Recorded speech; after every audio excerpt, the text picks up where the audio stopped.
All right. Good evening, good morning, good afternoon from wherever part of the country, the world, the universe, from wherever you are joining us from. Welcome to another edition of Kenya News Link Political Night Show. Na karibu tu sana. I hope you are well. I hope you are doing just fine. I have another interesting show for you just to make you know what is happening in Kenya and of course around the world. Karibu sana in this fantastic, fabulous show. Hapa ni Kenya News Link. This is the home of such content. Karibu tu sana wadau. I hope you are well. I hope your Sunday is good. Kama mko Sunday, kama msharuka, kama wasi wa Australia to Monday, I hope your Monday is good. But all the same, karibu sana kwa hii show. I am glad that you made time for us. Karibu tu sana. All right, I have an interesting show lined up for you just about now. This is a show like no other, only happening here at Kenya News Link. We will discuss quite a lot. Ninayo vitu kibao sana ya kushare na nyinyi, so you really want to sit and enjoy this great conversation happening here at Kenya News Link. Where is this finding you? But as much as you are watching this, I would like to ask you and urge you to subscribe to Kenya News Link and equally follow us on all our social media platforms. All right, we are on TikTok, we are on Facebook, we are on Twitter, formerly we are on X, formerly Twitter. We are on all those platforms. Tufuate huko ndani, all right? Tutafute utatupata. Enter into our YouTube page. All those links are there for you. So after all those places, you'll get enough content. Equally follow us on YouTube to see more than this show that happens there. Kuna vitu mingi hapo sana, hapo ndani kuna vitu kibao. All right? Karibu sana. Okay, this is the show that has just begun. Show motto, we discuss the political angle this show na tunaangalia vitu ambavyo vimehappen. Okay, first of all, we begin by mourning two guys. One, we mourn Brian Chira, who yesterday through a fatal accident lost his life. We mourn with him and the family, and in these trying times we wish the family great comfort from God, and all we pray is that we all be well with you. Equally, a renowned and celebrated journalist, Rita Tinina, has lost her life as well today, this Sunday afternoon, and we as the media fraternity, we wish to really sympathize with the family, with her daughter, and everyone else, and of course with the entire Nation Media Group family, and of course the journalists from all over. We really condone with you, and we really ask God that He may comfort us even as we mourn that celebrated journalist, that is Rita Tinina, who has just passed on. Pole sana. From Kenya News Link, we are very, very much sorry for that and for your losses. We just pray that all will be well with you. Okay? All right. Thank you so much. We really had to send that condolences, and we wish that all those families will receive the comfort that they deserve. God bless you, and God do you well, even in these difficult times.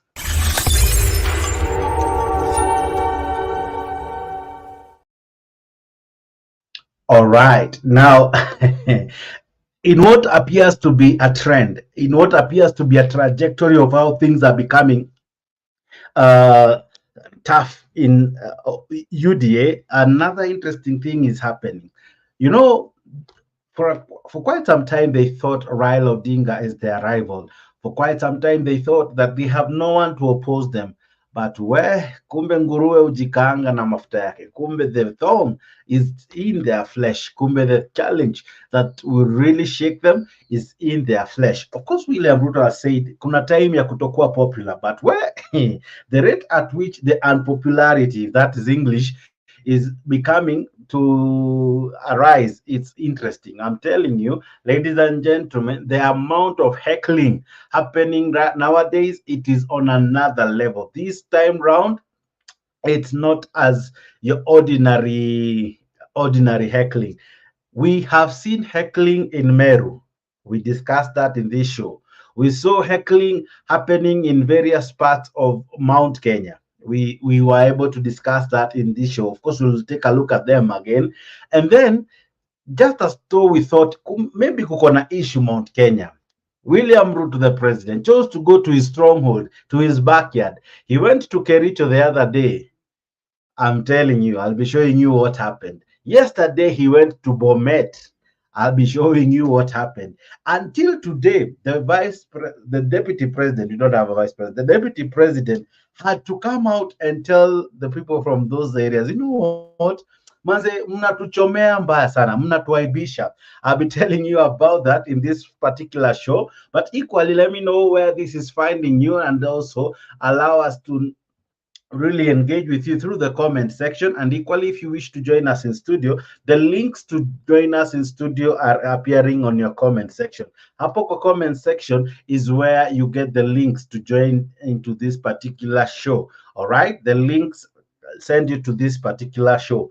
Okay, so hiyo link ndio inakuja hapo kwa comment section. Let us discuss, what do you make of this heckling that is happening of late? Is it that William Ruto, the president, through UDA, anapoteza umaarufu? If elections were to be done today, what do you think would be the repercussions? All right.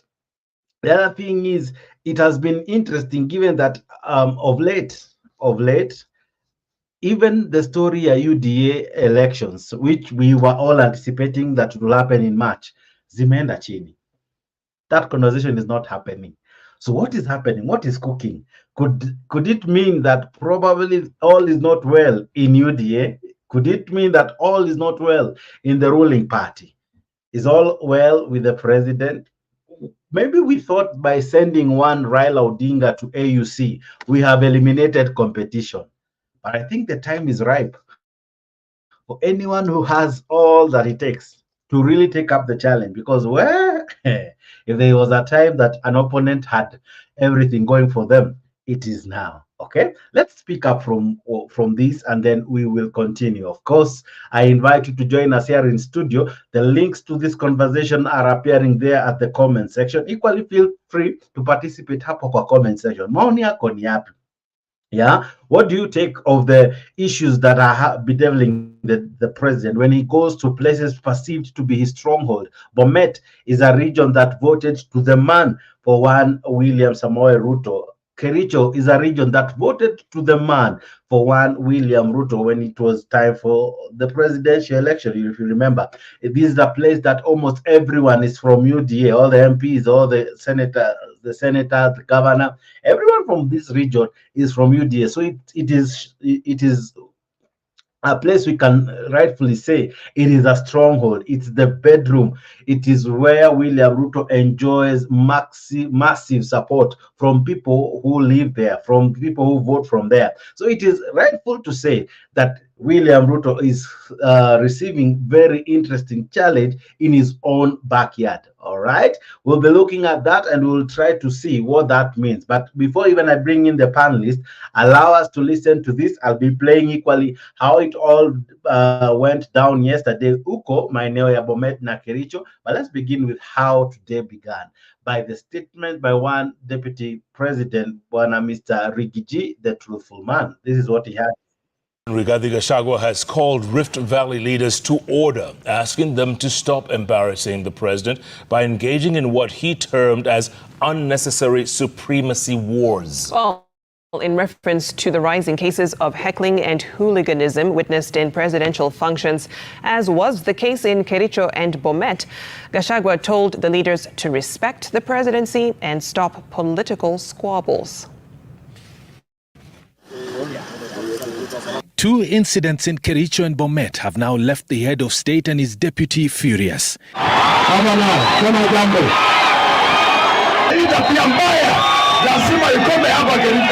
In Kericho, Governor Dr. Eric Mutai was booed and jeered in front of the president when he toured the county to officiate and commission grand projects. And in Bomet yesterday, when the president made several stopovers to address the crowds, another governor was on the receiving end. This time it was Bomet Governor Hilary Barchok who felt the wrath of the crowds. They booed him as the president watched pensively. The two incidents have angered not just the president, but his deputy too. Rigathi Gachagua has read the riot act to the local leaders and residents who he says are embarrassing the president in his public meetings. You people from Rift Valley, I want to appeal to you, don't take the presidency for granted. Mimi naona mnaanza kuchezea hii kiti yenu. Na msichezee. Kama rais amekuja kwa county nyumbani na ni rais wa Jamhuri ya Kenya, amekuja kuzidua mipango ya maendeleo, kupanga maendeleo. Mnatoa rais kwa mamlaka yake na cheo chake. Kazi yake ni kuzuia vita. Wewe hapa unapiga kelele na wewe nyamaza, mnaulizana nini? Sasa hiyo ni kazi gani tunafanya? Gachagua wants both the local leaders and residents to square out their squabbles once the president leaves his functions. Sasa mkileta siasa duni ya ugomvi na kupigania viti, uchaguzi uko mbali. Wewe unakomboa vijana kupiga kelele, mwingine anachukua vijana kupiga kelele. Rais amekaa pale. Ile ilimlete haongei. Mkutano hawezi endelea. I'm going to call our leaders from this area, from our counties here in North and South Rift, get chini na hawa, so that they can explain to me what is the problem and why they want to embarrass our president at home. During yesterday's turn of events, President Ruto told off the local leaders and the residents for playing cheap politics in his presence. Mimi nataka niwaambie hivi, mambo hii, kulete mambo hii kwa mkutano mimi sitaki. Wawase biju? Ogaso. Speaking at separate functions, Rift Valley leaders also urged their political counterparts to be tolerant whenever the president is in their midst. Hiyo maneno ni aibu kubwa sana, na waomba wakaaji wa bonde la Ufa, tafadhali tuweze kuvumiliana, haswa mambo ya kisiasa. Hakuna haja, hatuna siasa wakati huu, hatuna kura inapigwa kesho. Leo ni siku ya maendeleo. Yale tuliweza kuona kwa Kericho ama sehemu hizo zingine ambaye rais wetu alienda. Hiyo sio tabia na kimila ya Kikalenjin. Na naomba kwamba wale wanasiasa wasitumie mikutano ya rais kujionyesha katika mamlaka yao na network yao ya kisiasa. Ngojeni mpaka 2027. Last month, services in Bomet town were paralyzed momentarily after residents staged demonstration demanding the resignation of Governor Barchok. The angry residents lit bonfires along the Bomet highway, rendering the busy stretch which connects Bomet to Kericho and Nakuru counties impassable. In their protest, the residents accused the governor of mismanagement of county funds, thus demanding his immediate ouster. Nimrod Tabu, Citizen TV.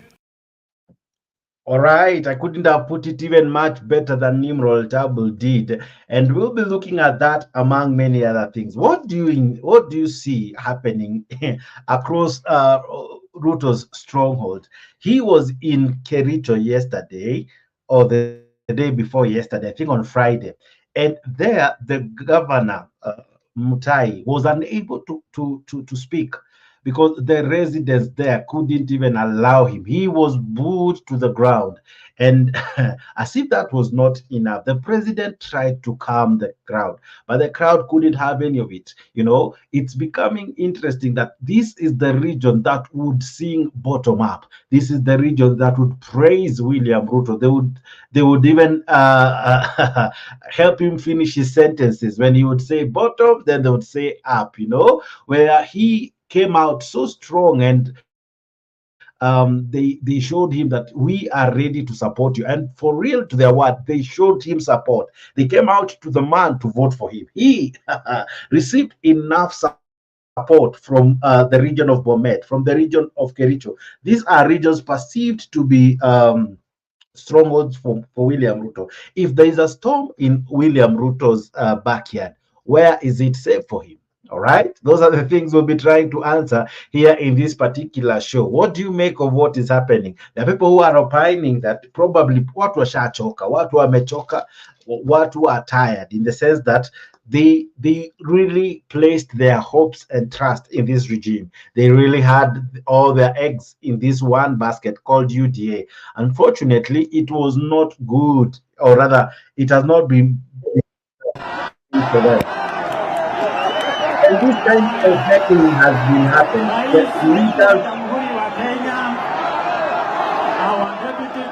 The leaders are unable to speak.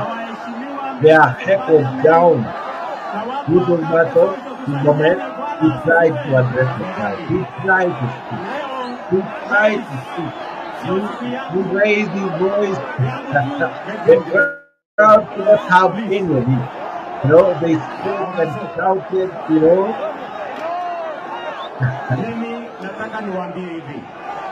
Now, the president had to intervene. The president had to intervene. Of course, some may be asking, why is it that now the president hasn't hajaishuka gari, in terms of he has always been on rooftops, you know, the campaign mood always. Alishuka tu kidogo tu after swearing in, but he's all there. Yeah, now today for the first time I'm seeing a very interesting comment from Geoffrey Ruto. Geoffrey Ruto is saying something interesting, and I'll have to reflect it. But before I even come to what Geoffrey Ruto is saying, Geoffrey Ruto is a very active participant in this show, and he has never commented as he has this time round. But we'll be looking at his comment in just a few. But before I lose my chain of thought, this is what I was trying to address. The people here were shouting and were screaming. They couldn't allow one Balchok to speak. He tried. The president had to intervene. He even had to speak their language. He had to bring the temperatures down. But even so, that couldn't help. This is the whole governor. This is the one who replaced Laboso when she passed on. This is his, I don't know if it could be counted as his second term, but he was unable to speak.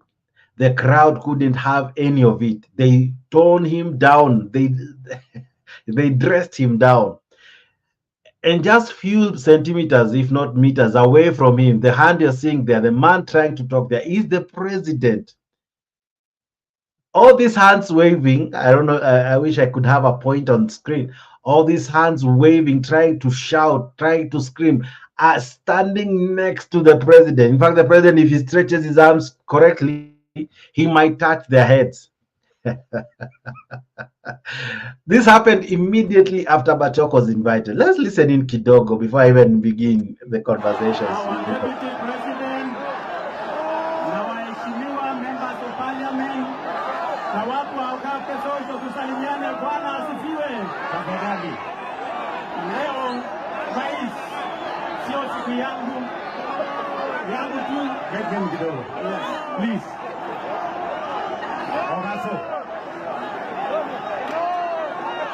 Mimi nataka niwaambie hivi, mambo hii, kulete mambo hii kwa mkutano, mimi sitaki. Ose biju? Ogaso. Okwe picho kwe viongozi hiju. Nyinyi ndio mnapanga MCA, ni kweli ama si kweli?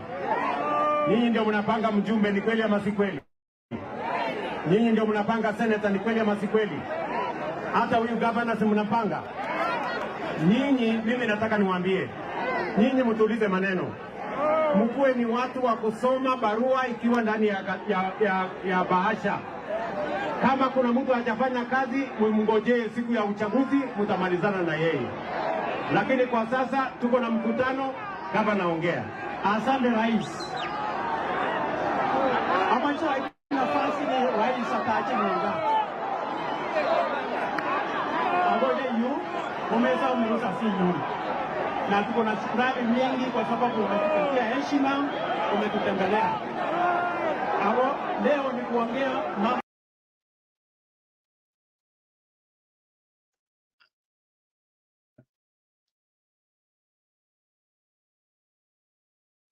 At the same time, kama rais amekuja kwa county nyumbani, na ni rais wa Jamhuri ya Kenya. Amekuja kuzidua mipango ya maendeleo, kupanga maendeleo. Unatoa rais kwa mamlaka yake na cheo chake. Kazi yake ni kuzuia vita. Wewe hapa unapiga kelele na wewe nyamaza, mnaulizana nini? Sasa hiyo ni kazi gani tunafanya? Gachagua wants Wewe wadau. Sasa hiyo ni kazi gani mnafanya? Kazi ya rais sasa imekuwa ni wewe wacha kupigana, wewe wacha kupiga kelele. Mr. G, good evening. I don't know if you are there with me, but karibu sana kwa hii show. Equally, you can join us. Link ndo hiyo hapo kwa comment section. It's becoming hot for one President William Ruto. We thought the heat was coming from Raila. Where? You can imagine when you are being burnt by your own fuel. Am I making sense? Kujichoma na mafuta yako unajikaanga na mafuta yako. But all the same, thank you so much. What do you make of what is happening, ladies and gentlemen? That's what we are looking at this evening. That's what we are trying to answer, ladies and gentlemen. What does this mean? You know, is the president losing favor in his own strong yet? Or is it just the leaders? You know, sometimes it's not just as I said the other day, probably it's because they cannot really shut down or rather heckle down the president. But if they had their way, they could. And you know very well, ladies and gentlemen, it all began in Bomet. The first kind of heckling happened in Bomet. You remember, ladies and gentlemen, when one CS for energy, one Mr. Churchill tried to speak in a church function. Even there, ladies and gentlemen, the people couldn't allow him in a church service. Yani wasewa Bomet wataki jokes hadi kwa church service. This was Kericho. Before I now talk to Mr. G, this was Kericho the other day. This was on Friday. Kericho is not far from Bomet. Their account is neighboring each other.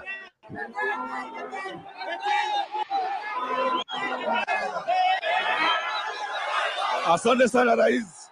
Hapa Belgut tuko na shida ya hapa market, na mimi najua shida ya hapa, na tunashukuru kwa ile lami hapa hivi, na sisi kama county tumetengeneza hapa caprons na tutamaliza hiyo caprons, your excellency. Tunataka tuseme asante sana. Ogas matiko awaj. Agla lagi baganak. Lakini kimilo ngalega maendeleo. Ako maguwekse ilet, amaguwekse ilubas. Matika baganak na tiana. Iloge mitu ya tabrai. Na hii tabia na mimi kama gavana wenyu sitakubali tena hii maneno yenu. Na mimi nasema lazima tufanye kazi hapa. Asante sana rais.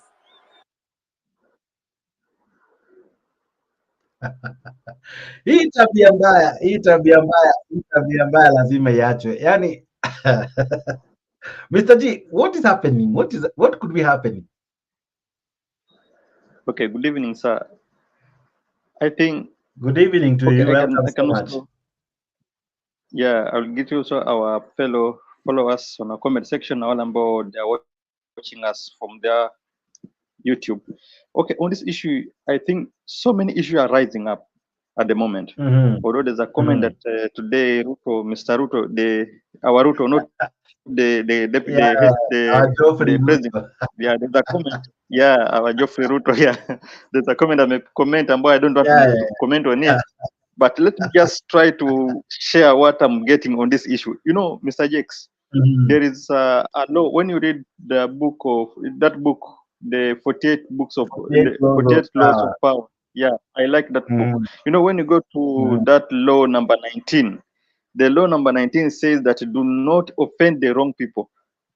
And I think here these people are really offended. Yeah, I'm trying to connect it with that law because I see these are people who are very offended. But also, before I continue, there's also an allegation. I don't know if you heard of it. There's an allegation ambazo this guy anaitwa Sudi. There's some allegations a few weeks ago ali air out, and I think if you have not heard, maybe I can share to you the clip umsikize, because they may be also be connected to this. Yeah, because he was trying to, there's some sensitive things he was trying to share. I think I can also connect with it, but I will share to it right now. You listen to the clip alafu you share to this guy pia waone, because I'm seeing something being connected, because at the moment vitu kama zikianza ku happen before the president. I remember this is the stronghold, this is Ruto's, the president Ruto's stronghold. Vitu kama hizi bedroom this go on. I'm just projecting. Law 19 says, who you are dealing with, do not offend the wrong person. Exactly. You know, when these people, first of all, these people had a lot of these people, the people from Nandi, the people from Kalenjin had a lot of expectation from this president, because alikuwa promise, alikuwa amepromise vitu vingi, and they really knew that wakati wanachagua this guy ambaye ni president watakuwa wako safe. You know, always people change leaders believing that it better their lives. So you choose a leader hoping that this leader is coming to change your life. He's coming to change things ambazo zitakuwa of benefit to you. But I think from the moment the things when zimekuwa ziki-erupt kila wakati zikija, imekuwa a lot of disappointments and a lot of disappointments kiendelea. So I think people pia wamechoka, but still before talking about this thing about watu wamechoka, I think it is better if we can listen to that clip. Let me share you that clip ambao Sudi aliongea, because I think that clip makes a lot of sense. Let me share to you the clip, because I think that clip, it makes a lot of sense than talking about maybe these people are only discouraged. Let me just share it to you before we continue. You can share to it Simbaya, because it is Sudi alikuwa anaongea, na Sudi ni mtu wao. Yenda alikuwa anaongea. Let me just share it to you, and then we can continue from there. As you're sharing with me equally, ladies and gentlemen, nikumoto huku nje, si kaka msimamo ameingia, na kabla kaka msimamo ama atanipate clip ambayo nimetumia na Mr. G. Wewe pia unaweza jiunga nasi, link ndio hiyo nimekutumia hapo kwa comment section. Lakini kuna story hapa nataka tujiulize. Wakati it happened in Meru, this is what the president had to say, because this is not the first time when it happened in Meru. Ladies and gentlemen, this is what the president said. I don't know if you remember. Asante sana gavana wetu. Haya, nyinyi wangwana, tulizeni maneno. Saa hizi ni saa ya kazi. Hatutaki saa hizi kupigana vita. Tunataka kufanya kazi. Si namna hiyo? Nyinyi wananchi wa Meru, si nyinyi ndio mtatusahihisha? Mjumbe afanye kazi yake, senator afanye yake, mama county afanye yake, gavana afanye yake, mimi na Riginyi tufanye yetu. Si nyinyi ndio mtapitisha mtihani? Mtu akizembea kazini sinaenda nyumbani. Basi sasa hakuna haja ya kuharakisha mtu. Nyinyi relax. Si namna hiyo? Kila mtu afanye kazi bwana. Ama namna gani? Mimi nataka niwaulize watu wa Meru. Siasa hatutaki ya vita. Tunataka siasa ya maendeleo. Hatutaki siasa ya ugomvi. Tunataka siasa ya kuunganisha. Hatutaki kutenganisha watu Meru hii. Na mimi nataka niwaambie, vijana, nataka mnisikie. Nataka mnisikize. Hatutaki fujo. Naelewana? Fujo ni ya watu wa kitendawili. Fujo ni ya watu wa Azimio. Mikutano yao ndio iko fujo. Sisi ni watu wa amani na kazi. Ama namna gani? Tunaelewana watu wa Mekendori? Tunaelewana? Alright, sisi ni watu wa kazi, sisi si watu wa fujo. Watu wa fujo ni watu wa Azimio, lakini nikumoto wadau, nikumoto wapendwa. Kaka msimamo, what do you make of what is happening? Kwa sababu aliposema vita ni ya watu wa Azimio, alikuwa Meru. Sasa ime happen twice akiwa kwa bedroom yake. Sasa atacomplainia nani this time round? Raila Odinga has not been having a meeting in those areas hata ni kitambo tangu aende Bomet ama aende Kericho. So who is to blame saizi ambapo anakuwa heckled kwake nyumbani? Asante sana ndugu yangu hapo Sajex, Masaji na wengine wote ambao pengine maybe wanatufuatilia hapa. Hili ni jambo kaka Jex, mimi naona ni mwiba wa kujidunga waga uumizi. Kwa nini niseme hivyo? Jex, unakumbuka hakuna jambo ambalo nzuri kama vile mtu ambaye ana tajriba ya uongozi, ana tajriba ya kazi na ana uwezo kupewa mamlaka ya kuweza kujinafasi, kuweza kutenda kile ambacho anakielewa. Sasa kibaya zaidi kinarudi pale kwamba sauti inakuwa moja, kwamba wewe ndio kila kitu upange. Unajua pia unalemaza na masuala mengine, kwa sababu mimi natofautisha baina ya magavana wa Azimio na magavana wa KK. So ile kwamba mzee amesema ndio haya mambo tunayaona athari yake, kwamba wao wanangoja wanaona kila kitu kitatengenezwa huko juu. Sasa yeye pia mwenyewe anajikaanga na mafuta yake, kwa sababu utakuta ambao wanakuwa heckled zaidi. Mimi sijaona mkutano wa watu wa Azimio tukiona viongozi wa mfululizo kama hivi tunavyoshuhudia wakiwa heckled. So na tukiangalia track record ya magovernors wa Azimio na hawa wengine wa KK, tunakuta kuna tofauti. Huku kwingine sherehe na huku kwingine ni vitimbi. Sasa unajua, ukiona hata rais anaingilia kati kuweza kuzima ghasia ni kubaya. So for real, hili yote ni kujitakia mwenyewe, kwa sababu yeye aliamini kila mtu ataweza kumkunga kwa vile ambavyo anaamini kwamba sauti ikiwa yake basi mambo atakuwa mazuri, na haya ndio athari yake. So usilaumu kasa Jex ukasema nini. Sauti moja kwamba iwe inamiliki kila pande ndio makosa yake na majibu yake ndio haya machoni kwetu kama wananchi. Kwa hivyo tutegemee wengi watakuwa heckled, kwa sababu hawezi kuwa heckled ana kwa ana. Watu wananchi watatafuta mbinu, lakini mwisho wa siku waimaibishe aswa machoni, jambo ambalo linajua linamuuma na anatafakari wapi nimeharibikiwa, na si pengine lipade kwa kutaka kushika kila mahali wewe mtu mmoja. Badala ya ufanye kazi yako kama kiongozi mahali husika. Kila siku tunashuhudia kama si kwa Thanksgiving basi ni kwa launch ya barabara ama launch ya kitu fulani. Hivi vitu ndio vinamwacha anachiwa waibu katika ngome zake, na yote ni kwa sababu hawa watu wametia kiganjani. Na mfano hai Jex, kama utani ya radhi, parliament yetu venye haswa wabunge wa KK venye wametiwa kiganjani. Ushaona yani jinsi wanavyopitisha miswada kiolela bila kuifikiria athari yake kwa ajili ya leo. So for real Jex, mimi kwa haraka ni kwamba hili halinishangazi na bado nalitegemea zaidi na tena na zaidi, kwa sababu mwananchi ufanya yote lakini usicheze na tumbo ya mwananchi. Fanya yote lakini usicheze na tumbo ya mwananchi. Kwa hivyo tutegemee hizi hackles kuwa nyingi zaidi, kwa sababu hapo ndipo mwananchi sasa anashangaa baina ya ahadi na matendo, baina ya maneno na matendo. Sasa hizi false promise mwisho wa siku ndio zinatulekeza hapa.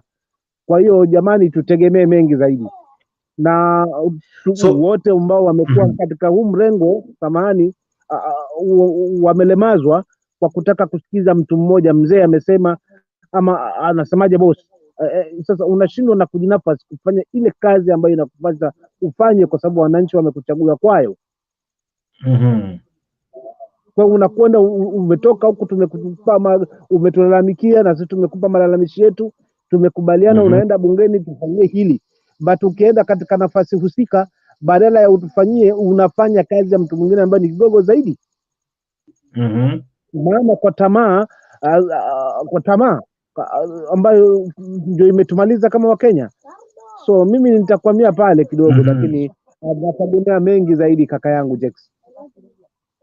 Kwa hivyo kaka, msimamo unasema kwamba tamaa ndio imesababisha haya yote, na of course pia kuna wengine wanasema ama madai ya kwamba kuna uwezekano ya kwamba ni ahadi ambazo hazijatimika, ama mfano watu wanahisi kana kwamba wamechezewa shere ama wamedanganywa na ahadi ambazo hazitimii. So aidha wanatoa frustrations zao kwa viongozi. Jex, hapa si ahadi, hapa ni governor amekuwa heckled. Sasa kama ni utepetevu ni wa governor ndiye ambaye ni mzembe, kwa sababu yeye ameshikilia msimamo mpaka nielezwe na bosi wangu, nisije nikafanya lingine ambalo bosi wangu nitamchukiza. Kwa badala afanyie wananchi kazi, anakuta ametiwa, sijui kama unanielewa hiyo point. Maana tofauti ipo. Tofauti unakuta magovernors wa Azimio they are total capable, they are doing their job a recommendable job. For instance, Governor Gladys Wanga, what she did, the whole country tulikuwa tunatazamia macho yote wanaangalia Homa Bay. Kwani wako Kenya ipi baina ya gavana wa Meru na huyu mwingine wa juzi wa Bomet na kina Wanga na kina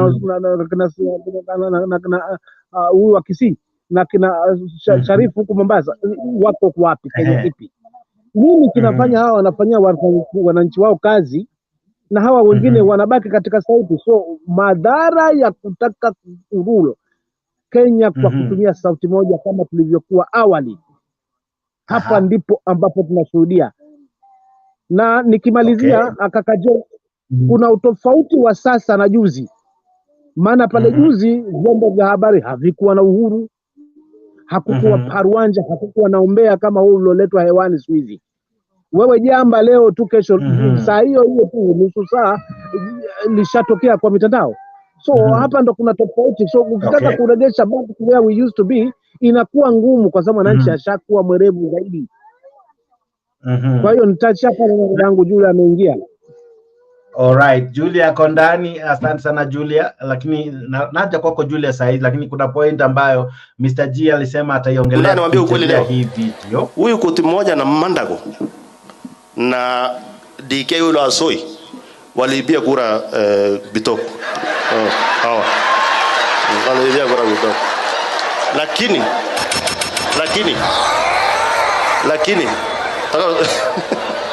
wewe kaa chini wewe. Alafu wacha niwape story. Lakini mimi kwa kimoyo yani nilikuwa nimechanganyikiwa. Huyu naye ameteseka sana. Akiomba hiki kitu. Anza vizuri. Huyu pia alikuwa candidate wangu wa kwanza kusukuma. So sikizeni. Wanajua I want to make it clear ndio watu wawache siasa ya ujinga. Wakati walisema kura irudiwe ya senator na ya huyu na ya governor, mimi nikamwambia boss, tutamwaga damu Uasin Gishu. It's not necessary. Wacha iende hivyo. Na nikatafuta huyu Bitok nikakaisha yeye chini. Roho yake ilikuwa ngumu sana. Lakini to cut the story short, sisi sasa hivi tunakunywa chai wote. Bitok, governor, Mandago na kila mtu, sisi ni timu moja. Na hata tumekubaliana hata 2027 tutaka. I'll be getting that video ikiwa in large format, but I think nijumeituma via WhatsApp. But what did you want to explain, Mr. G? Mr. G? Mr. G, can you hear me? All right, Mr. G seems to have hanged. Julia, karibu sana, habari ya leo.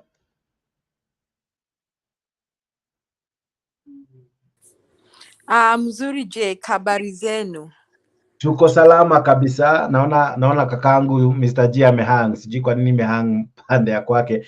But sijui kama umefuatilia mjadala tulipoanza. Tunaangalia jinsi president amefanywa mambo kule maeneo bunge ya ama eneo la Bomet na Kericho. What do you make of this? Because this is what we call Ruto's stronghold. This is his backyard. This is where he comes from. This is where he got so many votes. What do you make of this heckling? Why are people heckling leaders from the area in the presence of the president? First, I think people are trying to heckle the president. Lakini ile inakuanga tu, they are shy of doing that. They are expressing their disappointment kwamba we are disappointed, we had high expectations.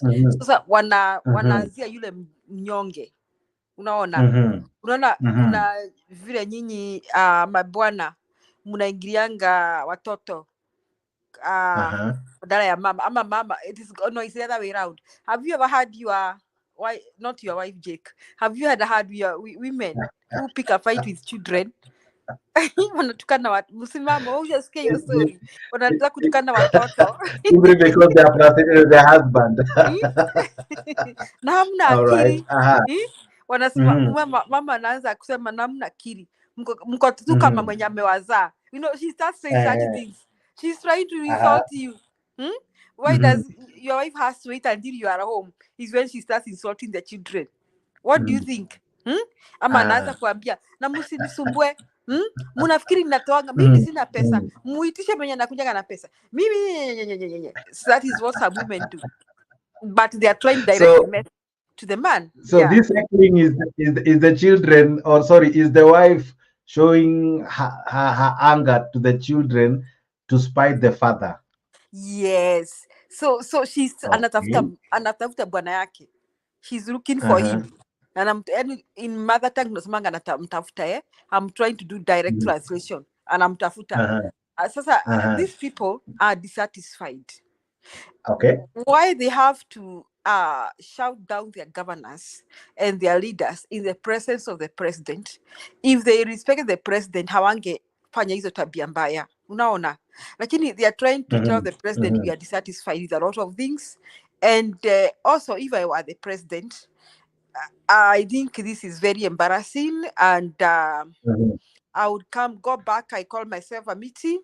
This is the 4th or 5th time this is happening, and this one is happening in the president's stronghold.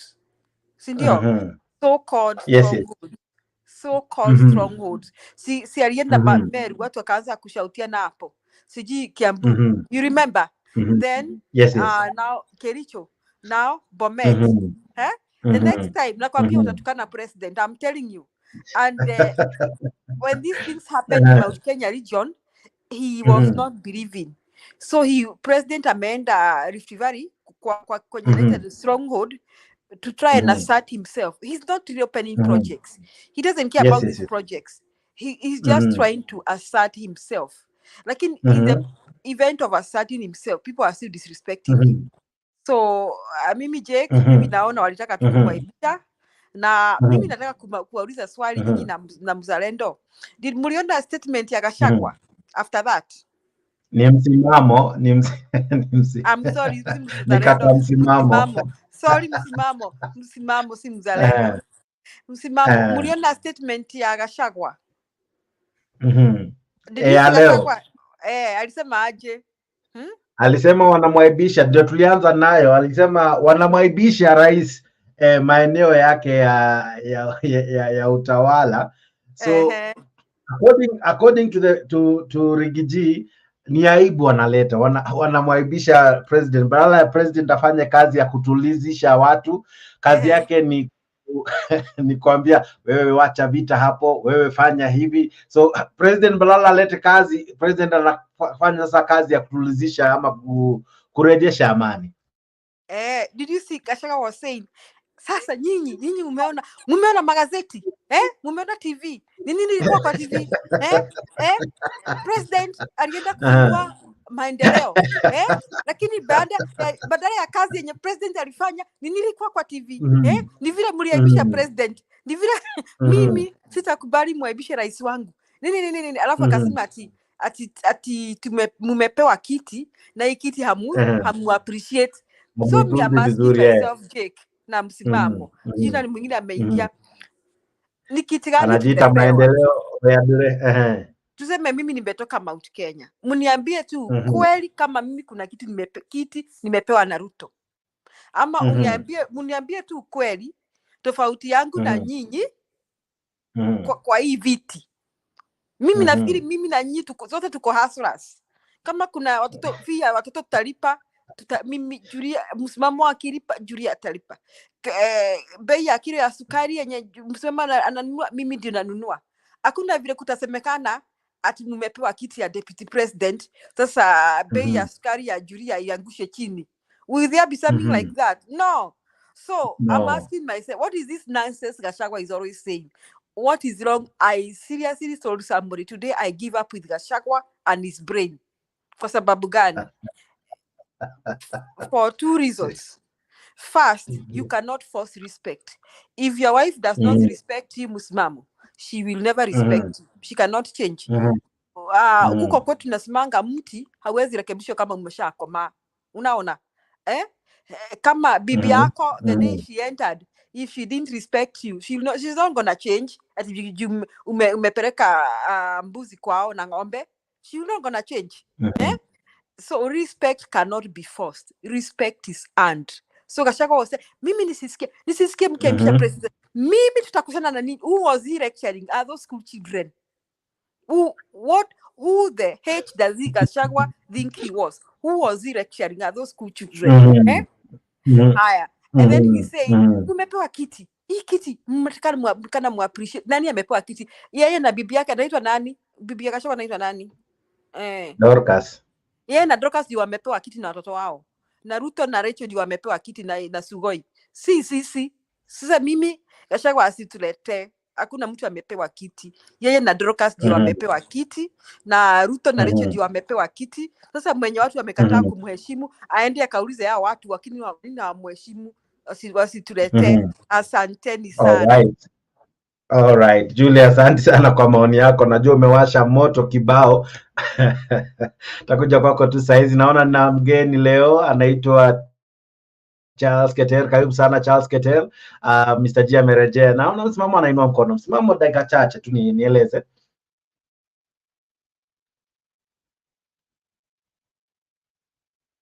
Msimamo ni wewe.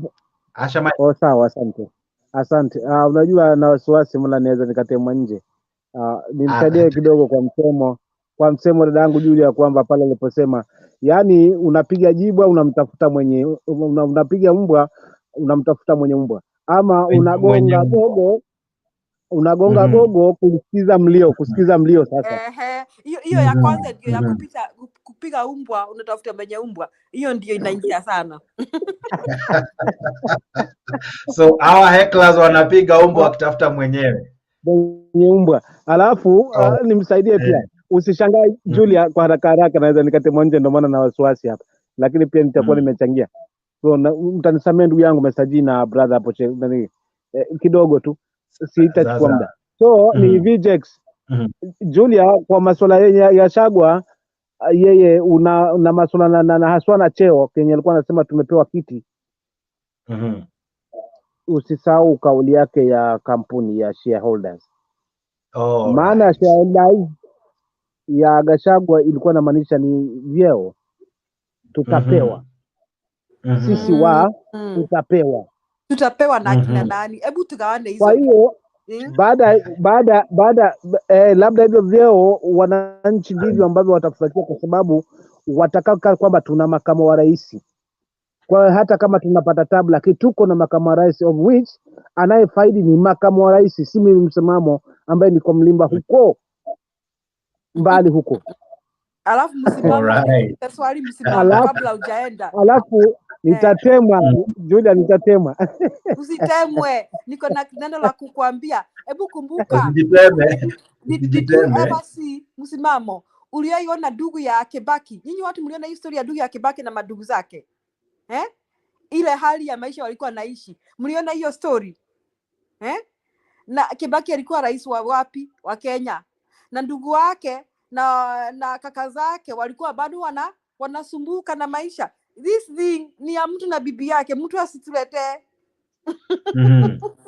Ni ya mtu na mtu wake. Alright, maoni kali. Hata nije kwake jamaa anajiita Charles Keter. Charles Keter, habari ya saizi, natumai uko mzima. Charles Keter. Charles. Alright, kabla Charles nilikuwa nimemuona sijui amejificha nyuma ya hiyo mwangaza, lakini Mr. G ulikuwa una submit ukapotea. Nieleze. Wanasema ya kwamba inaweza kuwa ni wananchi wana demonstrate frustration zao kupitia wale ambao ni chini ya Ruto, lakini hasira yao ama ghadhabu yao sana hasa inaelekezwa kwa rais. Maoni yako ni yapi? Sorry, nimekuwa na challenge but I think nilisikia msimamo akiongea. Madam Julia ndio sikumsikia. Network ilinitupa nje ikabidi nizime simu kwanza. But nawasalimia nyote. I think nitamsikia tena. Okay. On that point nilikuwa nataka kusikia there's something ambayo nani alisema. There's something ambayo Sudi alisema. That's why I wanted you to play the clip. But uli play ukaanzia katikati. But the message ilikuwa ile ya first kabisa, the first point ambayo alimake. Ndio nilikuwa nataka kugusia that point. Sijui kama unaweza rudia tu the first point kidogo tu, that first point ya kwanza. Alafu make that submission. Mali anasema walimuibia. Yeah, pale mali anasema nani waambia ukweli leo.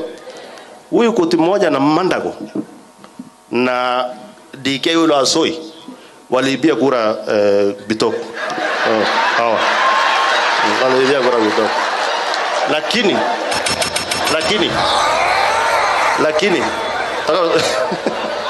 wewe kaa chini wewe. Alafu wacha niwape story. Lakini mimi kwa kimoyo yani nilikuwa nimechanganyikiwa. Huyu naye ameteseka sana akiomba hiki kitu. Huyu pia alikuwa candidate wangu wa kwanza kusukuma. So sikizeni. Wanajua I want to make it clear ndio watu wawache siasa ya ujinga.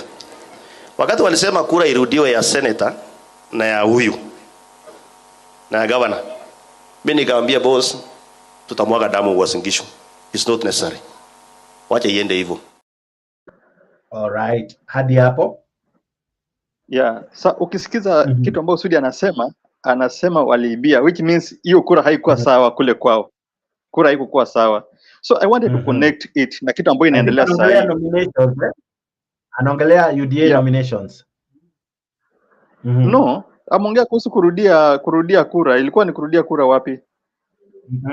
Nominations ndio zilirudiwa, kura hazikurudiwa. Nakumbuka kulikuwa na issues na nominations. At one point Mandago alikuwa amesema ameshindwa, kidogo akasema ameshinda, ikabidi warudie, and then eventually that's how he ended up akashinda ule jamaa anaitwa Karori or something, I'm forgetting his name. Yes. Hiyo ndio time. So okay, to me I think nilikuwa naangalia nikijaribu ku connect na that point, naona ni kama as much as watu hawajapata what they expected from this government, kwa sababu government ilikuwa ni government ya uongo. The promises zilikuwa zote ni za uongo. So I think these guys pia na what happened hiyo area huko kwao huko Nandini ni kama hao magavana pia si wale ambao walikuwa their darling ambao walikuwa wanataka wachaguliwe. Hii mambo ambayo nani anaongelea ndio kitu ambayo ilifanyika, hata kama unasema ni mambo ya nomination and anything, but unaona kama watu kuna group fulani pale ambao hawapatani and they are not happy with the sitting governors ambao wako pale.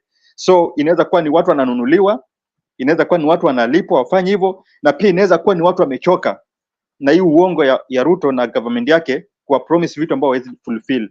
So there's a lot of issues ambazo zinakuwa raised pale, kwa sababu it is shameful kwa your own area. Kama uje kama pale Kalenjin kwa kina Ruto kwenyewe. Sasa ukiona vitu kama hizi zinafanyika, inakuwa ni aibu kubwa sana kwake. Aibu kubwa. That's why unaona hata juzi amekuwa mkali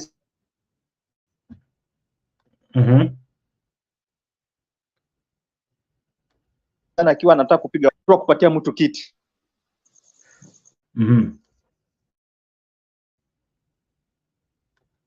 Kama amefanya hivyo ajue hata ichaguliwa tena. Sasa ya kuwa mtu kama huyo yeah, mtu kama huyu ambaye anawaambia kwa watu ambao wanafanya hivyo hawataichaguliwa tena. Yeah. Anasema watu hawataichaguliwa tena. So hizo I think niko na challenge na network. Sijui kama nasikika vizuri. Unakwama. Yeah, there's a problem. I don't know where, kwa sababu kama network haiko sawa, but I think kuna something wrong. All right. Naja kwako saizi ukiangalia network yako uangalie shida iko wapi. Kaka msimamo, acha nije kwako kabla sijarejea kwa Julia. Ukiwaangalia walipokuwa Meru, Rais alisema ni Azimio. All right? Na akasema hii ni tabia ya watu wa Azimio. Kwao tutasema tabia ya watu wa aina gani?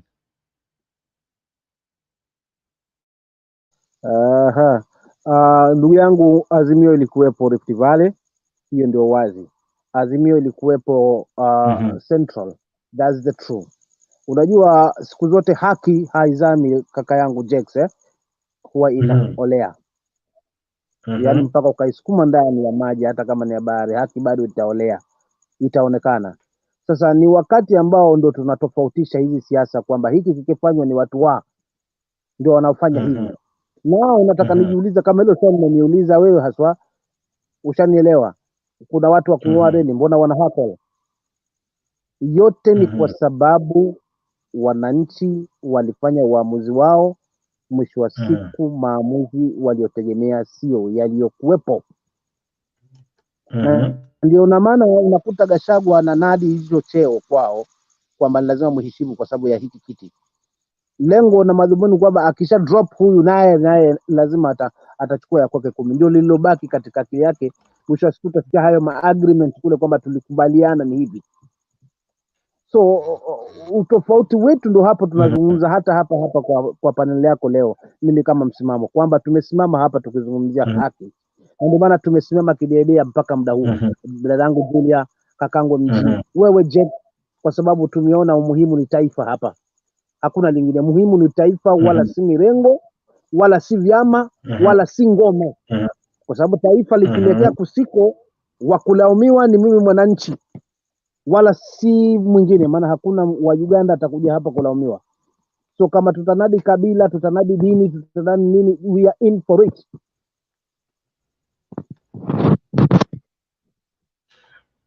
Julia, walipokuwa Meru, Azimio ndio ilikuwa blamed. Today, Gachagua said that, you know what, you guys are bringing an embarrassment. So, which one is which? Is it an embarrassment because wanakuwa shouted down by watu Azimio, or they're being embarrassed kwa sababu it is now their own, not people from anywhere. It's not anyone ferried. Ni watu wao waliowapea kura. Ni watu ambao walisimama na wao. This time round wanawaambia, you know what, we are not happy. From where you sit, as you have rightly said, this could be the people responding to the leaders, showing with the higher chair. Then the question is, are the leaders themselves, are they able to see that this maybe frustration sio ya hawa wadogo, ni yangu mimi? Do you think the president is able to see that? Yes, of course he is. Lakini sasa in the public Gachagua hawezi sema hivyo. Sasa lazima pick a fight na those Sasa did you see the faces of whoever he was telling hapo? Hao watu walikuwa wanamwangalia wanashanga. Unatuambia nini kwa, why are you telling us this nonsense? Did you see us doing those things? So Gachagua must display his aggression on those people that he was talking to today. But Gachagua na Ruto wanajua tu for people to be, you know, let me ask you, has anybody in Nyanza and Western ever disrespected Baba? Ama ata Uhuru? Even when Gachagua and Shungwas and others were saying that Uhuru is unpopular in Mount Kenya region. Did you see? Did you ever see anybody try to do that to Uhuru? Did you ever see such exchanges? No, I didn't. No, I did not. The common man knew, hata kama we don't like something Uhuru is doing, we still respect him as our president. Unaona? So, what I'm trying to say that Ruto and Gachagua know, they can feel it. They can. Do you remember kuna huyu MP wa Meru amesema kwamba it has been so hard to sell the government to the people right now. Ni nani alisema? Somebody said that recently, and he was saying that the people now hate them. They are putting the blame of the government on the leaders, on the MPs. So Gachagua and Ruto know that. See ati kitu inawashtua. Nothing is surprising them at all. It's just that now they have to say something in public to just console themselves. But I think maybe what we should ask ourselves, what next? Will this disrespect continue, or what next are the people going to do? What do you think? When you one of the reasons I'm playing this footage that you're looking at, I want you to look at the people shouting. They are, apart from the security guard, they are almost near the president. The president can actually almost touch them by head. Yes. You know, shut up. He's trying all he can to yes. But the people couldn't take any of it. Like ako karibu na wao, they are booing the governor just next to the president, not so far. Actually, if they stretch their hands, they can shake hands up because they're not far from him. Yani, in short, they are not afraid. Literally, they are not afraid. Yeah, they are not. Now, the president even, the president, nilikwambia Jake, Wakenya watafika mahali they say they have nothing to lose. Unaona? You know, right now, I think it's no longer an Azimio UDA issue. It is that we are all sufferers. And now ni mabwenyenye. Unaona? au ni mabwenyenye wanaendelea kutufinya, you know. So it's like people will be like somewhere, they'll be like, we no longer have anything to lose, we have lost everything that we needed to lose. Okay, so hakuna haja hata kuheshimu hao watu au mabwenyenye. So I wonder how Ruto went back home feeling.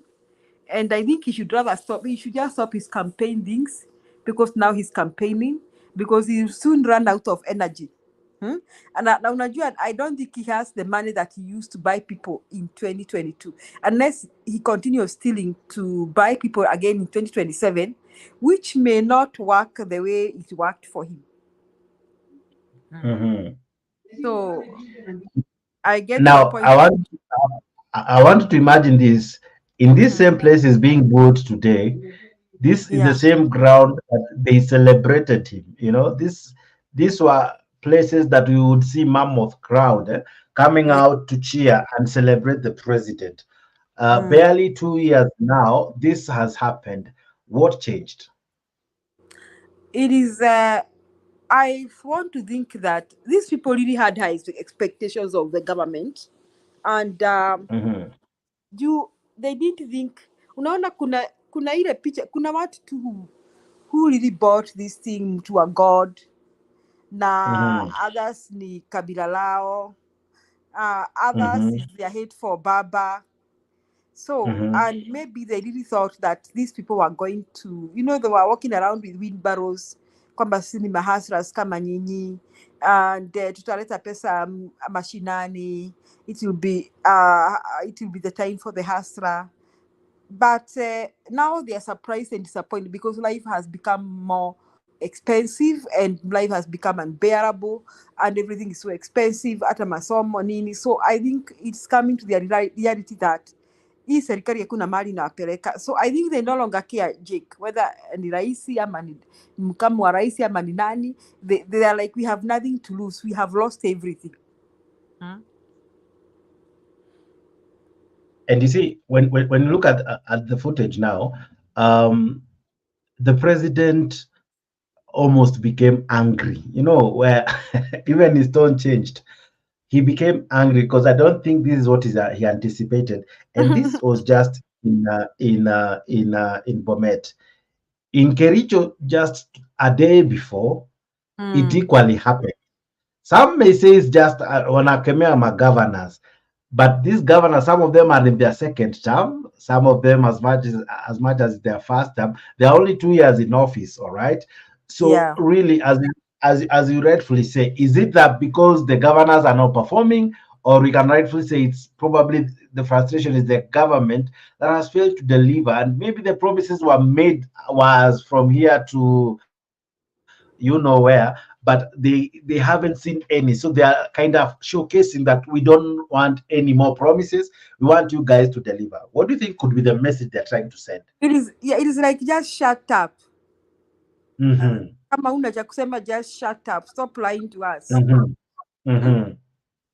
Hata even when he was telling them, even with the president himself, ati nimefungua sijui digital hub, he still say nothing. Bonyeza computer, dola inatoka, bonyeza computer. Does he ever listen to himself when he goes back to the house and watches himself speaking? Does Ruto ever listen to himself, you know? And he looks at what he was saying to the people. You know, these people know whatever these people are saying is not reality. It's hot air. So they can no longer take that. But I also always ask myself, wanaendanga kwa hiyo mkutano kufanya nini? Why they can't stay at home? Unajua kuna siku za Moi, kuna wakati ilifika Moi had very small crowds. Yeah. So what do these people got to now do? When you look at there is an interesting thing that I think I have noted in these meetings. Initially, we used to think that you cannot boo a president. You cannot, you know, the president is someone at Karibia. The amount of police who will bring you down, there are so many. But these are guys who come close to the president without any form of fear, and they are ready to pass their message. Maybe kuna time we should anticipate that, as you have rightfully said, someone will tell him hapo tu akiwa hapo president, this what you're saying is not true. Can we look forward to those days? Atamwambia shut up.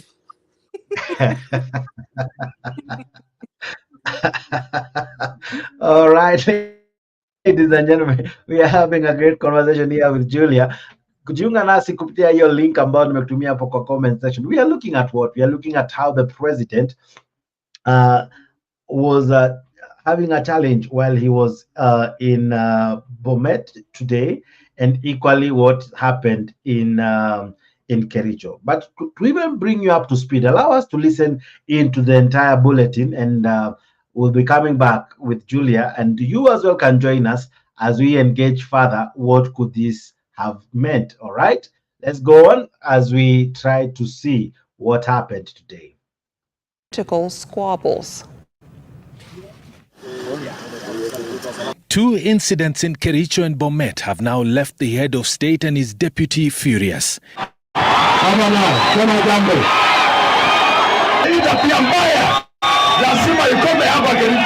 In Kericho, Governor Dr. Eric Mutai was booed and jeered in front of the president when he toured the county to officiate and commission grand projects. And in Bomet yesterday, when the president made several stopovers to address the crowds, another governor was on the receiving end. This time it was Bomet Governor Hilary Barchok who felt the wrath of the crowds. They booed him as the president watched pensively. The two incidents have angered not just the president, but his deputy too.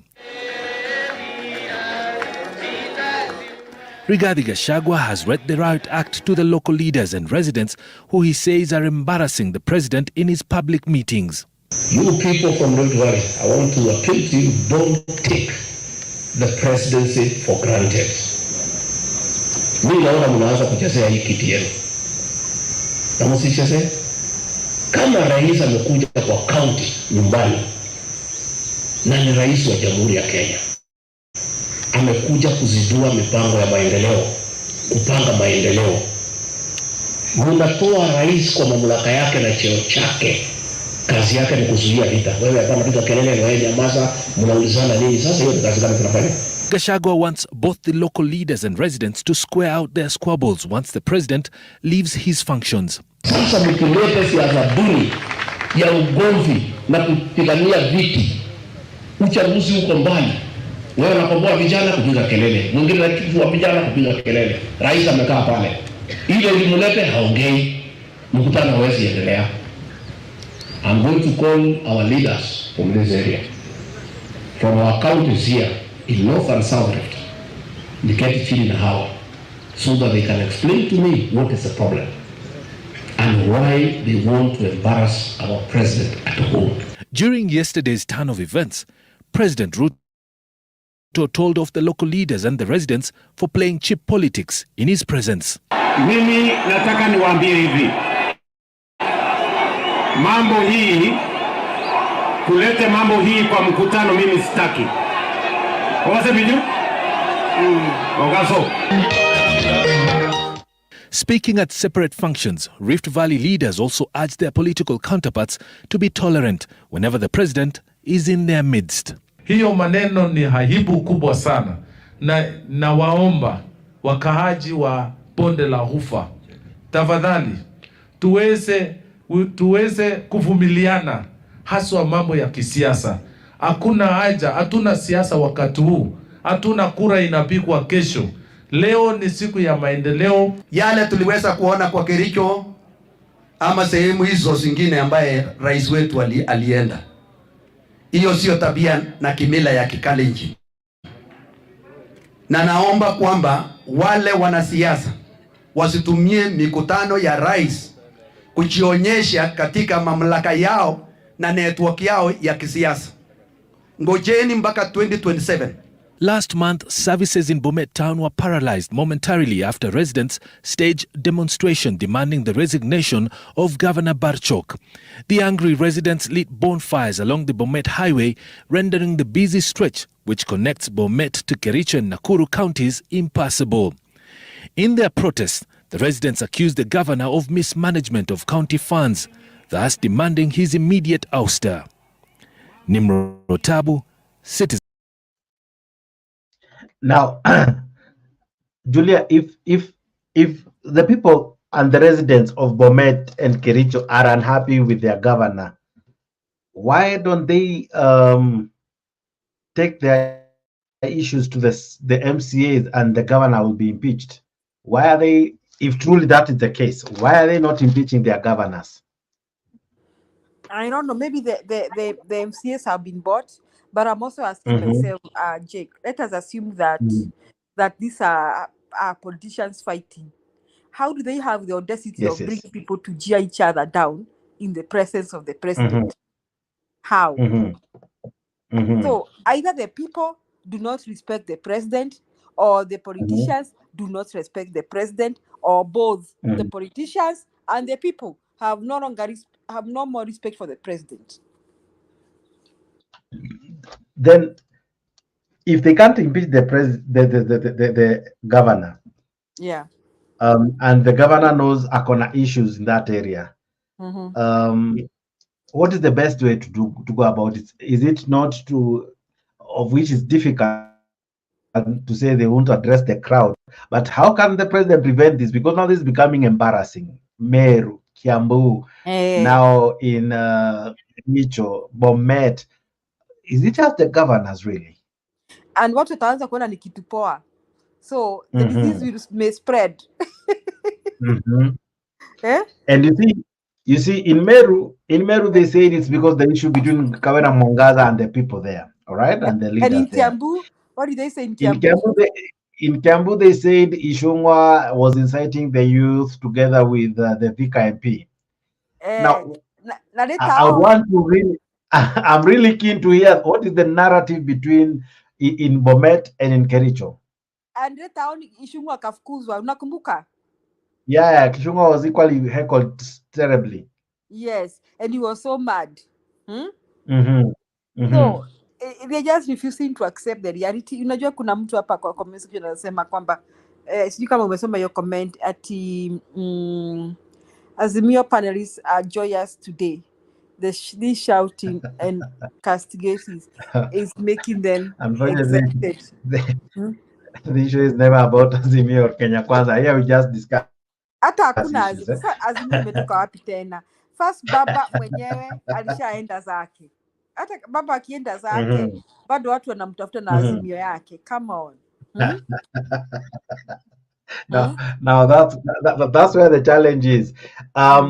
Is it that either we are too blind to see that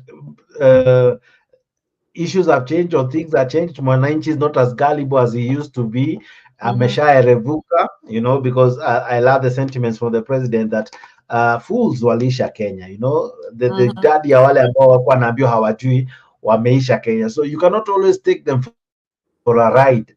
they'll showcase their what I'm thinking. What I'm thinking, these Kenyans may give politicians a surprise of the year come the next election. You know, they think Kenyans are gullible, unaweza wapatia pesa, wanakusikiza tu, wanakupigia kura, wanasahau, wanasema yaliyopita si ndwele. They may decide to do otherwise. And wake up from their sleep and decide that we don't want anyone who has ever been elected anywhere. They may decide to do otherwise. And I think that is what politicians are not ready to accept. And I think it is no longer a matter of whether you are in Azimio or Kenya Kwanza. It's a matter of what we are all facing. We have one common enemy, Mabwenyenye, and it is us against them. It is not even parties. It is them eating our money, taking our taxes, misusing it, charging us for health and education, and all that, blah, blah. So that is where Kenyans are. So I think the area Ruto and Gachagua come back to their senses. They may get a run for their money in the next election, with or without stealing. Watakumbushwa wakati wa 2002. 2002 boy would have wanted to steal, but I think the loss was so overwhelming. So he had no room to steal the votes. So that 2002 may make a comeback. With who? I don't know. Lakini, I think the drama has just started, and I think we should buy popcorn, Jake. Tutaendelea kuona haya we'll continue seeing this jeering and cheering. Where next is Ruto going? Unajua kalenda yake tuanze ku prophesy. Tuseme watu watafanya namna gani huko.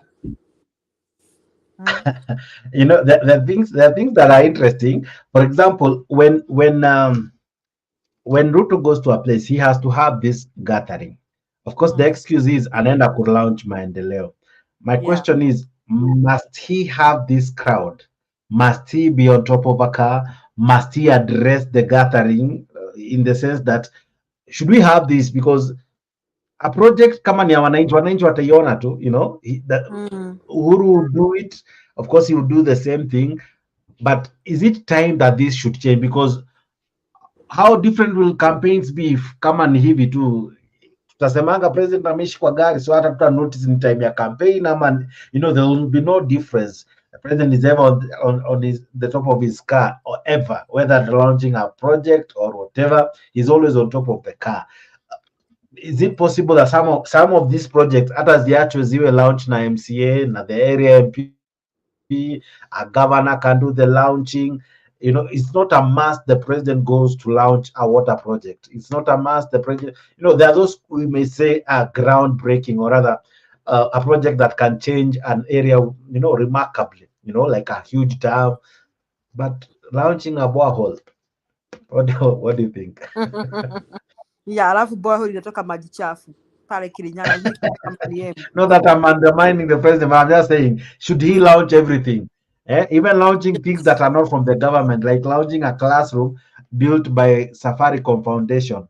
Imagine, huyu president, mimi nafikiria tu, sometimes I try to understand him. Akona stress mingi sana. State House akukaliki. We should ask Rachel how many times Ruto sleeps in State House. We need to find out from Rachel. Analala huko mara ngapi? Sunaona wale mabwana bwana msimamo karibu sana. Msimamo. Unajua bwana msimamo karibu sana. Wale mabwana wanaishi kwa bar. Wako na mdomo kubwa na wanajifanyanga hao ndio wasemaji kule kwa bar. Ni kwa sababu nyumbani ya kukaliki. Unaona huyu jamaa State House akukaliki. Hebu uliza msimamo anafikiria. Mfano rais Julia, unakumbuka, sijui kama umeona watu kama hao watu hawaendi kwa bar. Hawa ni wale wanaenda kwa hoteli, and how they order their waiters, you may think kwa yeye they are almost immaculate. Wait hata atelewa na dakika mbili tu kuleta maybe an order, how they behave, you know. How they shout down the waiter mpaka waiter karibu hata seme hata wasavu. Msimamo karibu. Yule hapa ananibamba. Asante sana ndugu yangu hapo na dadangu hapo Julia, mwalimu wangu huyo hapa. So nilikuwa namalizia kitu saa zile alafu nikatemwa nje. Nirudi malizia kwa haraka. Unajua ni mwaka wa pili unaelekea sasa hivi, bado watu wananadi hii serikali machoni mwa mwananchi. Angalau ikubalike machoni mwa mwananchi. Ndiposa tunakuta hawa bwana kila siku wako hizo launch za boreholes, launch sio za nini, yote ni kwa sababu ya kutaka kuinadi na kuisafisha ionekane swali, ikubalike machoni mwa wananchi kwamba walipita kihalali. Maana hata semi zao zinaambatana hivyo, tumepita kihalali, tumechaguliwa, na si wakati huu wa kuweza kuwafurusha hawa wala kuwabugudhi. Ni tungoje wakati mwafaka unakuja ndio tutaweza kuwatema nje. Yani haya yote mimi nikiyachanganya vitu hivi yote ni kujaribu kuinadi ikubalike, maana haikuwa imekubalika tangia awali. Laiti hii serikali ingekuwa imekubalika tangia awali, hatungekuwa tunashuhudia haya. Kwa maana hiyo mimi kaka Jeff nasema kizuri huwa kinajiuza na kibaya siku zote kinajitembeza kaka yangu. Kwa maana hiyo tushuhudie haya, kwa sababu nikisikia Gachagua akisema mimi ni mlinzi wa rais na nikiona kuna mambo na haiendi, niko na mitego kila mahali, na shangaa sasa hii mitego iko wapi, sielewi. Na hizi kweli ni kana kwamba ni tunajaribiwa sisi wananchi kufumbwa macho na ambapo sasa mwananchi yeye anatazama tu vitendo.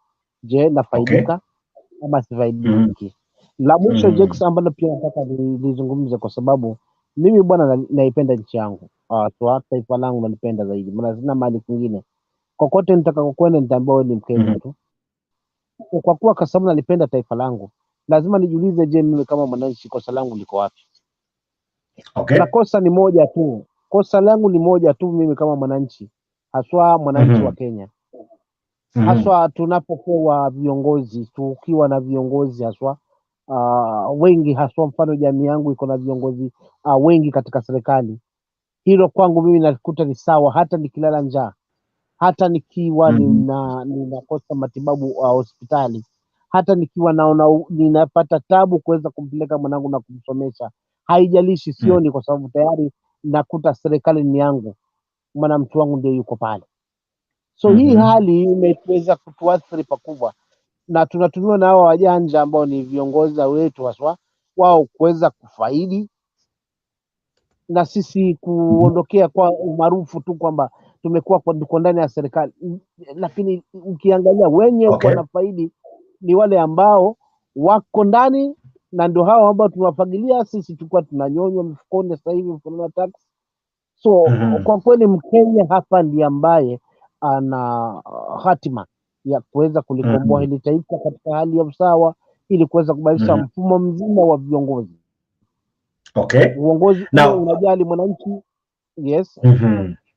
Kaka Msimamo, ukiangalia uongozi wa William Ruto unaweza uitazama na njia gani? Kwa sababu huu ni jamaa ambaye wengi husema hajaipoteza kiti chochote. Ameshinda viti tangu alipoanza kuwania viti, ama alipoanza kuwania kiti chochote hajaishinda.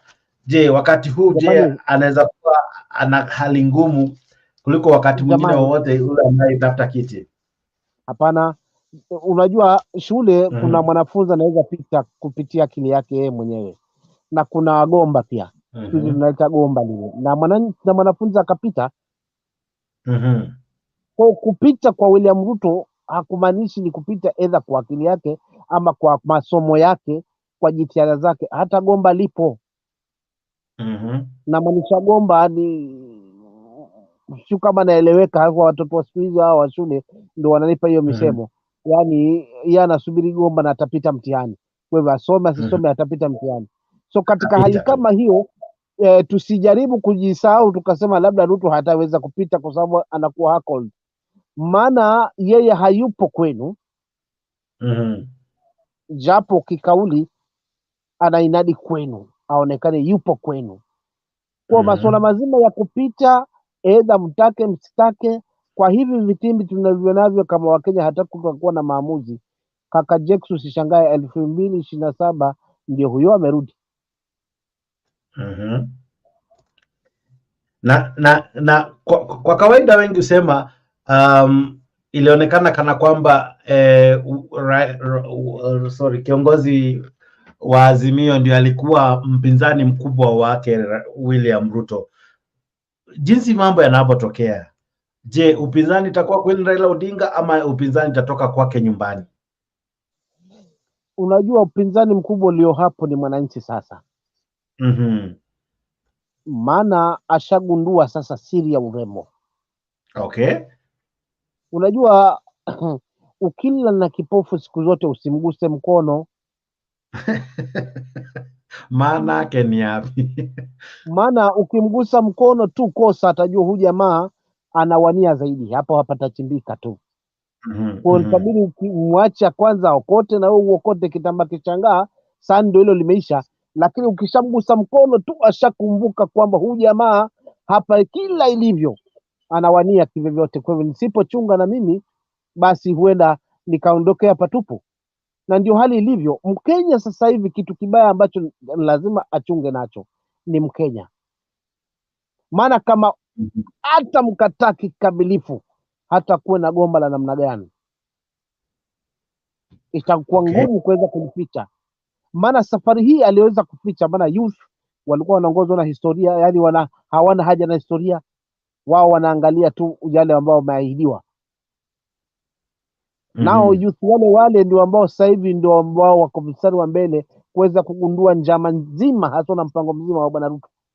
So hata kukiwa na gomba kama ambavyo tunajua kwamba gomba lipo na gomba limetumika siku nyingi katika chaguzi zetu kuweza kuleta viongozi, si kule ya mwananchi.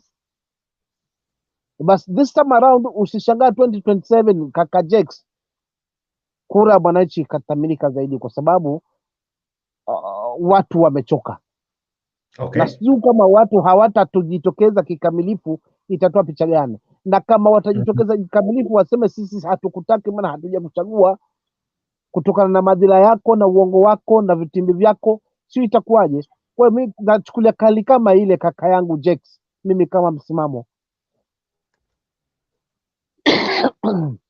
kwamba sasa hivi ni mwananchi achunge na mwananchi. Ndio maana nimekutanguza nikakwambia usijawahi kama kiongozi, usiwahi kama rais ama kama kiongozi, usiwahi cheza na tumbo ya mwananchi. Moi ameweza kuturule for 24 years lakini hakukubali kucheza na tumbo ya mwananchi. Yani hakutaka agundulike nyendo zake na mwananchi maochoni peupe. Hii ya leo ni mambo yako waziwazi kwa sababu unapotandika sipo unapolala, unapolala sipo unapotandika. Hali hii itamlemea kivyote na ukifanya mchezo kama hakutakuwa na mabadiliko ama katonge ka mkononi kakuweza kumzubaisha mwananchi, mambo huenda akawa mabaya, hata tunaweza tusifika hata 2027. 2027 tunaweza tusifika tukaona mambo amechacha kwa sababu mwananchi amechoka. Asante. Ukitazama hii filamu ambayo anaicheza sasa hivi, raia hamuogopi rais hata kidogo. In fact ana demonstrate kwa mkono, ana demonstrate kwa ishara, anatumia ishara ya mkono, anatumia sauti yake kujaribu kumwambia rais kamwe hatutaki hivi.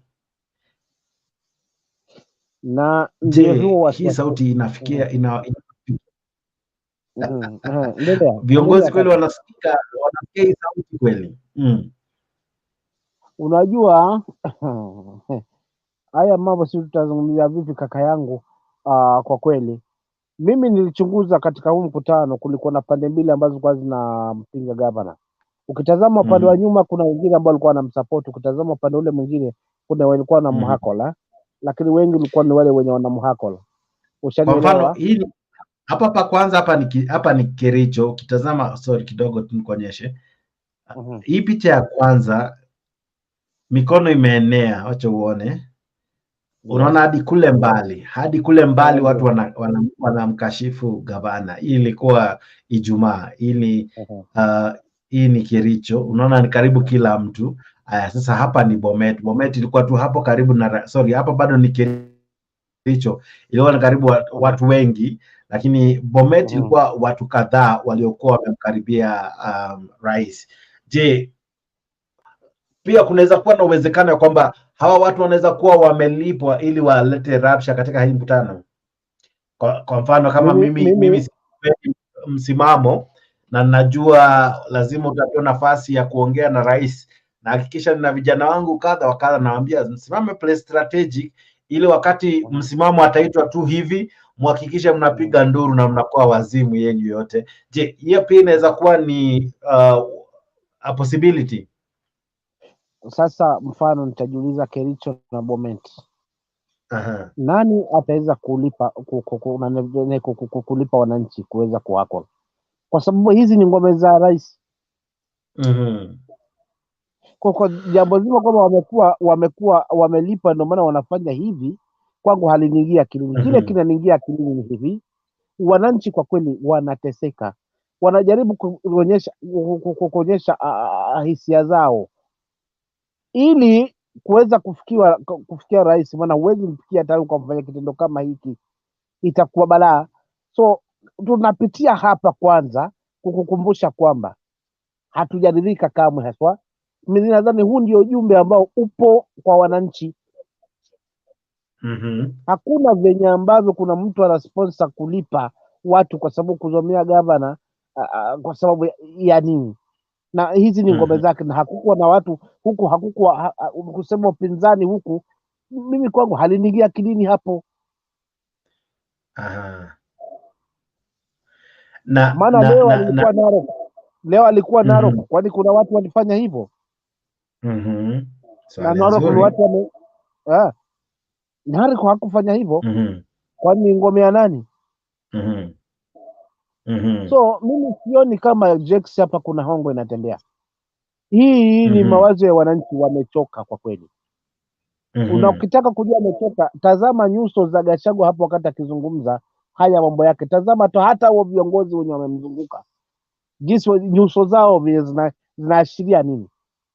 So for real, hawa watu wamekosa mwelekeo na hawakuwa na uongozi, hawakujua maana ya hii uongozi. Walikuta tu, unajua, ukiwa wakati nikicheza draft nikiwa nje ya huo mchezo huwa naona kwani huyu jamaa hangekula hizi tatu, hangekula mbili na mtego ni kwa wazi hivi. Lakini pindi ninapoingia katika hiyo mchezo sasa, najikuta mpaka kufika kingi siwezi kufika Jex. Sawia sawa na watu ambao wanatazama mpira, yani wenye kulaumu ni mashabiki zaidi. So wakati mwenzake akiwa katika uongozi, yeye alikuwa shabiki, alikuwa naona mianya kabisa. Alipokabidhiwa uongozi ndio ameona sasa kumbe hii kazi ni ngumu, vile nilitegemea sivyo ilivyo kwa sasa. Kwa hivyo hapa what we are lacking as Kenyans, it is just total leadership, na tuonekane huyu ni mtu wetu, tubadilishe uongozi. Asante. Swali lingine maybe ndakuuliza ni rais ni maendeleo amewapelekea, alright, hajaenda raha, hajaenda kupiga tu udaku, amewapelekea maendeleo ama ameenda kufanya kazi according to jinsi anavyosema. Mbona mwananchi afurahi ya kwamba barabara ndio inaona inatengenezwa, hospitali ndio hiyo imekuja kufunguliwa, ndio hiyo shule imefunguliwa? Mbona mwananchi afurahi ili ya kwamba tofauti zake na kiongozi ambaye hawamtaki aifunike kwa saa hiyo kwanza, rais amalize kazi yenye anafanya, alafu waendelee na vita za baadaye hapo mwisho? Maoni yako ni yapi? Mbona mwananchi hajafurahishwa na kile ambacho amekuja kuletewa? Kaka, unajua kama kiongozi kuna vitu viwili. Mimi msimamo, siwezi nikafukuza nyani walio kwenye miti nikaacha ambao wanakula mahindi shambani. Nipate vizuri na nitarejelea tena. Mimi kama msimamo siwezi fukuza nyani walio kwenye miti nikaacha walio shambani wanaokula mahindi yangu. Sharti nianze na wale wanakula mahindi kwanza, ndipo nifukuze wale walio kwenye miti. Na hapa ndo kwenye tofauti kubwa. Kunipelekea maendeleo, kuniletea barabara ni sawa, niletee barabara, lakini je, gharama yangu ya maisha? Je, pesa yangu ya ushuru inanitengenezea nini? Je, hospitali dawa zipo? Maana hapo ndipo ambapo ni kwa kukimbilia. Je, elimu ni rahisi? Hapo ndipo kwa kukimbilia. So before niletee barabara, kuna vitu ambavyo ni basic. Vyakula, je, vimeshuka bei? Je, sarafu yangu iko sawa? So kuna vitu ambavyo alikuwa anafaa kuvishughulikia kwanza kabla kujitokeza sasa machoni kwa wananchi kwenda kudadisi wale viongozi wamewapa macontract na hawajafanya hizo kazi. Si kwenda kulonji, ni kwenda kudadisi na kwenda kuangalia miradi ambayo ameagiza, kwa sababu yeye hafanyi kazi peke yake. Kuna majopo, kuna mawaziri, kuna wabunge, kuna magavana, kuna whatever. So kazi yake ni akatazame ni nini mradi ambao nilisema ufanywe mahali fulani, je, umefikia wapi? Na kama umekwama, tatizo liko wapi? That's what hivyo ndio kiongozi anafaa kufanya. Ameshashughulikia masuala muhimu. Wananchi hawapati tabu. Gharama maisha imeshuka. Umenielewa vizuri hapo Jex? Then after hapo nenda sasa ukatazame miradi ambayo sasa umeweza kuimplement. Hata ukisema leo na launch hakuna mwananchi ataweza kuwa wako. La, kama unanilochea barabara wakati mfuko wangu unanimaliza kabisa mwisho, yani huna imani na mimi kwenye mfuko wangu, unanitoza ushuru pasipo na sawa, unanitoza ushuru, lakini ni uone unanifanyia nini? So kaka Jex, hapa ni kwamba wananchi wamechoka. Heshima inaenda ikipungua, na baada ya kuisha hiyo heshima sijui itakuwaje tunakoelekea, maana imebakia finyu tu. Huku kutumia nguvu, polisi kutumia polisi kwa nguvu ama kutumia wajeshi kwa nguvu kuweza kuwanaandama wananchi, pia hili ni kosa kubwa. Wakati wananchi watakapogeuka na kutaka kurevenge, sijui tutaelekea wapi. So tuna mchezo hapa na vitimbi, kaka yangu Jex. Ndio maana mimi nina uchungu na nchi yangu kaka, lakini hiyo ndio hali ilivyo. Ukitazama hali ilikuwa hivi siku kadha tu, hali ilikuwa tete sana wakati ambapo raia walijitokeza, na hapa ni Bomet, na wakati mmoja raia walikuwa wakirushiana mawe ama wakirushia hadi polisi mawe. Gasi zilikuwa zimekita kasi sana, na ukitazama ni kana kwamba malalama zao ni kwa gavana wao Birchok, na hata wakilalamika hivi, je, hakuna njia mbadala ya kumtoa mamlakani? Kaka Jex, hata akiondolewa huyu gavana haijamaanisha haijatatua shida. Maana shida iliyopo ni kwamba ni kiongozi alopendekezwa awepo kwa mrengo, kwa manufaa ya mtu, na hata akitolewa huyu atakaye kuja lazima kwanza athibitishwe juu, je ni wetu ama ataenda akateleta azimio katika ngome yangu, ataenda kuleta janja zingine na kunizidi akili. Unajua hapo ndo kwenye shida. Mimi silaumu huyu gavana kwa nini hafanyi kazi, maana si gavana huyu peke yake ambaye hafanyi kazi katika KK. Shida yangu ni ile sauti inayowafanya hawa watu wasifanye kazi yao kisawa sawa na uhuru. Kwa hivyo hawa hata kama wana complain gavana hafanyi, before laumu gavana, ni nini aliyomshikilia gavana? Kwa sababu gavana za kuwa kuna sauti imemshikilia, hawezi jinasua kwa sababu anaweza enda visivyo kinyume na matarajio ya mdosi wake. Na ndio hapo kwenye shida nilikuwa nimezungumzia awali Jex, kwamba kuna haja ya mwananchi sawa, kuna haja kiongozi haswa kuheshimu mwananchi. Akishatumwa kwenye kazi afanye kazi ile ambayo mwananchi amemtuma, lakini kama katikati kutatokezea mwenyewe naanza kumiliki na kubadilisha uongozi, haya ndo matokeo yake tunayoyaona. Kwa hivyo hawa hata wakitoa huu gavana wamtoe leo, lakini kama gavana atakayekuja atasimama na kutaka kusema ukweli, muona pesa hazija, ambia wananchi ukweli, kuna tatizo, azungumzo kweli, kinyume na aliyopo madarakani, hii ni ngome yake. Hapo ndugu yangu ni kuandika sufuri na kufuta kuandika zero. Mimi kimaoni na ukiangalia rapsha ilizuka tu baada ya hata rais kuondoka. Bomet hakukukalika tena kwa kipindi kadhaa, watu walirushiana mawe, kukakuwa na hali tatanishi ama hali ya utata katika maeneo kadha wa kadha, especially mjini Bomet. Je, ilifaa ifike umbali huu wote? Ukiangalia, je, kulingana na vile najua president yeye upata intel, hakuweza kujua kwamba hali si sawa, hali si nzuri maeneo ya Bomet, hali ni tete. Je, ni vyema niende ama hii project ambayo nataka kulaunch inaweza subiri kidogo, ama inaweza hata ilaunch ikiwa imekamilika? Juu zingine alikuwa anaenda kulaunch ikianza, angeenda hata ikiwa imekamilika, maybe wakati huo amani na umoja na uwiano ungekuwa umekithiri maeneo ya Bomet, lakini nikana kwamba alienda akawasha moto ambao labda ulikuwa umetulia. Maoni yako ni yapi? Mimi kaka Jex, kinachomfurahisha na ama bwana narusha mawe niwajibize Wajaluo hawa ama ni maana tulikuwa tunajua kwamba mawe na ndugu zetu kutoka Nyanza. Sasa haya na tunashuhudia hapa nayo. So for real, kwa swali lako ndugu yangu ni hivi, kwanza angeenda pale mradi umeisha na akague ama aeleze wananchi, yaani kuna jambo limefanyika, wananchi wameliona. Unajua at least hiyo pia inamweka mwananchi na matumaini.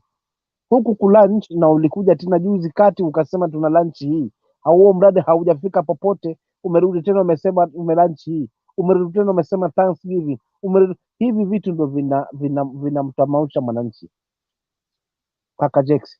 Kwa hivyo hakukuwa na haja yeye kwenda, kwa sababu kuna waziri husika Murkomen anafaa kudili na hawa watu na masuala mazima na barabara, akishirikiana county government pamoja na gavana.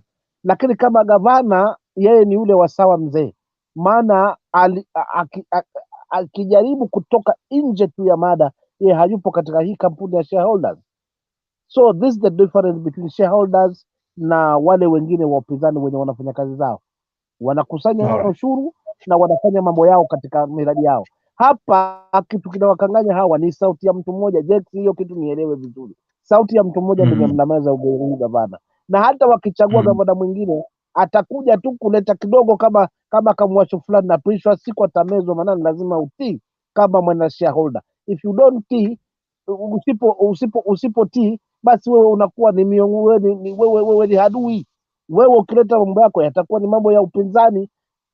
Sasa hivi haya mambo alikuwa anazungumza, maskata kauli yake anasema mnaleta mambo ya ODM hapa. Sio kama umeelewa hiyo kauli hiyo, kama hiyo mnaleta mambo ya ODM hapa. So it means kwamba yoyote atakwenda kuzungumza kweli pale kuweza kuipinga kwa njia moja ama nyingine serikali, kwa sababu anasimama katika haki kutokana haswa na maelekezo ya mwananchi, yeye atakuwa ni hadui. So huyu gavana ameshikiliwa sasa, anajuta. Ni bora angefanya ile kazi ambayo mwananchi amemchagua, haingefikia hapa. So wacha hawa waandamane, mwisho wa siku wataandamana kwa gavana na watagundua tu kwamba wapili tumefanya hivi. Sasa wakupiga mawe sasa ni huyu rais, kwa sababu huyu rais ndiye anatuharibia. Gavana wa kwanza tumemtema tukasema afanye, wapili ndio huyu, mambo ni yale, kwa sababu kama hatapewa mbavu za kujinasua na kufanya kazi yake kwa uhuru, siasa iko pale ndani kwa sababu ya urengo na chama na dini na hiyo ndio itakaoharibu. Mimi sina mambo mengi yangu, maoni yangu ni hayo tu. Nataka kukuuliza swali kuhusiana na vita ambavyo pia tunaviona vikitanda kati ya gavana wa Trans Nzoia na spika wa bunge jamaa anaitwa Moses Wetangula. Sijui kama utakubali nicheze clip kidogo usikize shida iko wapi, alafu nieleze. All right. Legislation that will anchor the using President William Ruto's functions to settle their political scores. He asked the leaders to focus on the development agenda instead of political rivalry. Deputy President Gachagua also exuded confidence in reviving the ailing economy, as Elvis Koskei now reports. Akizungumza kwenye ibada ya Jumapili mjini Kapsabet, kaunti ya Nandi. Well, apologies for that. We'll bring the correct report in due time, all to do with the Deputy President's forays in the South Rift region. To other stories making headlines for a few months now, Trans Nzoia Governor George Natembeya has been on an all-out war against the Speaker of the National Assembly, Moses Wetangula, accusing him of poor leadership in the Western region. Although Wetangula has steered clear of responding to the allegations, his foot soldiers in Bungoma County have told off Natembeya as one being used to divide the Mulembe nation by reversing the gains made in uniting the restive region. KTN's political affairs reporter Emmanuel Tor with more on this. Watu wako na papa ya Roma huko. Watu wanapata wanafanya watu wa Luhya na kuwa watu wa brand of jokes everywhere. It has been his pet subject for weeks now. Trans Nzoia Governor George Natembeya has literally walked the talk in his mission to tear into the Speaker of the National Assembly, Moses Wetangula, whom he has accused of lacking the wherewithal to lead the Mulembe nation into greater political heights. Sasa ati mimi nikisema papa ya Roma ameingiza watu yetu kwa mtambo kwa umaskini, iko watu wanakuja waniambia kwamba nisiongee. Wale hawa jamaa kama wangekuwa kina Muliro wakati huo, sisi tungepata independence kweli. Although he has not directly responded to Natembeya, his foot soldiers in Bungoma County have told off the first-term governor. Natembeya is behaving the way he's behaving because he's having a good time, one of his own kind, with the gods of the coup, of the failed coup plotters. And I think it's only a matter of time. He is not different. He will follow the same destruction path, the path that the coup plotters, led by Wycliffe Wangamati.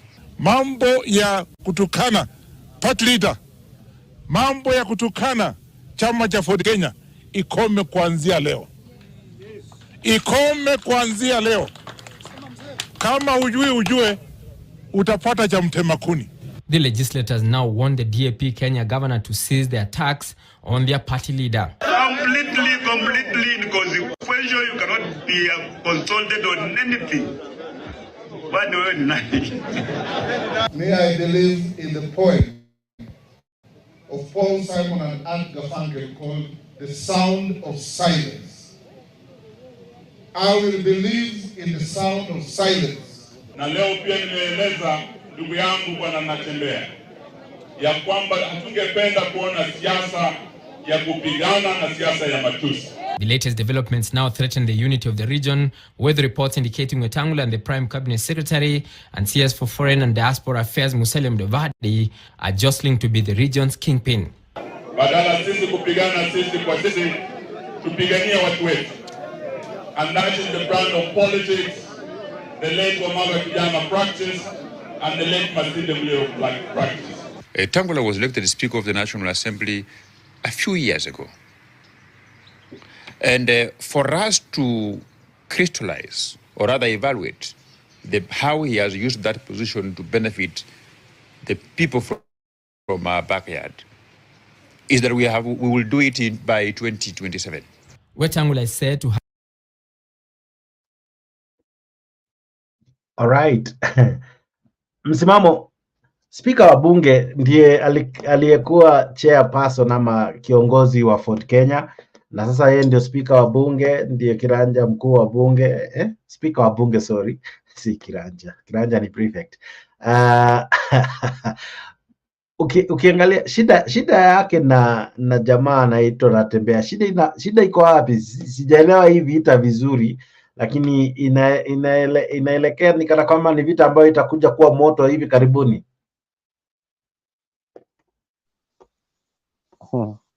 Unajua, mimi si fan sana wa huyu bwana wa Roma huyu.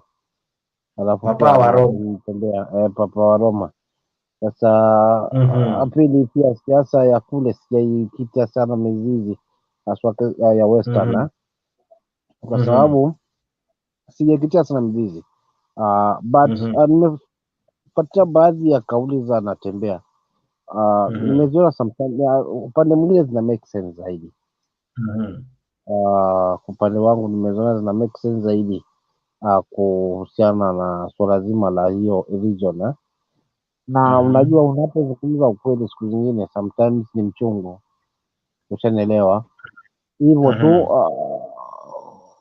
hapa kuna moto unakuja. Mimi nakubaliana na wewe 100% kwamba kuna moto unakuja, lakini bifu zao kindani binafsi kwa kweli siwezi jua kwa sababu sijakita zaidi mizizi.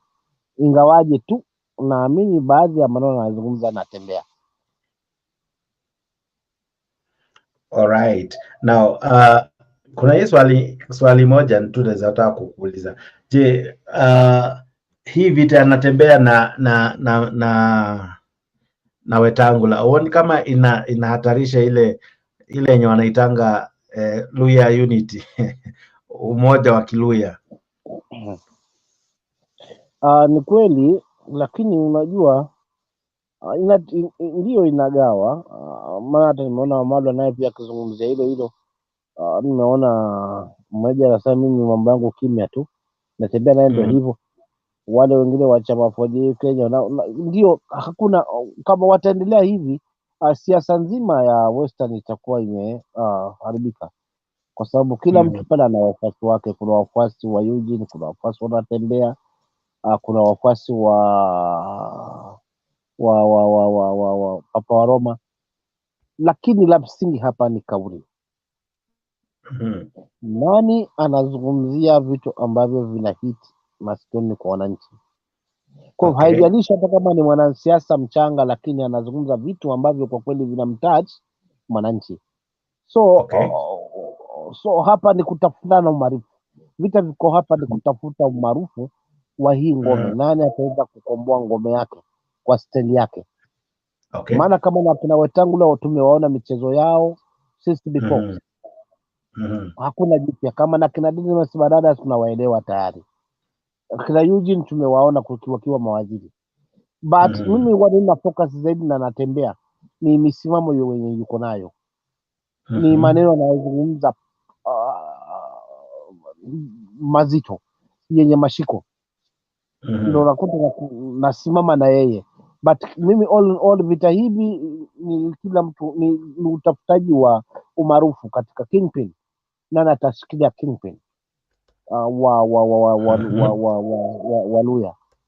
Ukizingatia Natembea anasema hawa jamaa walikuwa hapa, lakini bado kimtazamo wangu mimi naweza badilisha, pengine kimtazamo wangu haswa kama mimi kwamba Natembea anaweza badilisha haswa na kuunganisha hii Luhya nation kwa pamoja zaidi. So hapa ni kutafutana umaarufu, nani kigogo nani si kigogo. So, kauli yangu ya mwisho kabla tujamaliza show, kwa sababu naona kuna masaa pia inatukimbisha, nataka kuuliza swali ambao imegonga vichwa vya habari leo, na hiyo ni kuhusiana na swala la huyu mwanadada na mwanamsheria mkubwa na aliyekuwa pia mgombea mwenza wake Raila Odinga. Wanasema ni wakati wake sasa. Wacha tusikize kauli hii alafu turejee. Drive with hopes of clinching the top seat come 2027. Now Kenya leaders say it's Martha Karua's turn to clinch the top seat and take Raila's position as he eyes the AUC leadership. Beldin Waliaula reports. In Isiolo County, as the registration of NAC Kenya members was going on, the leaders called on the residents to back Martha Karua's candidacy come 2027, saying she'll be the best bet. President wetu atakuwa NAC Kenya 2027 kwa sababu Raila anaenda kwa hiyo kiti ingine ya juu, yani kubwa kuliko hata ya president ya Kenya, na kwa hivyo tutaunga mkono Martha Karua juu chini mpaka aweze kupata hiyo kiti. Na pia kama vile mnauliza kama ametoka kwa muungano ya nini Azimio anjatoka. NAC Kenya leaders in Isiolo say the grassroots registration going on is for 2027 preparation as they hope to replace Raila Odinga as the leader of Azimio One Kenya as he aspires to take over AUC leadership. Patia rasilimali ya kutosha kila mtu, lakini ile kitu ambayo imekosa ni uongozi bora. Tumeanza safari ya hiyo ya kutafuta uongozi bora ambao tunafikiria kilele yake itakuwa mwaka wa 2027. Ndio tuko hapa kujaribu kutayarisha ground. Also, those eyeing Azimio top spot include Kalonzo Musyoka, who was declared interested to vie for the presidential seat in the next election. This development follows the AU Executive Council's unanimous decision to allocate the opportunity for candidates from East Africa region to vie for the AU Commission's top position. The decision that was taken was that in accordance with the alphabetical order, the East African region will now have the opportunity to offer its candidate. All right. Kaka Msimamo, je, ni wakati wa Martha Karua?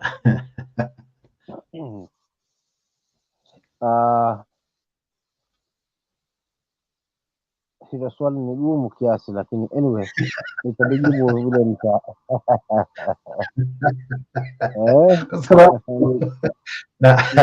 ni gumu upande wangu kiasi, kwa sababu wamesema hao wana NAC Kenya. Wana NAC Kenya wanasema hivi ya kwamba huyu ni mwanasheria ambaye amesimama na atakayekuwa ama anayewania kiti cha AUC bwana Raila Odinga. Amesimama naye, lakini I think amesimama naye mara moja tu. Hiyo imetosha yeye kuachiwa nafasi ya kuwa ndiye atakuwa kinara mkuu ama atakayekuwa flag bearer wa Azimio ama wa ile chama ambao wataunda. Je, unaona kama hiyo wakati imefika na mbona saa hizi ndio hizo stories zimeanza kushika kasi? Unajua acha nikwambie kweli. Katika safari ya mamba kenge pia wapo. Safari ya mamba kenge wapo. Umenielewa? Sasa nani sasa hapa ndio sio mamba. So mimi wakati ule nilipoona Azimio at first mimi picha iko hapa, mimi raketi inaendelea hapa kidogo tu, nataka nige kwa pointi yako, nikaelewa fika itafikia wakati kila mtu atashika njia yake hapa. Haya mapenzi yapo, lakini kila mtu mwisho wa siku atashika njia yake. So tukaona na Kalonzo na Eugene kidogo kidogo watu wanasema hatujatoka tumo. Leo Karua naye na watu wake ndio hivyo. So haya tunategemea, lakini all mimi naamini kwamba hawa ni wanasiasa wasichezea akili. Tuweza shuhudia hapa tuanza kujigawa mwisho wa siku tukaona wamerudi tena wamepanga mbinu mpya.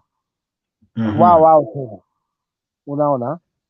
So mimi kiupande wangu na imani kwamba anatosha Martha Karua kwa sababu ya msimamo yake, kwa sababu ya rekodi yake, hana masuala na ufisadi, hajajilimbikizia mali, na pia akisimama katika sehemu yake amesimama. Unajua tungekuwa na msimamo wa Martha Karua sasa hivi kwa tunazungumzia mwingine. Haya mambo na bipartisan talks ya wengine mwisho wa siku ndio ametufikisha mahali tupo, wakifurahia wakisema huyu jamaa tumemsupport lakini hana wale hajaenda, so ni wakati wetu na sisi tuunge mkono. Hiyo ndio ilikuwa plan ya kwanza na sasa hivi imefail. Unaona? So kama ni huyu mama anasema yuko tayari, hata mimi kumpa kura yangu nitampa, maana nampa kiongozi ambaye najua na misimamo. So ni wakati uko sawa, ana haki wa kufanya hivyo, sheria inamruhusu, umri unamruhusu, rekodi yake inamruhusu, wacha ajaribu. Kalonzo naye ajaribu kivyake, Joho naye ajaribu kivyake, ushaona. Lakini najua mwisho wa siku hao wengine wakijipanga, si ajabu kaja kuona tena wamerudi drawing board, wakasimamisha mtu huyu mmoja. So ni early to judge kwa sababu bado safari ni ndefu. Wacha waimarishe vyama vyao mashinani. They are doing a good thing. Na appreciate ya kuimarisha vyama vyao mashinani. Lakini kwa sala ya Karua, kaka mimi hata mimi nasimama na yeye. Kaka nikuulize, Martha Karua alijaribu kuwania mwaka wa 2013. Akakuwa mgombea mwenza mwaka wa 2022.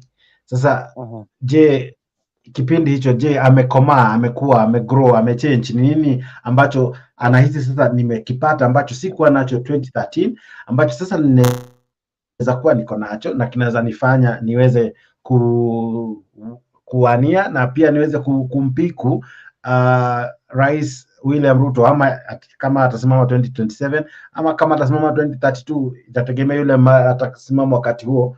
Je, unaona kama ametosha? Karua nilishakutangulia kuambia mapema awali kwamba Karua anatosha. Kiupande wangu anatosha. Haijalishi alisimama mara ngapi, lakini bado yuko na track record yake nzuri. Correct. Hana ufisadi. Pili, ana msimamo. Akisema mimi ni hapa ni hapo, habalishi. Umeelewa? So vitu kama hivi vinampa credit ya kwamba anatosha. Tatu, ni mwanasheria. Umenielewa? Ni mwanasheria. Kwa hivyo haya mambo tumeyashuhudia 2022, laiti kama angekuwa ni yeye, nadhani tungekuwa tunazungumza mambo mengine sasa hivi. Umenielewa?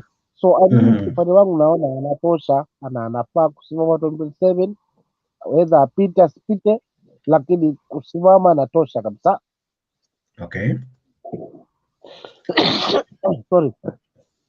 Alright. Anatosha kaka, anatosha. Alright.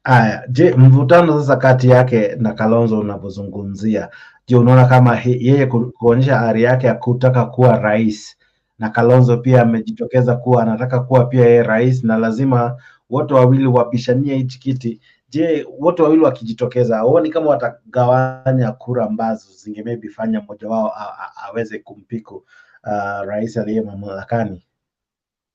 Kwanza mimi nafurahikia kwamba hii miungano ife. Mimi mtazamo wangu ife, maana hasioni tija.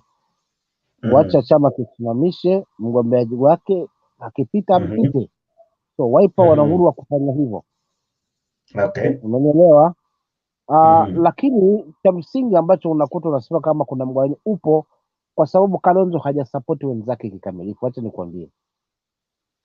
Kimtazamo wangu sikumuona kwamba alikuwa na ni aswafi kwamba tuna haja hao watu ni wasimamie na kisha kwamba wamepata kile ambacho wanapigania nacho kenye wamekipigania na wameweza kunyang'anya. Alikuwa yumo kigundani kiguu nje, ndio maana nilikuwa nakwambia safari ya mamba Kenya wapo. Umenielewa? So huyu Matakarua alikuwa anapendekeza tofauti na vile alikuwa anapendekeza Kalonzo. Haya mambo alikuwa anafichwa, lakini kimtazamo wangu Karua hakuwa na interest na bipartisan talks. Ile basi tu ni kile budi hutendwa. Lakini kama ingekuwa ni Karua hatungeenda kwa njia ya bipartisan talks. Kalonzo aliprefer hii bipartisan talks kuhakikisha kwamba aonekana ameweza kuleta amani, ameleta hawa watu pamoja kiasi kwamba ataweza kupita katikati yao. Karua haijamfurahisha mno. Maana sisi tumeshinda kwenye hii njia tuweze kupata ushindi wetu, kisha baadaye tutakupa naye Kalonzo alikuwa anajua kama atapata ushindi wakati huu, hawa watu wengine katika mamlaka, nafasi yao wagombea 2027 haitakuwepo. 2027 haitakuwepo. So kulikuwa tayari ndani lazima kuna mvutano.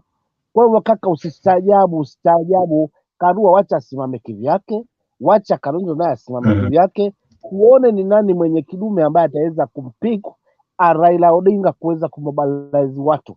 La sivyo kuna majembe ya watu wa ODM ndio ambao huenda yakaja akapita katikati ya hawa watu wawili. Hivyo basi wewe unasema kila mmoja asimame kivyake kabisa. Sasa ukikumbuka hapo awali, kama kwa mfano mwaka wa 1997 aliyekuwa Rais Moi wakati wa uchaguzi aliweza kuwashinda wapinzani wake kwa sababu ya wao kutokuwa na umoja. Naye aliyekuwa mgombeaji wa urais katika chama cha kinaitwaje, Masaya Ngilo, I'm forgetting her party. Masaya Ngilo akasema chanzo cha wao kutoshinda ilikuwa ni kwa sababu walikuwa na migawanyiko, lakini akasema walipoungana mwaka wa 2002 ndipo walipoweza kumshinda Moi pamoja na Uhuru ambaye ndiye alikuwa kiongozi aliyetaka kumrithi rais mstaafu Moi.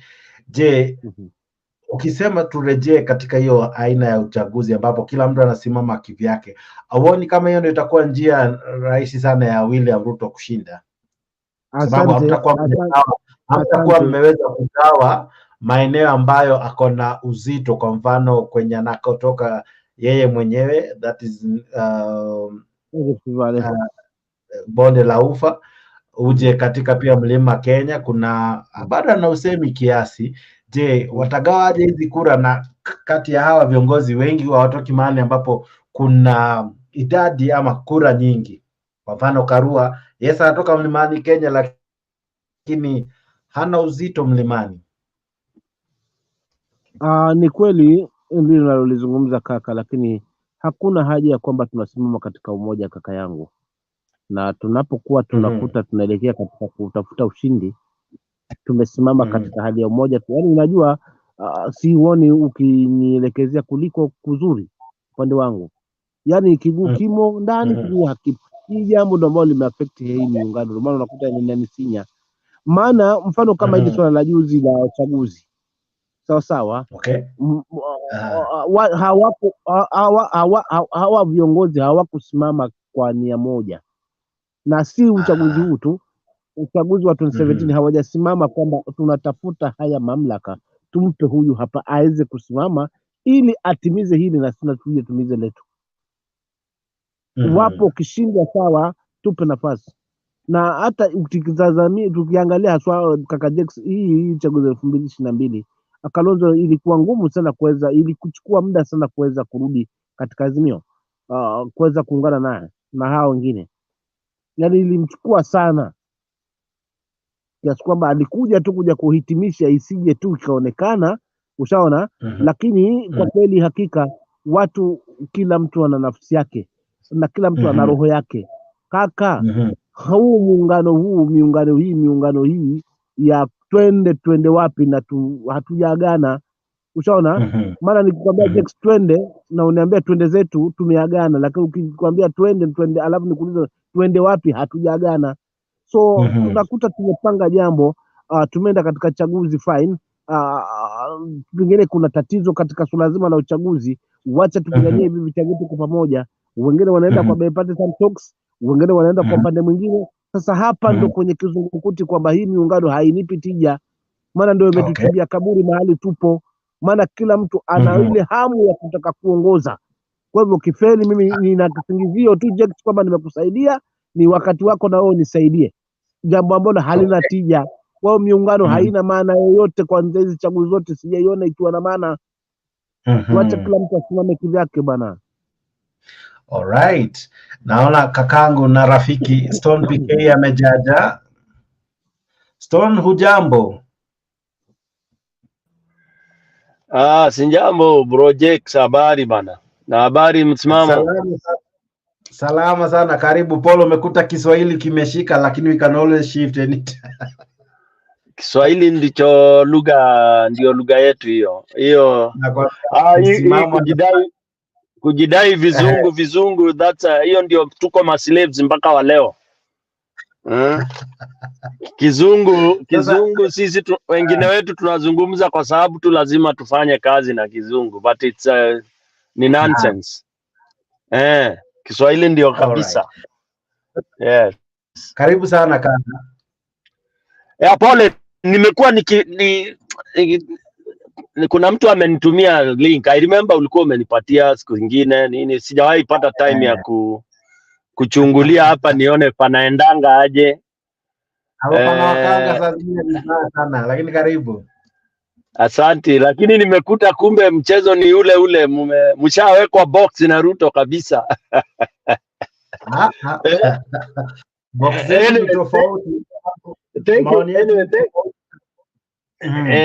Ni sawa najua, lakini game ni ile tu. Unajua watu sasa lazima akikuweza aliye na nguvu mpishe. Sasa tumempisha Ruto, ikawa sasa lazima tufanye tete a tete.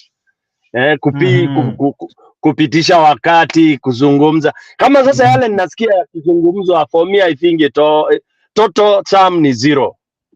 Sorry, I'm always I always go very hard. Mimi yote ambayo Kenya inaendelea because nimeona tu miaka nimeona chaguzi za Kenya nyingi.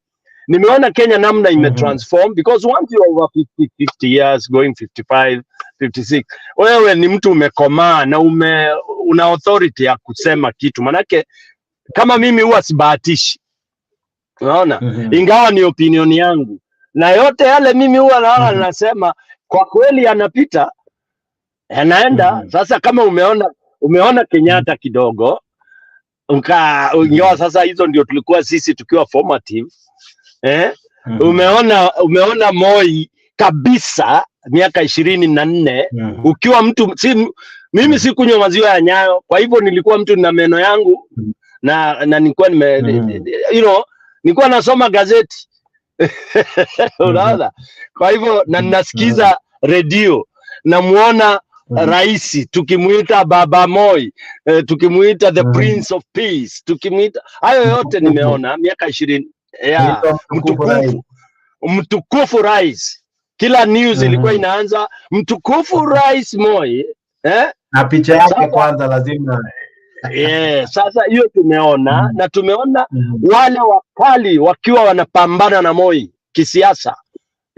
Mtu ambaye vile ameanza kuzungumza asubuhi ndiye atazungumza mpaka umwekee kisu shingoni, amesimama pale pale.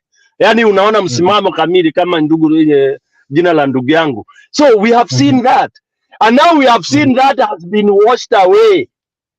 So now kile kiko saa hii ni watu tu kujaribu pass time. In Kenya mtu anasema unaweza pigana kisiasa, hamna. Alright, now kuja kwa topiki yako, kwa mfano tulianza Ruto must go, hiyo yote imekwisha Jake, that's gone. Yani we have surrendered in short form. Tumekubali rais ni Ruto, na sasa tukubali atutie anavyotaka. na anatuweka kabisa. Sasa ametuweka mpaka sasa tunakaa chini kwenye sebule tunazungumza mambo ya wajua sasa tukijipanga vizuri 2027 ndoto kubwa mno. Ndoto kubwa mno baba. Mtu anakuibia mchana pale Bomet kama alituibia. Unajua mbeleni tulikuwa tumeambiwa tumeibiwa. Inaonekana hakuibiwa. Hiyo imechange. So inaonekana kweli Ruto alishinda kura. Alright? Sasa kama Ruto alishinda kura na sisi wote tumeimba, tumekubali, sasa Ruto ndio rais. Haya. Itakuwaje Ruto utajipanga utamshinda kivipi? Okay. Swali langu ni hilo. Swali la pili. Ama comment ya pili. It's very nice. Angalia sasa hivi kila mtu anasema anataka kusimama. Kila mtu anataka. Ni kweli na hapo nitamuunga msimamo.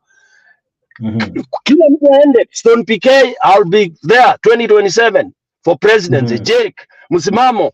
Let's go there. Nikiwa Liberia, when we were there for peacekeeping mission, watu walisimama presidential, I think there were over 28.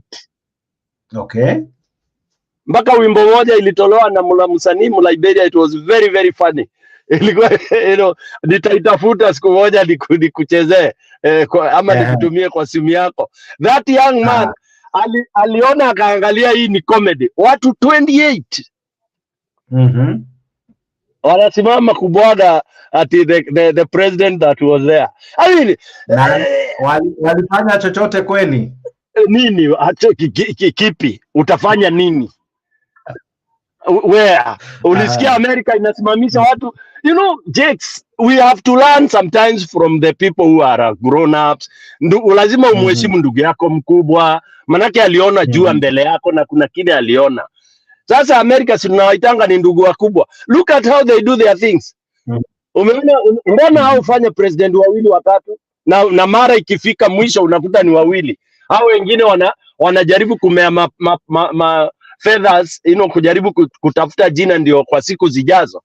Sasa Kenya hatujafika hata kama mkiwa wawili unabwagwa chini aidha kihalali ama kiniereka hiyo ingine. Sasa ndio kila mtu sasa anajitokeza, nataka kuwa rais. We have now become cartoons of Ruto. Ruto sasa tulikuwa tunafikiria yeye ndio cartoon, kumbe sisi ndio clowns. Yeah? Haya, tumeanza kuulizana. Martha Karua amesema anasimama ama watu wamesema. Then people are doubting. Yani sincerely, how would you doubt when Martha says she wants to contest for president? Nani aliye karibu mno? In my own opinion. Mtu ambaye yuko karibu mno hivi kwa sasa, kama ingewezekana, kwa mfano ikiwezekane Kenya tunaweza piga kura na ihesabiwe vilivyo, Martha has the highest chance of getting presidency in that country. If at all we can be able to vote and votes are counted. It's not a joke. Because Martha will use everything. Tutatumia ukabila, number one. Because that is, hiyo ni lazima Kenya, mpaka Yesu arudi. Okay? Tutaingia ukabila. Okay? Number two, tutaingia kwa boma ya baba. Because we will go kwa baba and we will tell him whether you like it or not. Martha ndio utasupport. Hata usipo support usinyamaze, usiseme kitu. Okay? We nyamaza kimya, but we tuvamie boma yake. Alright?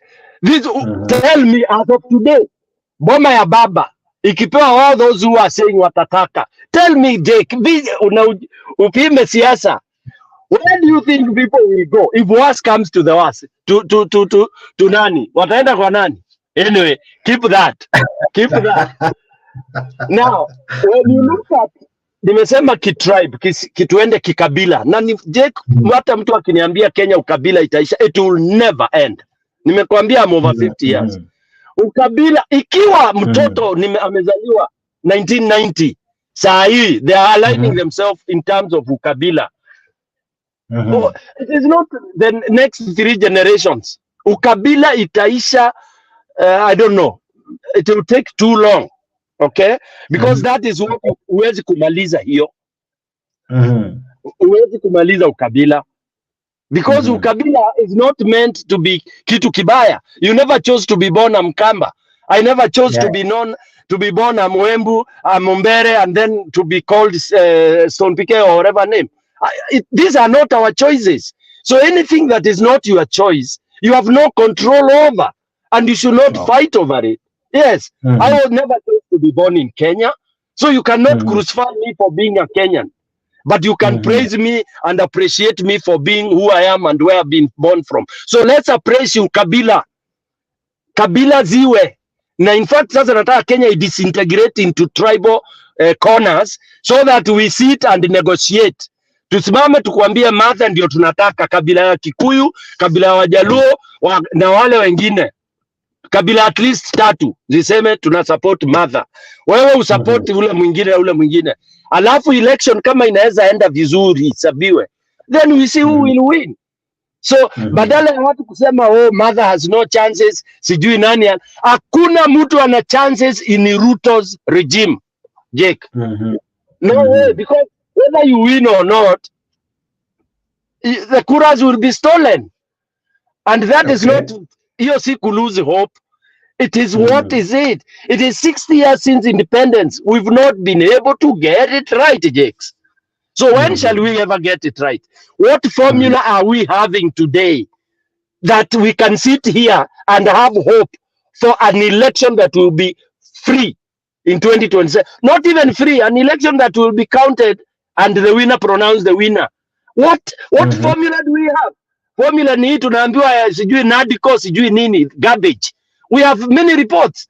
We have new reports. We have, so what is this, Jakes? I know you guys are younger. We've had, enda uangalie kwa Google how many reports and commissions Kenya has. Some are damning. Nobody, I mean, we just said to them, akina wako wataongea. You will get nothing from these guys, unfortunately. Conclusion yangu, Jakes, we only have to go through Haiti way. Sorry. If you don't like this, tutaenda either Haiti way ama kila mtu akae kwake, then Jakes utaniita uniambie why you want us to be Kenyans. Now, I want to ask you several questions. One of the things I want to ask is this. When Raila Odinga goes to AU, if he endorses anyone, wenye hawatakuwa endorsed, hawata feel disgruntled, and then eventually they might even end up supporting William Ruto just to spite Raila.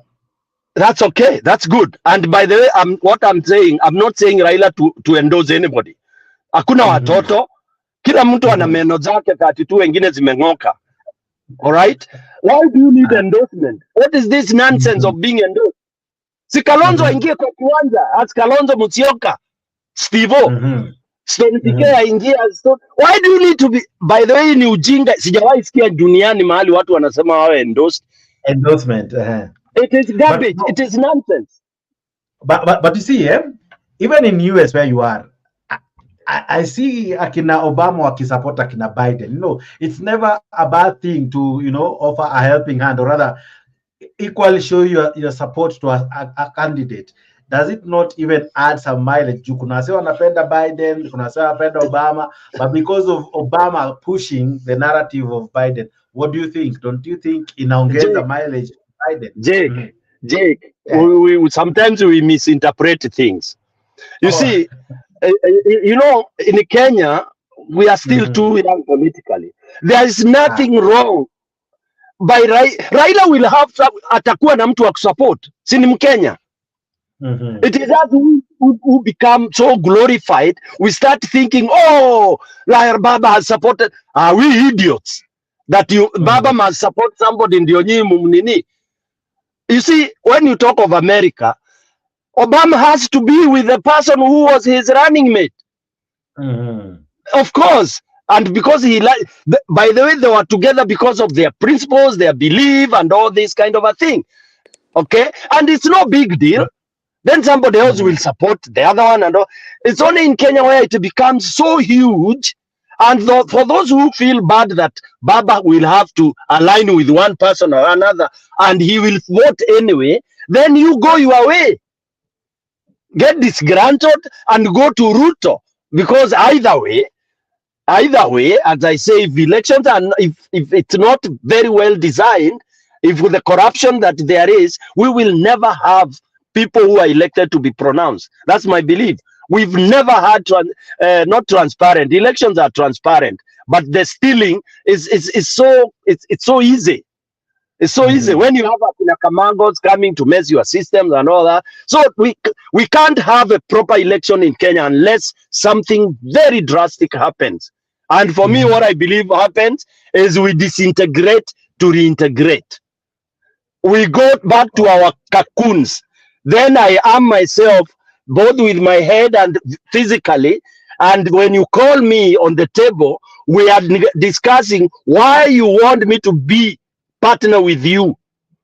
That has never been discussed. Why do Luos need Kikuyus? Why do Kambas need, why do we need 47 tribes to be one country called Kenya? That has never been addressed. What has been addressed is Stone PK becomes president, then is our time to eat. And that's where that's the big elephant in the house. I become president for my tribe and my peers to benefit without caring about other 46, 7 tribes. If whenever that has, so long as that has never been answered, we pretend democracy, pretend, I mean, we are lying. We are living a big lie as Kenyans. We are big lie. Look at simple things like Ruto's government, 100% almost Kalenjins. Look at when Kibaki was there. Look, so we have not addressed this thing, Jakes, and it is a rot. Kidonda kikiwa na kimeoza, kinakwaruzwa, kinamwaga damu. Kenya will never be until we disagree kabisa, then to agree. And I emphasize on that. Hii ingine maua ati tunapakana maua, we are one, we are brothers. Hakuna bro. You should see the way Kenyans hate each other. Don't be cheated at we love each other, tunaitana bro ya kishenzi. Uongo mtupu. I was born and bred in Nairobi. Listen, I was born and bred in Nairobi, in Eastlands, where brotherhood lives, where true brotherhood, anybody who comes from Eastland knows that. But it has been dismantled. I would eat kwa kina Ochi bila kushtuka. Ochi would eat kwa nalala kwao. Hakuna madhe hata astuki, anauliza uko wapi, niko kwa kina Hadisi, niko kwa mwingine, niko wapi, niko kwa kina Mutiso. That's how we grew up. That thing was so nice. And if it never ended with our generation, my generation, which is, you know, we are in the same generation with Uhuru, we are in that age set. If we have failed to unite Kenyans beyond this segregation and degradation of tribal, hakuna generation ingine itatengeneza hiyo. Because the generation that had confidence to do it, because you have to force it, is what Uhuru had designed. It is lazima uweke ni lazima. Hii kitu ndio ishe, utatumia lazima kama Kagame. Kagame amemaliza ukabila in quotes. In quotes, I'm saying in quotes because it will take another maybe 30 years. Ndio watu wazoee. Hiyo gospel ameanzisha huko. Na ni lazima ilazimishwe. Inawekwa ni sheria kali. Ukiita mtu Mkamba unashikwa. Unaulizwa kwa nini umemuita Mkamba, in bad or in good context. If it's in good context, then you are okay. Until we go that direction. But tukienda na freedoms, kila mtu tribe yake nini kuisha, Jakes, we are all going around the same vicious cycle. What you are calling for, is it what Nyerere tried in Tanzania, that somehow Jamaa ikaendelea to now that I think it has more tribes than Kenya, but tribalism power is not as pronounced as the way we have it in Kenya? What do you think? Is it because our leaders have got it wrong from the word go? Jake, let me tell you, that's another narrative Kenyans don't understand about Tanzania. Tanzania, Mwalimu Nyerere never failed. Never failed. You see, when you plant a seed, alafu inakuwa mti, then inakuwa mti inaanza kuzaa matunda, you've not failed. Unless umeplant ikakauka. Nyerere aliplant ujamaa. Aliplant ujamaa, undugu. That is why Tanzania is what it is. What those people who are saying he failed are capitalist extremists like Kenyans and others. Ati wanachekelea Tanzania is backward, it's sijui nini. How can it, I better be backward, but I know you are truly my brother. We better remain poor as brothers than be rich as enemies, fighting with guns each other. So never ever say Tanzania Nyerere Adenini. They are reaping the fruits of Tanzania is what it is because of Mwalimu Julius Nyerere. Okay. Yes. Shikilia tu hapo, PK. I'll be coming to you with more questions. As you have seen, I have a lot to ask you, but I have seen my good friend and brother as well. Hapa tunainanga brother Kenya huku kweli. Brother Kenya Ribe leo at least ajavaa ile kanzu yake ya Sunday. How are you my brother? I think umevaa leo apron if I'm not wrong. Ama ni nini iko kwa shingo leo? Leo ni St. Patrick's Day. Mpaka tukunywe kiroro. Oh yeah. Now let me ask you, the things that zimekuwa raised kwa show. One of the things ambayo imekuwa raised is it's probably time that everyone should test the waters on their own. History ya kusema tunashikana and then we fail all of us. So if Kalonzo wants it, let him go. If Karua wants it, kila mtu aende. And then hapo ili wataka kujita principle and probably they don't have enough or what it takes within them. Even I think that's what Stone K is equally calling for, that tuigawe wache yende ikiwa hakuna hii mambo ya kushikanisha, because when tunashikana tunaanguka sote kwa pamoja. What do you think? Nimefurahi kuona ndugu yangu Stone PK, simonangi kwa hizi channel zingine, lakini nimefurahia sana. He's very passionate. I like that passion. Usipotee Stone PK bwana. Salute. Pale unajua mimi usema, nilianza kusema hivi kitambo. Nilisema hivi, Ruto, Raila, Kalonzo, Karua, hawa say wote wanatuenjoy. Wako club moja. They are in one club. That is what we have to realize.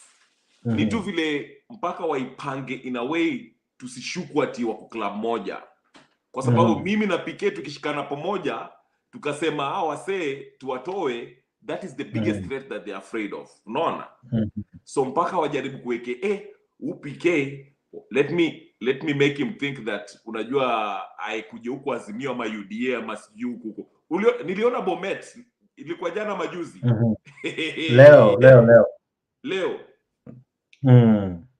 They are going through the same thing watu wa Ukambani, watu wa Kisumu, watu wa sijui wapi they are going through. Tunapitia hizi zote kama wa Kenya. Lakini hao watu Jake, tumeongea hapa how many times about NADCO. They are looking for positions for themselves. So what I'm saying is this. Tuwache kuangalia hao watu ambao tumeambiwa ati they are our leaders. They are not our leaders. Hata huyo Martha Karua mnasema hata kasimame peke yake. Martha Karua is compromised. Kalonzo is compromised. Raila has been compromised. Ruto ndio huyo ako compromised, ndio huyo. So check ni sisi tukujitegemea kama mimi na wewe tuanze yetu. Unasikia? Unasikia? And that was I've been advocating for a long time. Lakini mimi nilikuwa nasema hivyo, watu wananichapa. So what I want to say is this, mpaka tujiangalie sisi kama, and Stone PK amesema vizuri ile undugu tuko nayo. Wacha niambie Stone PK, hiyo undugu haijaisha. Unaona? Ni tu ile tukiingia kwa ninio kwa ninio siasa. Tukianza kwa siasa, mambo ya siasa. Sasa ndio hiyo undugu inaisha. Unaanza kusema unajua nini, wewe ni mtu wa UDA, usikuja hapa kuniongea mambo ya UDA. You remember vile tulikuwa tunakoseana hapa hivi juu ya UDA na Kenya Kwanza. You see what I'm saying? So what I'm saying is this. Mpaka sisi turudi kwa ile ubuntu wa Ukenya. Ile vile Stone PK amesema vizuri, nilikuwa naenda kulala kwa nyumba ya Ochi na Madhe aulizi tumelala wapi, amejua uko fiti huko kulala kwa kina Ochi. The same thing. That's what we are advocating of. But we have to have our own leaders. Unajua jana nilizungumza na mtu wa Haiti. Wacha nikwambie story, very short story. Mtu wa Haiti nikamwambia nini naendelea Haiti? Akaniambia nini? Hao wasee, hao magamu na wanakula watu sijui barbecue sijui nini. Hao wasee walikuwa nalipwa na Prime Minister amenio. Prime Minister resign. Walikuwa nalipwa waanze vita ndio endelee na ninio serikali. but they turned against him. Wakasema nini? We are going to choose our own.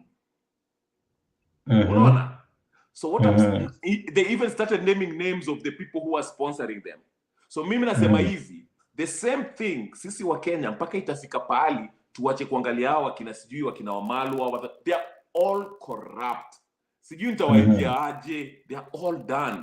Mpaka mimi na wewe Jex na Stone PK tukae chini na tuseme nini? Tunaanza serikali yetu by the people, of the people, to the people, whatever it is. Hakuna mambo ya sijui Raila, sijui nani, sijui Ruto nini. Sisi ndio tuanze grassroots revolution and movement. I've been saying this. Raila's main aim of staying in the opposition was to suppress a grassroots revolutionary movement. Kenya has never had opposition. I've been saying this. They have been playing this game for a long time. But wacha ni aendelee, unajua Stone PK yako na mambo ya kusema na wewe pia uko na mambo ya kusema. Endeleaje? Naja kwako tu saa hizi na Stone PK. Allow me to read. Kuna mtu ananiambia, Jake, soma comments zetu manze. Alright, let me read one or two. Naona Kimani akisema hivi, Karua is not corrupt, alright. That is Kimani. Goody anasema, Kenya Rebel, I like the way you are spilling your water like that judge. Sipping, sorry, your water. Ule judge wa Joy before atoe comment kali alikuwa anakunya tu maji kidogo. Na muona Sabrina anasema, sorry. Karua was bribed by that British tobacco company in 2009. Aende akaangalia hiyo kitu. She's a Western puppet, just like Ruto and Raila and Uhuru. Go ahead. All right. Namuona Ndungu anasema, mention your tribe, stop coming here and mentioning other people's tribes. We know that tribe issues in Somalia, and you people call us Jarel. I don't know what that is. I think wanaadresiana hapo kwa comment section. Sabrina anasema, truly I support you, Kenya Rebel. All these politicians are on the same WhatsApp group. This is the same I think I should call it project.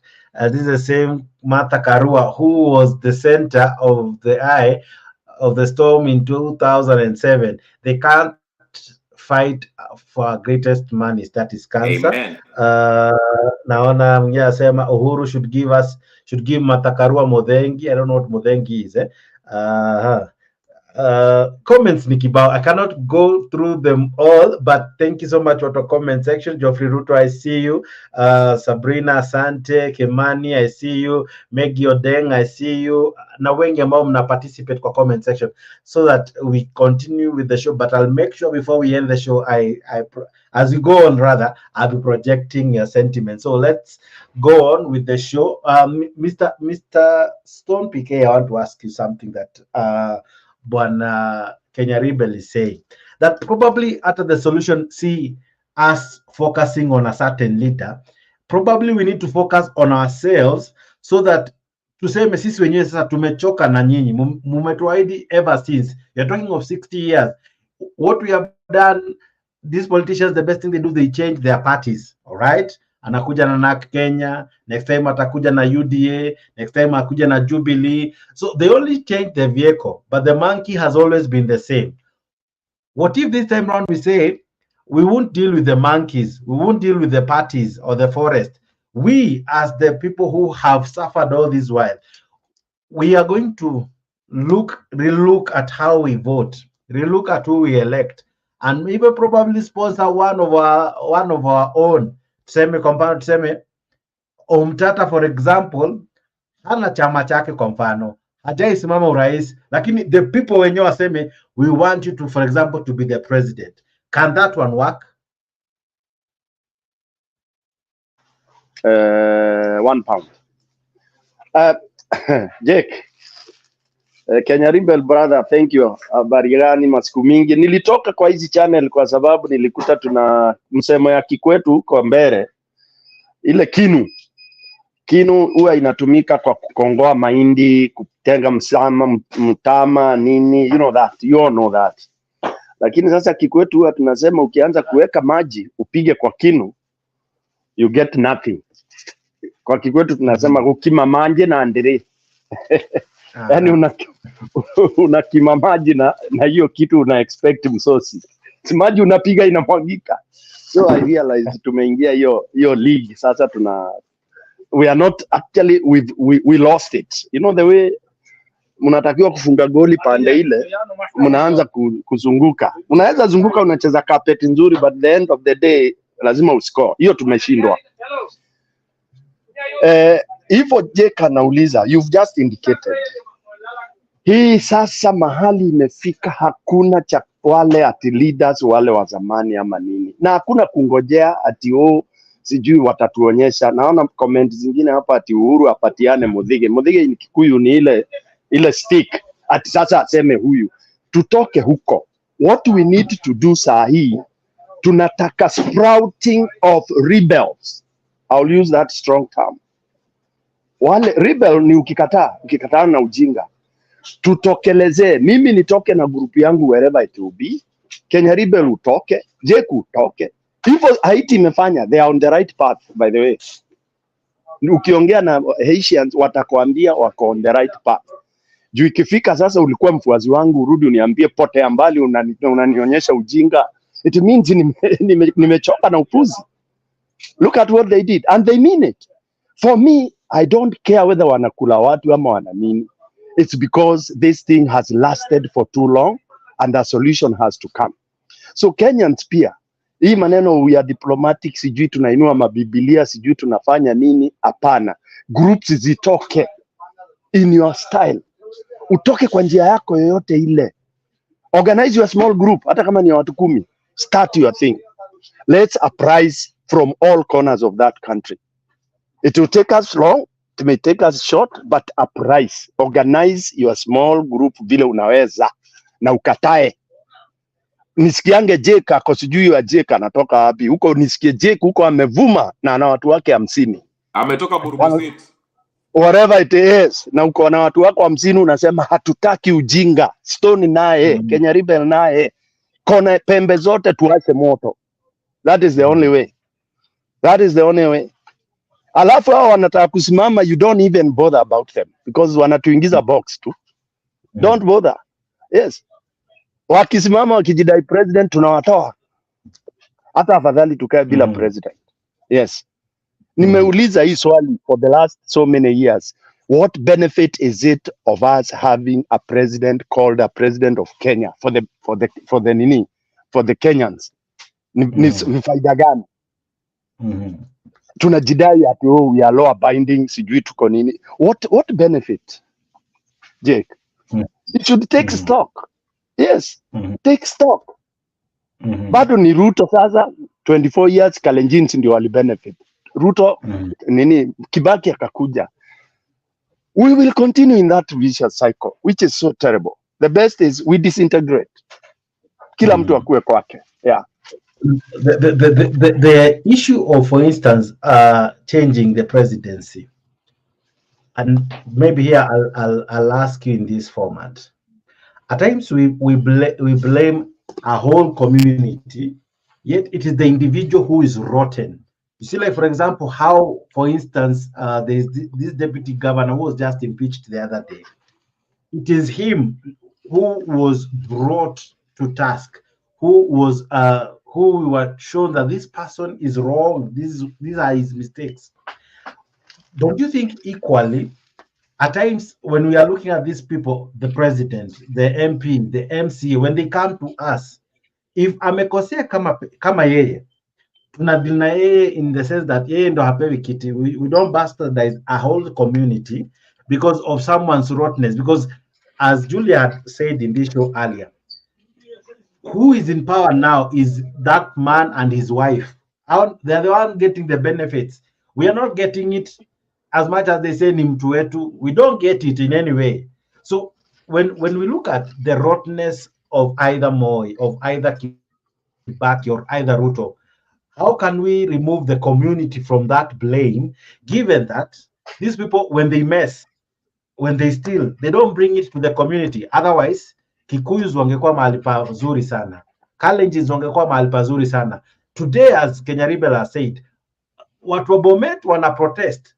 yet they may say wako kwa serikali. Watu wa Kericho wana protest, yet they say wako kwa serikali because they are feeling the pain, just like mzee mwenye yuko kwa serikali anaweza sema ana feel, mzee mwenye ako Nyanza, mzee mwenye ako Northeastern, whatever they are feeling, it is the entire nation. It's not a given region, and we're not benefiting simply because someone is a president or a certain tribe is a president.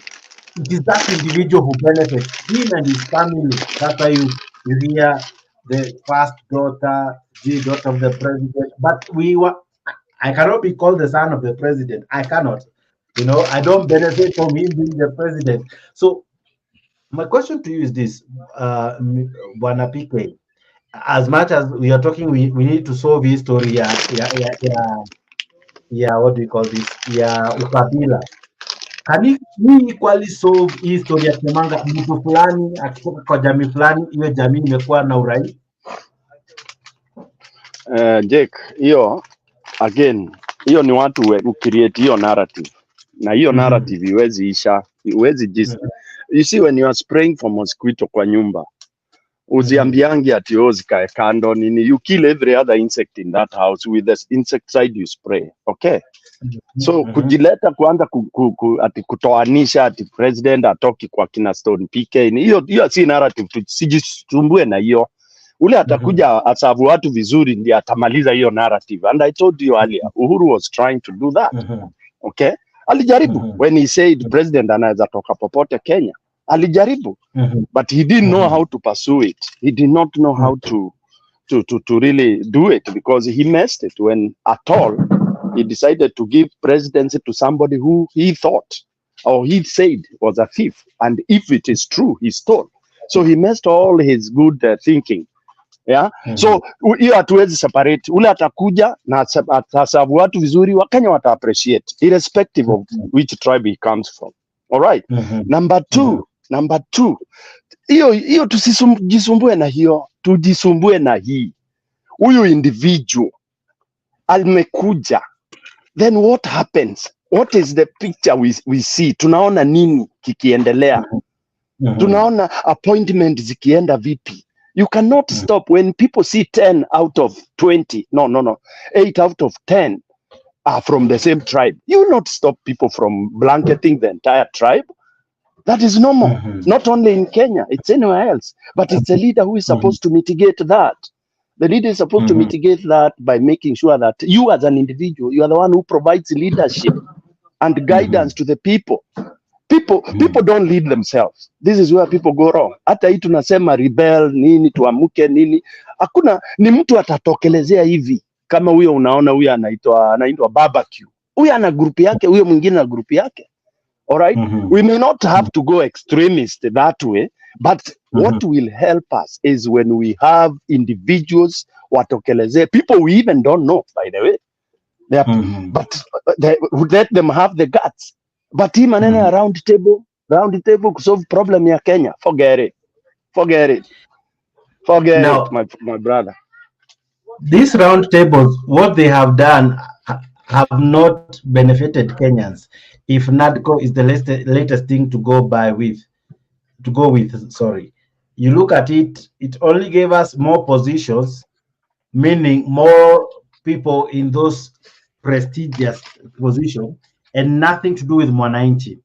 So is our problem the leadership, or is our problem do we lack leadership or good governance? What do we truly lack?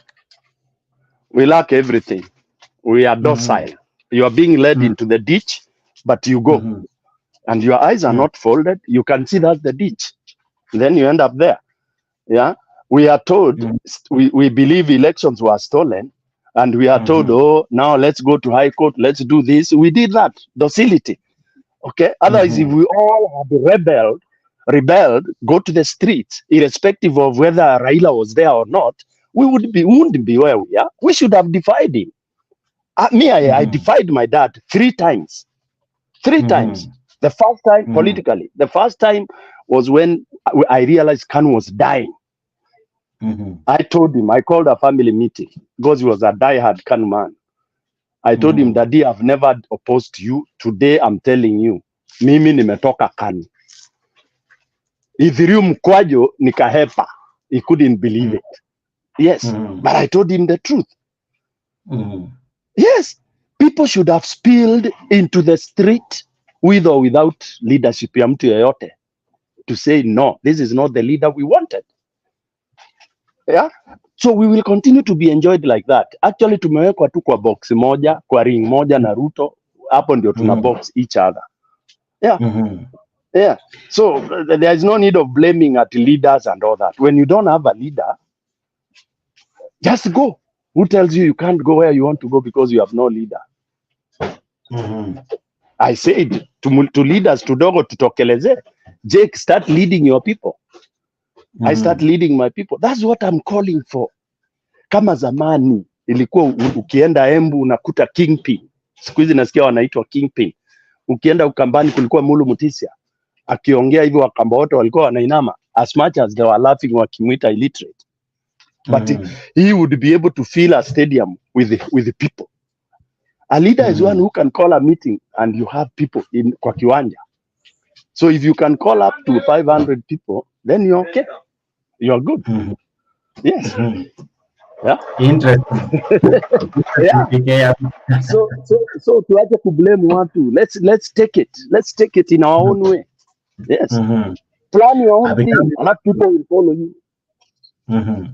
Yeah. All right. I'll be coming just to you in a short while. Bwana Alex, how are you? Good evening, good morning. I think quite sasa ni good afternoon. Good afternoon. Good afternoon, Jack. How are you? I'm fantastic. Are you in a position to speak to us? Yes, I can, but I'll put my camera. Ready? Okay, now let me ask you two. 1 minute. 1 minute. All right. Sasa unasikia hiyo bro? Jake. Yeah. Now, as Alex is working on his end, there is this question ambayo kila mtu anauliza. How come Kalonzo has taken so much, and sorry, I'm kind of taking you back because it's something I forgot, but now I've remembered it. Kalonzo for quite some time has always yearned to be endorsed. Right? You're rightly saying that why should one wait for endorsement? If you want it, go for it. Now, the reason as to why he has always been on the periphery, ameshi kungoja. Saizi ambapo imefika time yenye anaona the coffee is ripe. Watu kama wameanza kuchange conversation. Is it that he was never the people's choice from a long time ago, and he has never grown from 2007 when he first died up to today, and he has always held to that position, thinking he's still popular, but kumbe people have their own thinking, and that's why the thoughts of one Karua, the thoughts of others is you can easily buy it, but the thought of Kalonzo is always a difficult conversation. Why do you think that is so? Jake, let me tell you about Kalonzo, the much I know about him, and the misconception of Kenyans. Misconception of Kenyans, and this is a narrative what Kenya wanapewa za ujinga tu. Kalonzo has never ever sat ati anangoja kuwa endorsed. This is people who have ni watu wameweka hiyo. I've been so close to Kalonzo. I was with him politically and everywhere. I've always been there, for a very long time before I left. Yeah. He never ever sat saying anangoja ana expect kuendoziwa na Raila. That you can take to any bank. Hiyo ni narrative za watu. He has only been respectful to Raila. Take that. Respectful, because you are my colleague and you are pulling more clout and all this. I give you a chance, but you don't leave me behind. Okay? And even when he says it is my time now, there's nothing wrong with that. I've supported you 2 times. Actually, that statement is it's not bad, but it's taken in bad taste. You understand? So Kalonzo has always been ripe for presidency if he has reason up to vice president?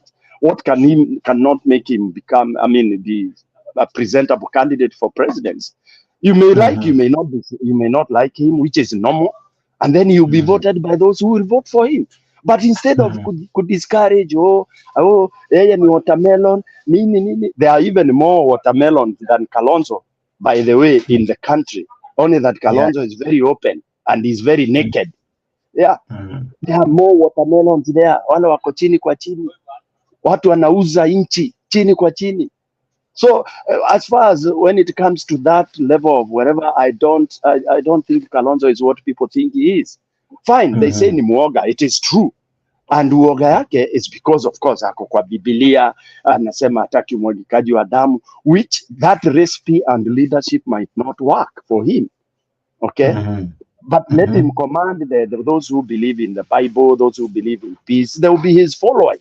Alafu, kama kutakuwa watu wa kuhesabu kura vizuri, then they will count. And that's why we are saying, as of now, sasa, wacha kila mtu asimame peke yake. Tuache coalitions, tuache sijui nini, because all that is fooling us. Ni upuzi.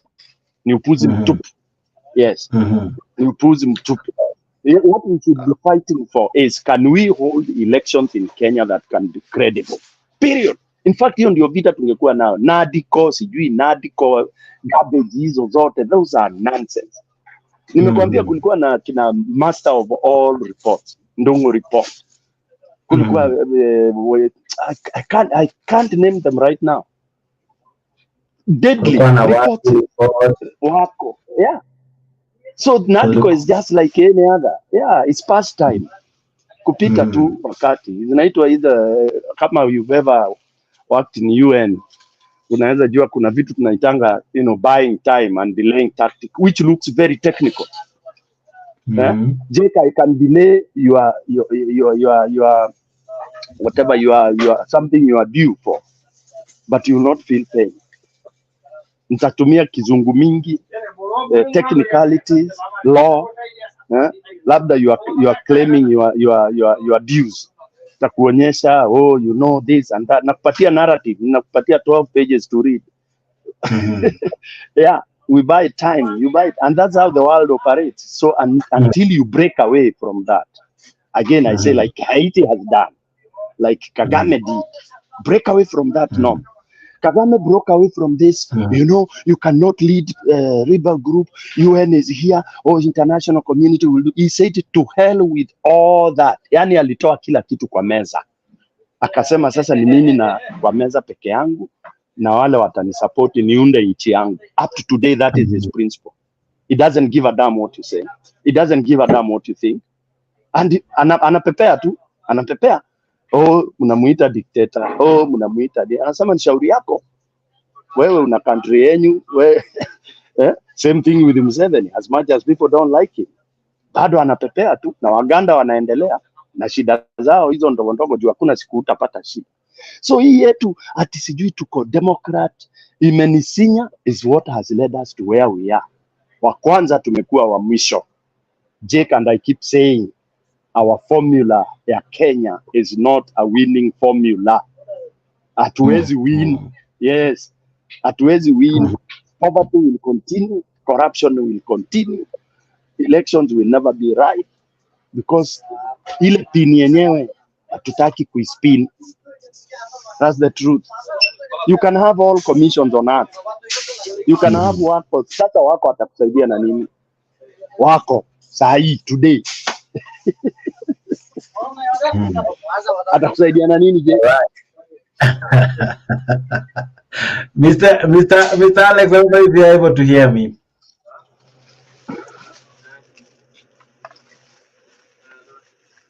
Alex, can you hear me? No, I'm saying I'm disagreeing with him, even though he's my best friend. No problem. No problem. Yeah, because when you say that he doesn't require endorsement, that is pure baloney. Because I have seen 3 times something of the sort of kind of an endorsement, which is not fully. He has been running and towing it around. Remember, there was a time in Siaya, Raila insinuated that maybe he will be the candidate. And wakina Orengo na kila mtu spoke about it.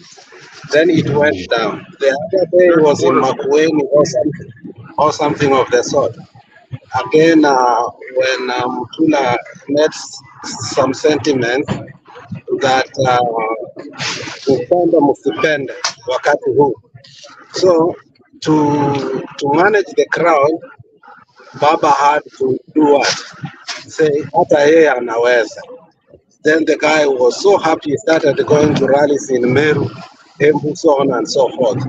I mean, the truth and the reality is a man that is a very good man, and is a man I really respect.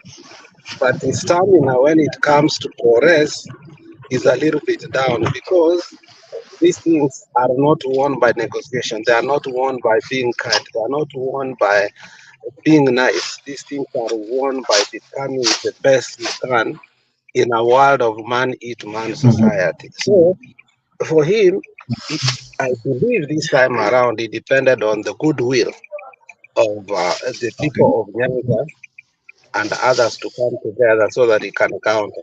But it looks like this AU seat has changed totally the narrative that now I think his people are not happy of those who support him. But to say that he doesn't want an endorsement, I think any politician will want, an endorsement. So you can't say completely that he's a man who has never wanted to be endorsed. Now, what are his chances, given that Karua today with her NAK Kenya party, wamesema she's the person, and of course someone is asking me to ask you, is it even time we now begin to ask ourselves, is Kenya ripe for a female president? Maybe hizi shida zote zitaisha if you were to do a suluhu in Kenya. I lost my network. I didn't know what you asked.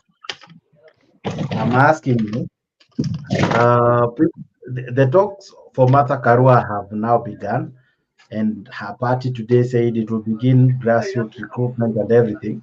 And now my question to you is this: is it time that probably we tried a female president? Maybe that might be the solution to our issue, given that for the last 6 years we have only tried men, and the men kama wamekuwa a letdown. What do you think? I wish that could happen, but in the environment we live today, that's a pipeline that cannot work. You remember the narrative for the politics of Kenya changed in 2007 when the Pentagon was created and we started having a very expensive campaigns, and that necessitated us that the people of means must bankroll their own campaign. I think she's a good person, she's honest, however, she lacks money to bankroll. Remember, you have to field candidates all over. You cannot be president and then you don't have a majority there. It cannot work, and it will never work. Had she had a base within her own people to support her, then I could have agreed with you. Our own people have rejected her several times from governorship, which she won akaibiwa. Somebody cannot think of presidency when her own people are not thinking about it. I think it is sad. It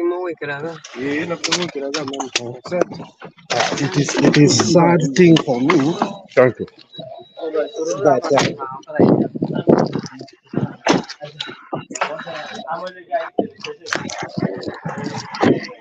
Sorry, I was interrupted. So it's a sad thing. If you look at how the politics of Kenya works right now, you have a base. You must have seats that you are clearly seats that you know you are going to win. You must have MCAs. You must have women reps. You must have senators. Look, William Samoei Ruto was able to kill Jubilee, a party that I thought was going to be the supremo of what? The supremo of what?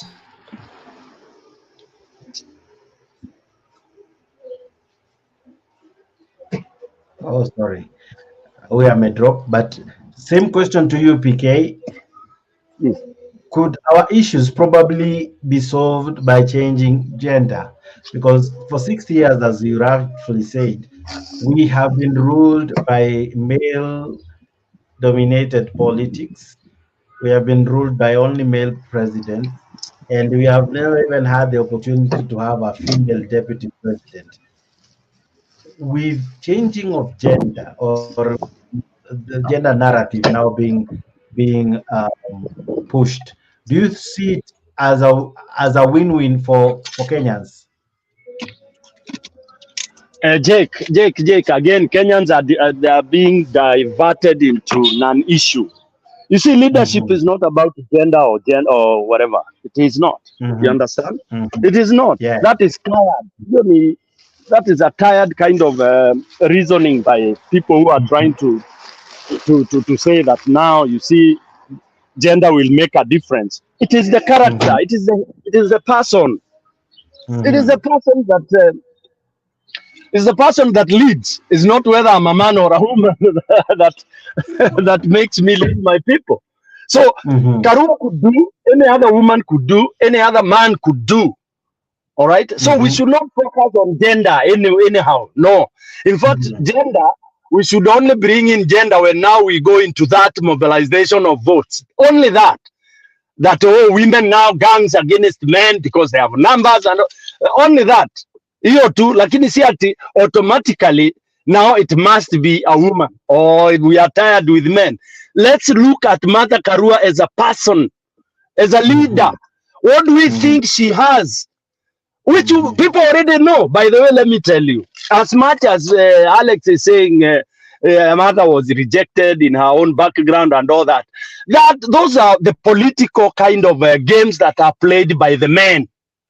Okay, there are the men who are trying to plant those very stupid ideas. Oh, Kikuyus can never be led by a woman. Oh, it does. Those now that when we have people understanding that those are garbage narratives being spilled over by opponents of Mother Karua, then tables can turn. If we believe in Mother the way people do, By the way, majority of Kenyans, as much as somebody has said, oh, she had a corrupt case and all that, I would also say in Kenya, let me have very, of all those leaders on top there, let me have somebody who is mweupe kama pamba.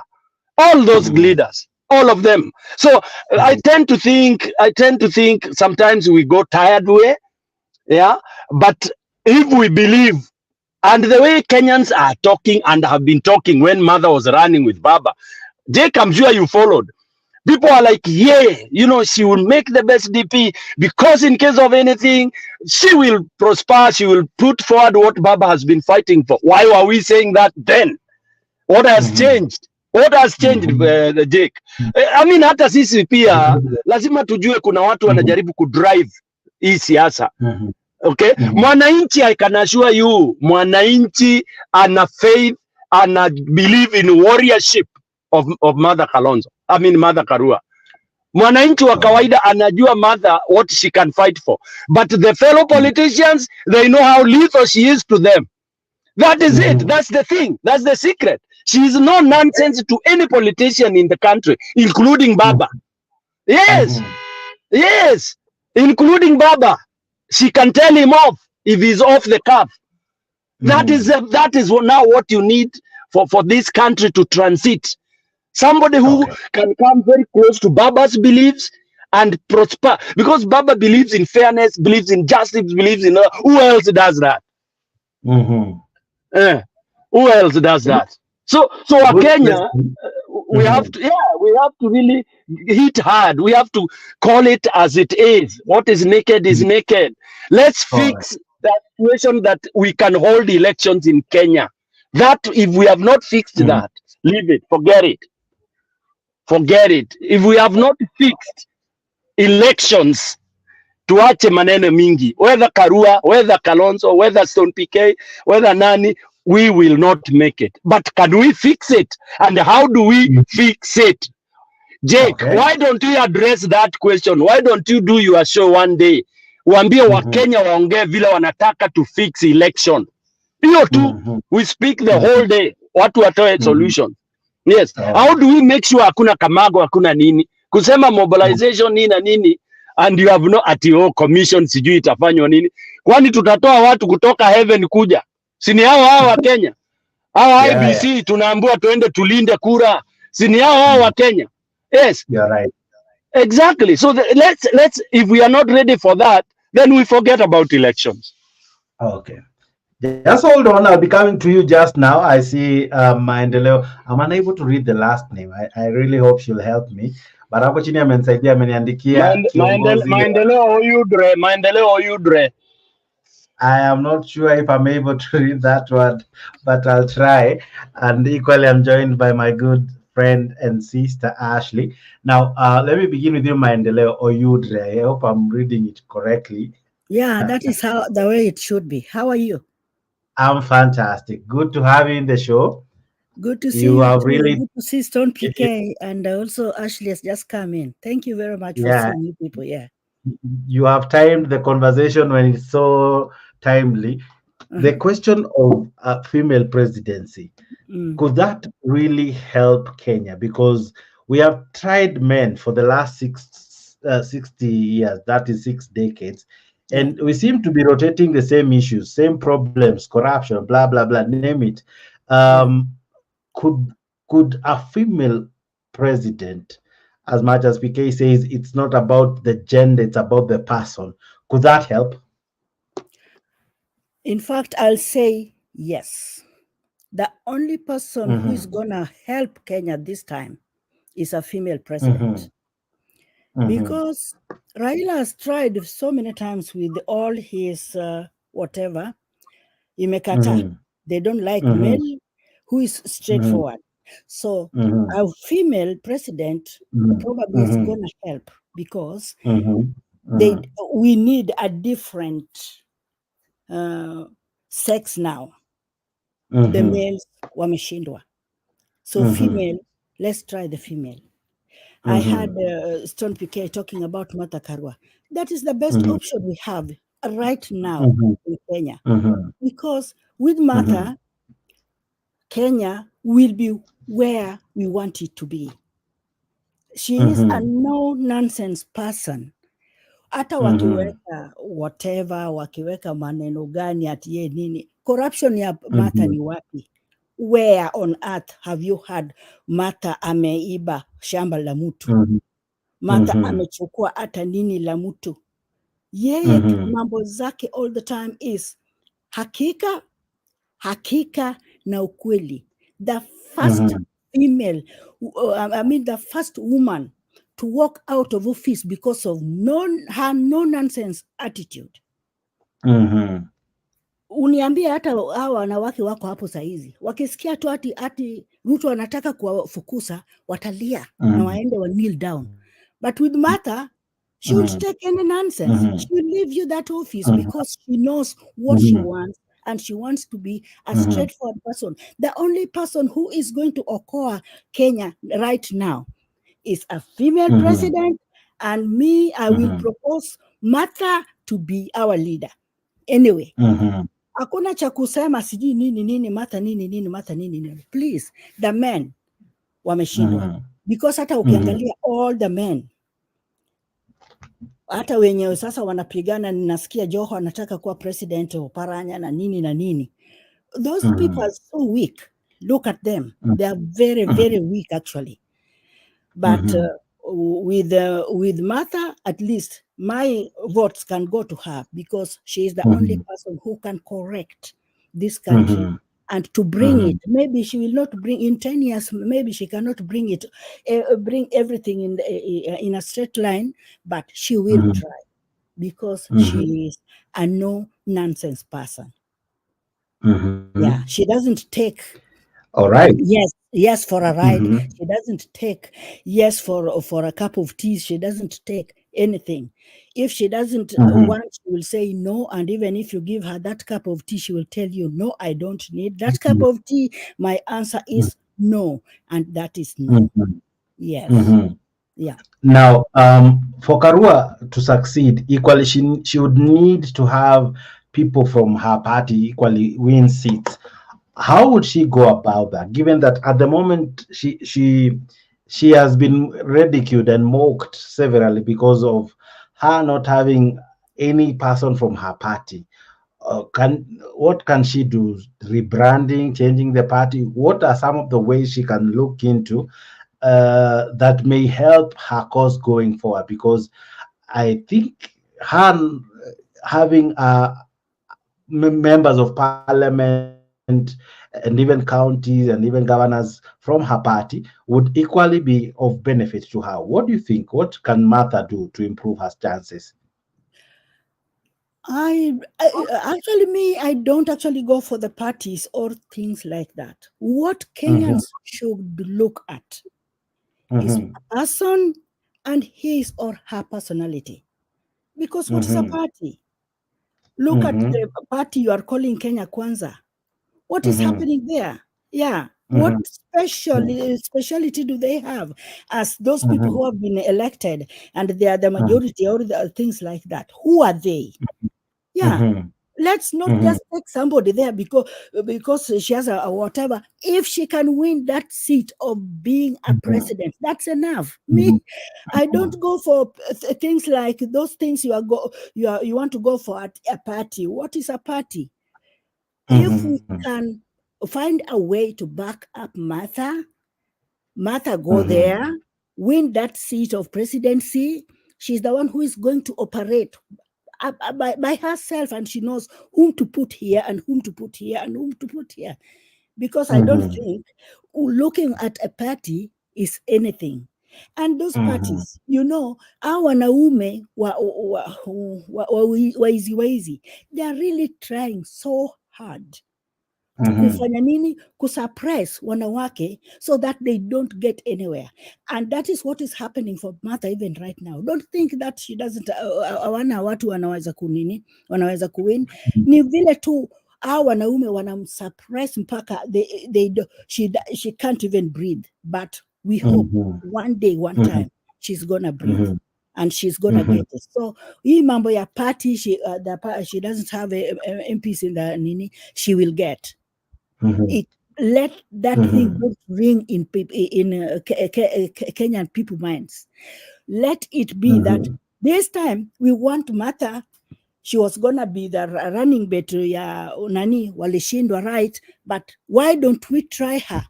Me, instead of Raila looking for wakina Kalonzo, wakina siji Joho, what? Why not Martha? And Martha is yendi alichagua Martha. Apweke Martha, tupigie Martha debe na nini Martha atujaribie, so that after this time iwe tupate mwanamke ya kulaumiwa. Look at it, yeah, because hii mambo ya siji wanaume all the time. Sasa unaona hao ndio wako frontline. Siji mimi nimetosha, ni mimi hawatoshi. We want those sober-minded people wenye hawajauza drugs, wenye hawajafanya nini, wenye hawajakuwa na hii matepeli lineage in their lives. Please, we want a new Kenya this time. Yes. Yeah. All right. I still think I need a more name from a lady. Allow me to ask Ashley this. I'll be coming back to you, Maendeleo. Just hold on, kidogo. Allow me to equally get the same sentiments, or rather different, or I don't know how to look at it, from Ashley. Ashley, how are you? Hope you're well. I'm doing good. Fantastic. Now, my question to you this evening is the same question that I had asked Maendeleo earlier.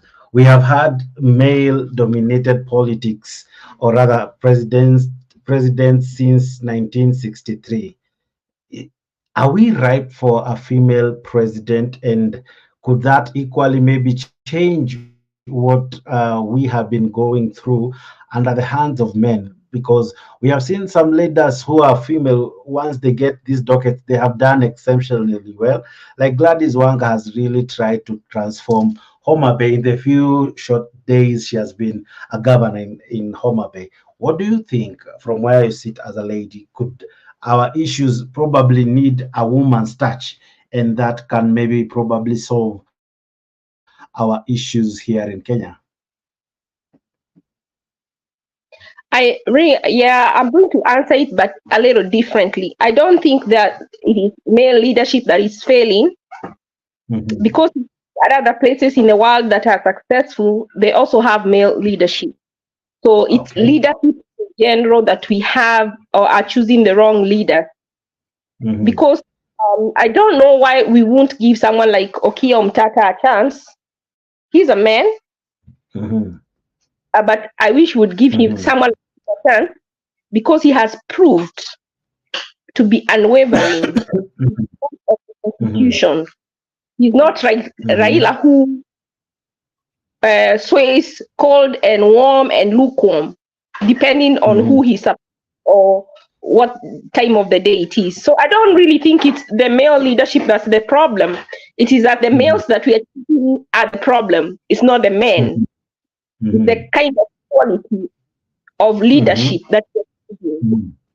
I have a problem with Mother Karua. She knows so many of these leaders have personal relationship with them. And what we have in our is that there's a lot of corruption. And when she gets there, she might become conflicted or compromised by some of her who are leaders. So personally, I would ask that we give someone fresh, like Okiya Omtata, a chance. Someone absolutely fresh, who has shown that they can. For you would be calling for a fresh start. And also, in the interest of cohesion, we've had few presidents. I don't believe in trade, but at the same time, you don't want to appear that it's every time we do that. Now you've tried 3 men. Now you just for the sake of cohesion, for the sake of pay. I think trying someone else who has shown promise would be a good step. So I would actually suggest someone like Okiya Omtata, and if he is so green, then I would put Mother Karua as his vice president, so that she can guide him and let her prove herself in that position. If she can, she's good enough. Yeah, but I think for the sake of cohesion, for the sake of fairness, just like they are doing in the AU, we should give another tribe a chance. Not because I don't believe in this thing about tribe, but that is something that will be used against a Mother Karua presidency, against the Kikuyu. And the Kikuyu are the most victimized people, because it is not the Kikuyu who have been in president, it is particular families. It is particular individuals. When they choose, if they come to power and they choose all Kikuyu leaders, or they appoint Kikuyus, those Kikuyus don't come and share that money with the people who are suffering on the ground. They don't bring development to their ground, because if they did, how comes even up to Kikuyus who are still drinking water from the stream, from the river, dirty water? We shouldn't. Good question. So then I would say we have benefited, but they haven't. So even as a normal Kikuyu, you should refuse. You should castrate those leaders, because they steal and then they come hide behind you while they eat their spoil. Then you protect. And you should refuse. And I hope PK is still here. Yeah, PK is here. You know, Jakes, we have so many shows, and we are talking about the same thing. We are talking about the same in Africa. We are talking about the same thing in all the shows that we have. I think we need a show where we talk about what do we do now as the citizens. Ukiangalia, like Ruto recently, he said he made a promise to women And now, according to him, the promise that he wants to keep is to give us the two-third gender rule. How does that help me as a normal citizen? It doesn't. Huyo mtu nini akiappointiwa, that leader akiappointiwa, akikula mimi nimeshiba.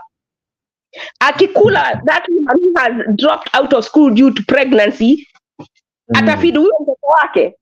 You see, tunachukuliwa kama we are being taken for wana, like we are being taken like fools as citizens. It is time now we got together in this a forum like this. I want to join a forum like this where we sit every day. We come out with what are we going to do going forward for ourselves. I had someone talk about there is something Inua Jamii, something. There is a certain group where they want to go to court and ask about citizens and elect something. They want to do something because the people, the elected officials who are supposed to represent us are not representing us. When we have the housing bill and Ruto tells the MP to pass it, is he their employer? Is he paying them out of pocket, or are they being paid by the citizens? So why does he have to dictate to them whether they belong to his party or not? Either he pays them from the pocket. Hakuna ati toe to party line. You're towing to party line. Does your party pay you? Are you there to represent the party, or are you there to represent the people? Na sasa tunataka tuweke group, na hii group tutafute lawyers very strong if they have to be international lawyers. Bickering is too much. I am tired of bickering, guys. How long, Jake, since we started the show? Every time we want to come and talk what Raila is doing, what Uhuru is doing, who is going to talk about what I'm doing or what I want? If not me. Like, we need to form a group and say this is what we want. If they put like if you wanasema, let us go and first start killing it before it even goes to the court, to the parliament, to see God. Why are we reacting? Why are we not going on the offensive? Let us go on the offensive. Like, badala ya kuweka hizi pesa zote zitatumiwa kwa already we have enough leaders, and then you want to add more so that you can say women are represented. Yani, you count women that are given this position, is it going to prove life of girls care? Okay. Why don't you take that money and do projects more like of people who are downtrodden? Because our tunapewa position, they can start their own NGO if they care so much about women.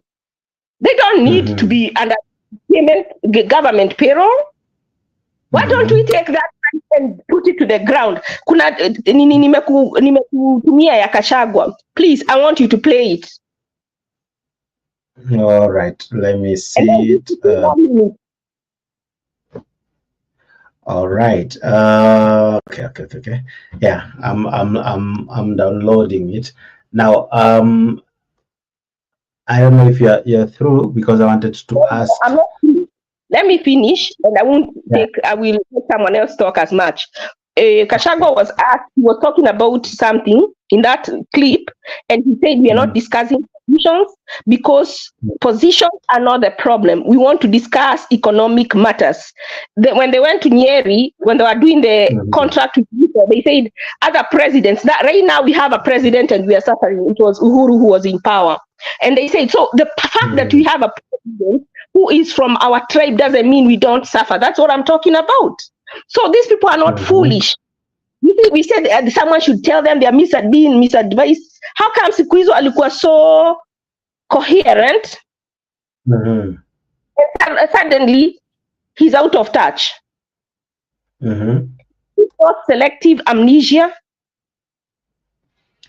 All right, I have the video for you now. Can I play it? Sure.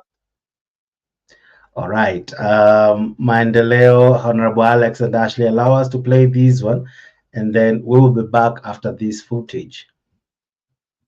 Where the UDA party is holding a consultative forum with traders from different economic sectors to gather their ideas and priorities to be included in the bottom-up economic model. Leaders allied to DP Ruto in the region are also in attendance. Melita Oletenges joins us live with an update from Nyeri. Melita, what's the mood like on the ground?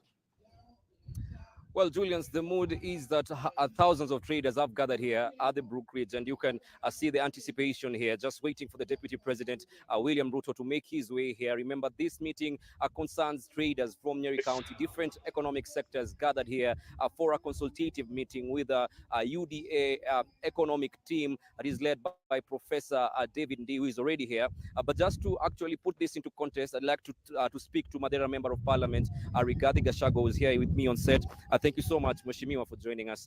Perhaps just shed light on this particular forum vis-a-vis the social politics that we've had, development politics. Why are we now introducing the economic type of politics? Thank you very much.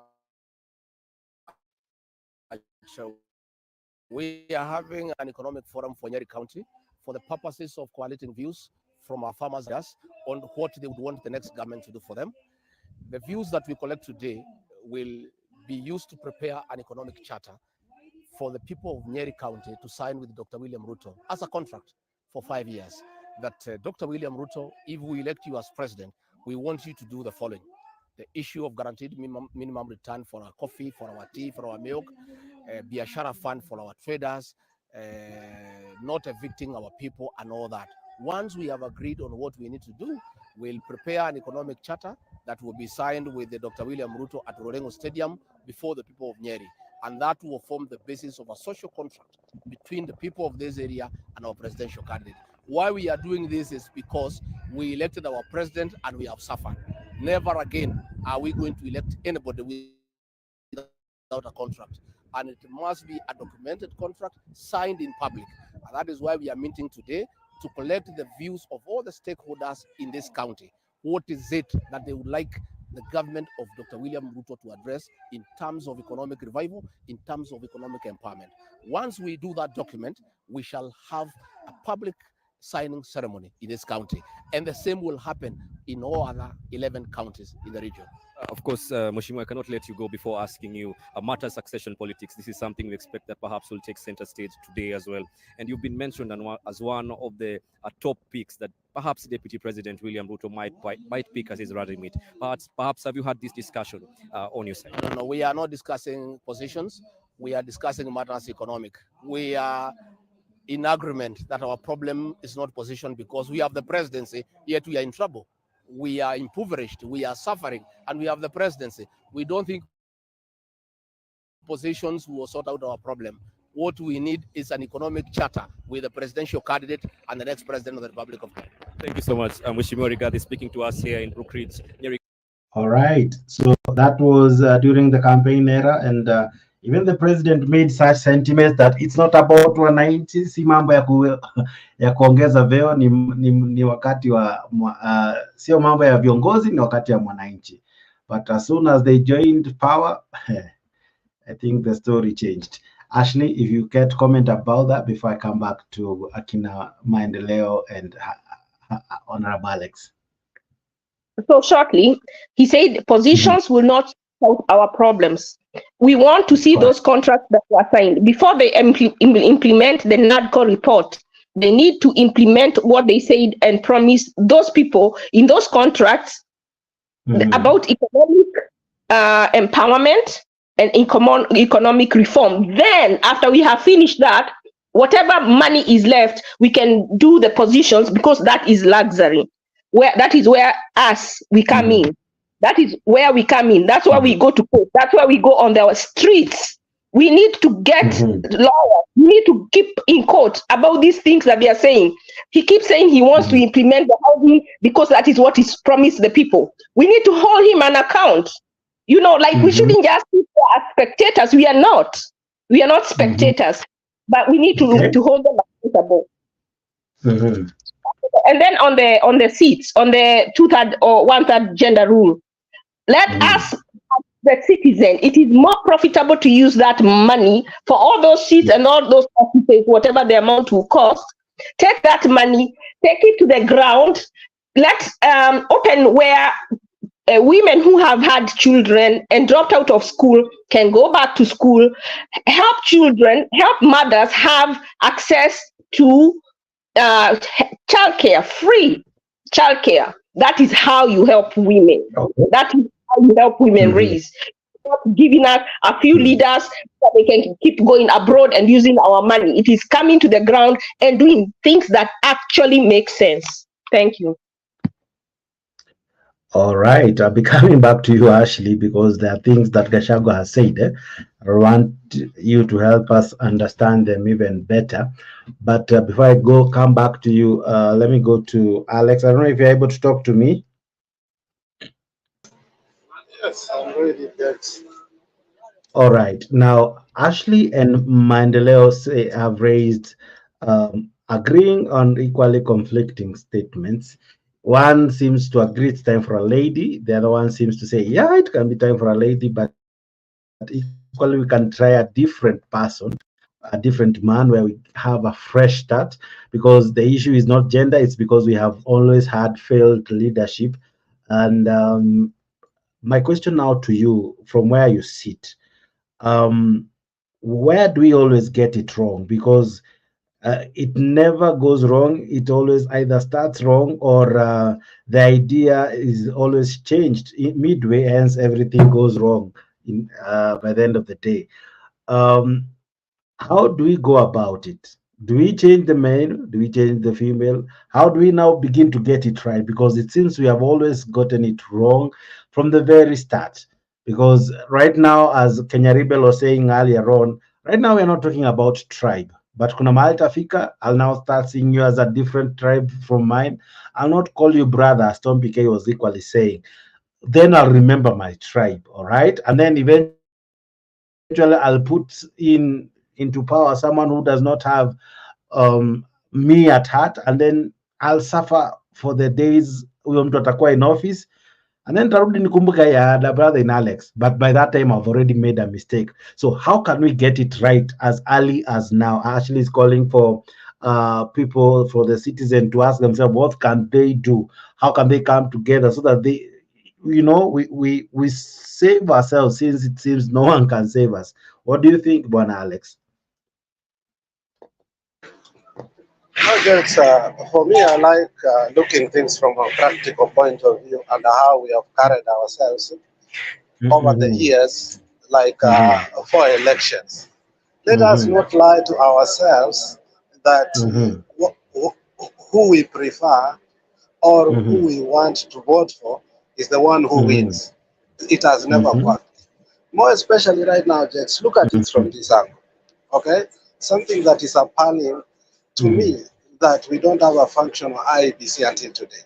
That if there was to be a recall of any nation, we cannot have an election.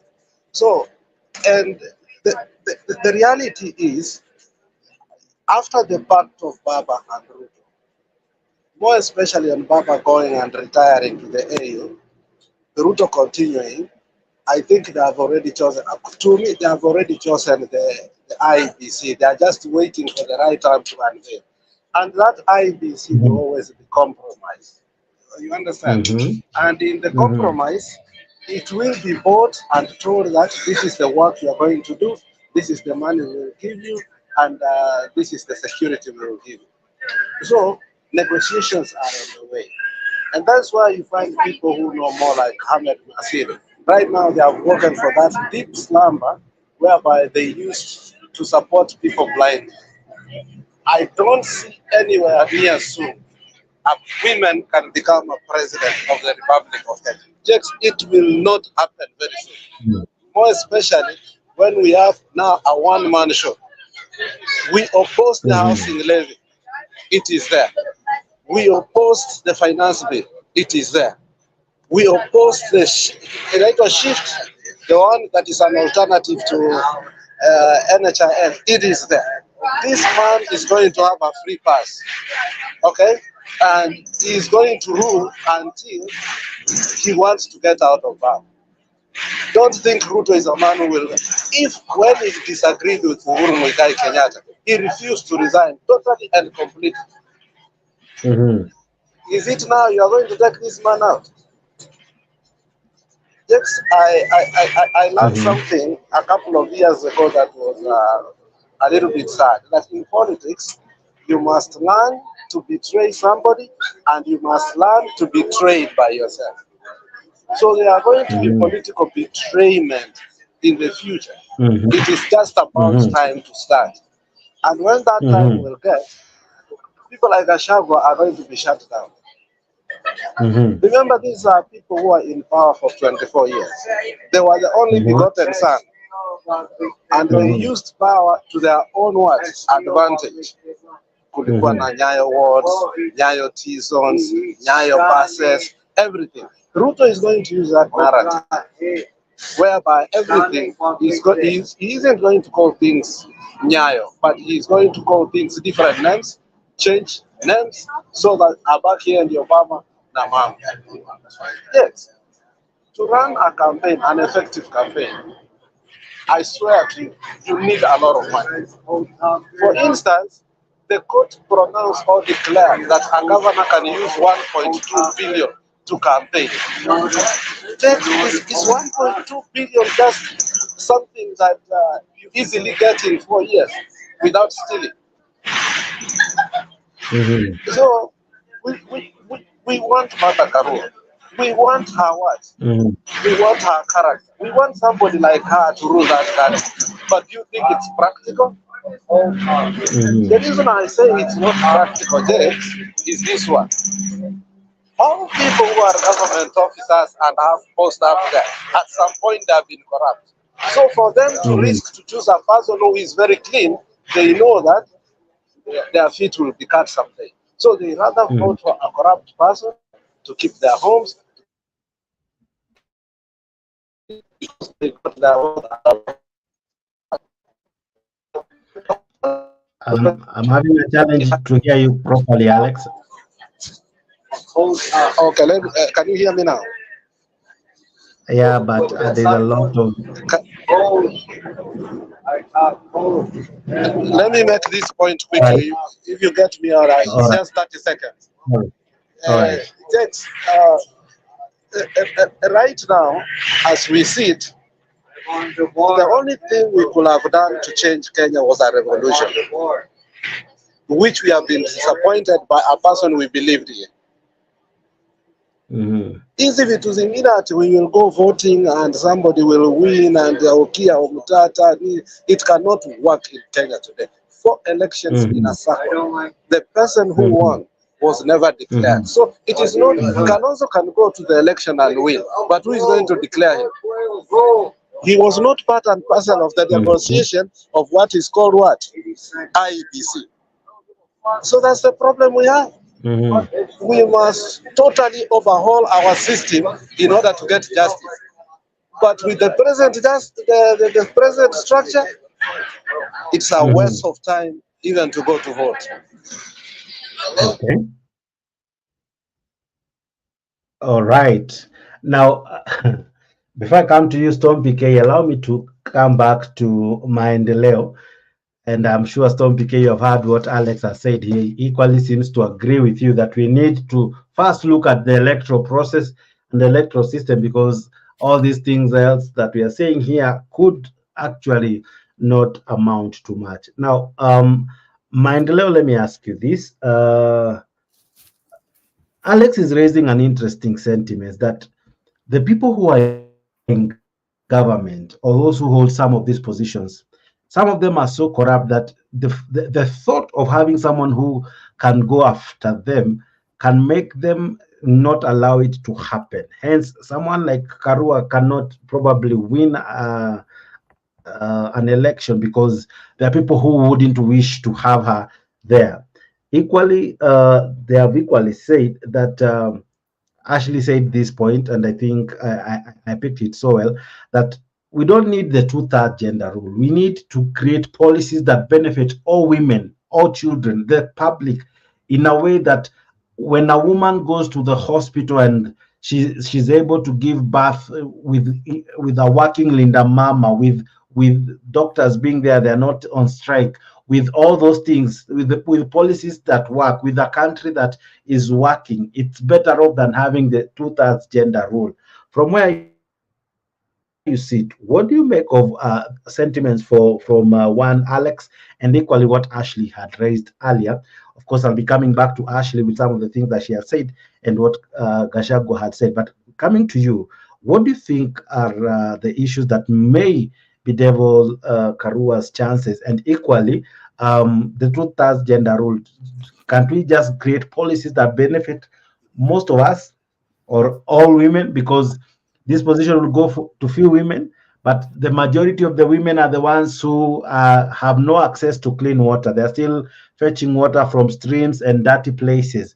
They have no place to take their children to in terms of dispensary and hospitals. And even those who are there, some lack essentials, including drugs and all that. So she's calling for policies that help the 2/3 more than increasing the number of the so-called leaders who eventually just benefit themselves, but not the entire population. What do you think? Okay, I will go back to what Ashley also said, that, you know, power, if you look at it, power belongs to the people. It doesn't belong to an individual, even Ruto. And what is proving to me that Kenya, we can have a change in Kenya with the policies we are going to implement by ourselves, is what is happening currently, even in Ruto's presence. The Heckling can prove to you that Upunda imechoka. Yeah, nobody fears anymore. So, hiyo chance ya Alex, I think I will let Alex know that things are changing, and they have changed. We have completely changed. Our minds have been changed. It's totally something different.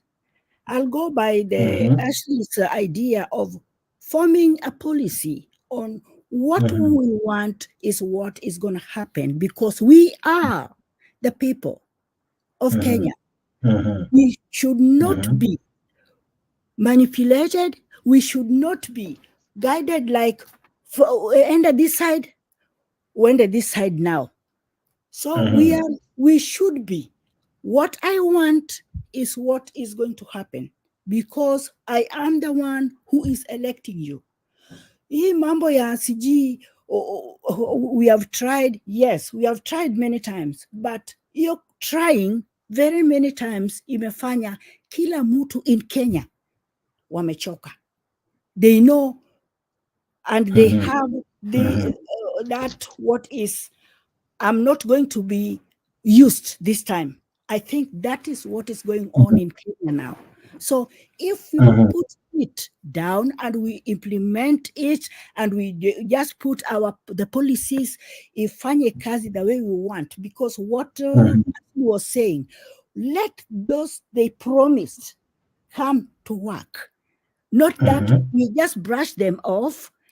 They said they are going to do this, they want this and this, but are they working? And those are the policies we are, as the people who are going to implement it and let them work, because we are the people, and the people of Kenya, Kenya is their country, not the leaders. Because these leaders, we are the ones who are putting them in that leadership. But if they can come na ujanja, alafu wakisha janjaruka wanatuacha hivyo, I think it is now taking a U-turn. The Kenyans have taken a U-turn. Why I'm saying this and confident about it is the heckling which is going on in Ruto's backyard, Kericho, Ruto's backyard, Bomet, and so many other places, because I follow them. Zingine hata zilinipata nikiwa huko. I was there in Kenya recently.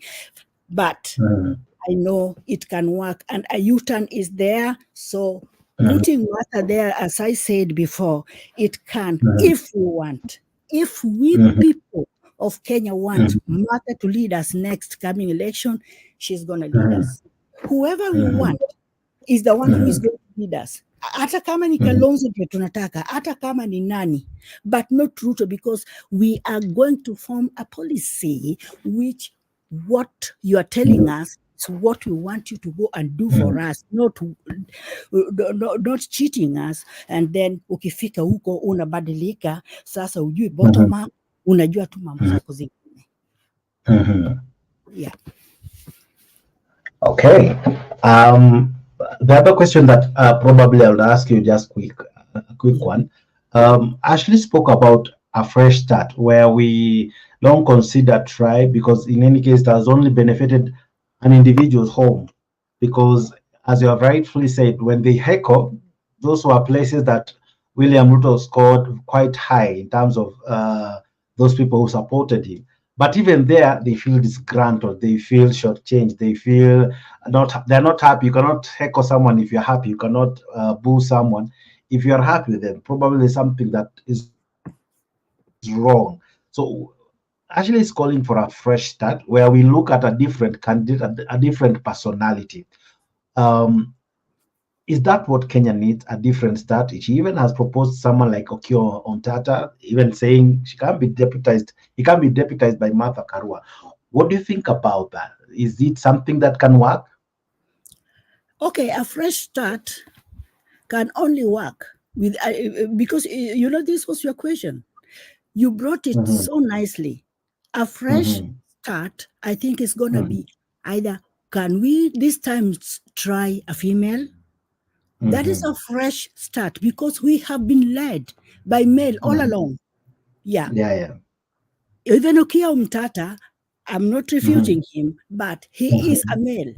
So can we try a different angle by this time taking a female?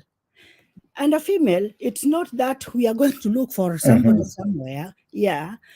Martha Karua has proved that she is just like Okiya Omtata, because she's somebody who cannot take nonsense and stay in that office with your nonsense. She's somebody who, if this thing is right, I'm going to take it. If it is not right, I'll leave you with it. Yeah, I think that those are the fresh starts. A fresh start in Kenya now is probably we try a female rather than going for a male. Let Okiya Omtata, yes, he's also a fighter. He's really fighting for Kenya, but let him deputize Martha Karua. Yes. All right. Thank you. All right, I'll be coming back to you, but before I come back to you, I want to raise something that Ashley said it, and I don't want it to be forgotten. Ashley said something that is quite true, that Martha Karua, as much as she qualifies, and now this one I direct to PK, as much as Martha Karua is qualified, Kenya, as you had earlier said, PK, we are a tribal country. And you rightfully said, one, Uhuru Kenyatta has said, it's only 2 tribes which have led Kenya this far. PK, if Martha Karua was to be on the ballot, with that tribal card, as much as she's qualified and all that, Ashley says it, and I kind of agree with her. Can it equally come to bite her? Because now the issue of tribe will come in, or Kikuyus and Kalenjins or people from Mount Kenya and Rift Valley are the ones who have led this country ever since independence. How will it compromise her candidacy? And equally, how can she overcome that hurdle? PK? Before he come to you, let me just correct you in that line. Okay, Martha Karua is a Kikuyu. All right. But if you look at her opinions or what she is for, then she's not a Kikuyu. Because she ran out, she walked out of the office from a Kikuyu rulership. That time it was Kibaki who was leading. She didn't mind that this one is Kikuyu like me, so let me just stick even if it is what. So I think what we are getting into, like a tribe or what, tribe has really ruined this country. We should look onto somebody who can work for us and make this country straight. Okay. Yeah, whom me personally, I'm seeing that on Martha, because maybe Martha, when she's doing all these things, she's not looking at herself like a Kikuyu. Yes, she's Kikuyu, but she's looking at herself as a Kenyan. Yeah. Yeah. So if we are putting it like Martha is Kikuyu and the leadership has been on Kikuyu, and that is why I said Martha can be there, and then Okia Umtata can be her deputy. Yes. All right, Omtata to be the deputy. I think now you have changed. Ashley said Omtata president, Karua deputy. You are saying Karua president. Because we are looking at those who can work for us and those who have really tried to work for the Kenyans. Thank you. Fantastic. Yeah. PK, same question. How do you look at these two names being fronted, and equally, what are some of the shortcomings, especially for one Martha Karua, given her backyard where she comes from? Two, now we are having two cards. One, Omtata leading, Karua following. Mandela says Karua lead, Omtata to back. What do you think about that? And what equally Alex said that as it is, it can be difficult to remove Ruto from office. Jake, I think we are just going around about the same spot, moving to to nowhere, because I know, because I had asked you this earlier, but it's because these ladies have brought it in a different. We didn't even talk about Omtata. That's why I brought in so as Jake, let me put it this way. We can bring even Jesus Christ to be our president. I mean, to vie for presidency in Kenya. We can bring him if we had the power to. Bring anybody you think of. Omtata, name it. Do you think Jesus Christ will win an election in Kenya? Alex. Yes, with the right strategy. Let me prosecute my thing. I know why I quoted Jesus Christ. For those who know literature, they know what I'm implying. As it is, you're talking of an immaculate person, right? Alex has made it also very clear in his contribution. You can bring whoever you want to bring to go for elections in Kenya. And unfortunately, this is the truth which people hate to hear. Hakuna mahali tunaenda, because the issue is not Omtata ati ako aje, ama Martha Karua ako vipi, ama Stone PK, ama you see issue. That's not the issue.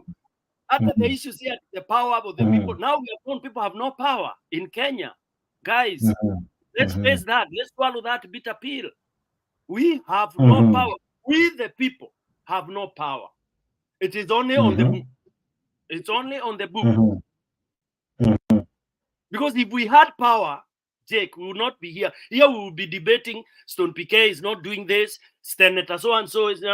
That's now what this channel would be advocating for, shouting out to leaders who have been duly elected for the people, by the people.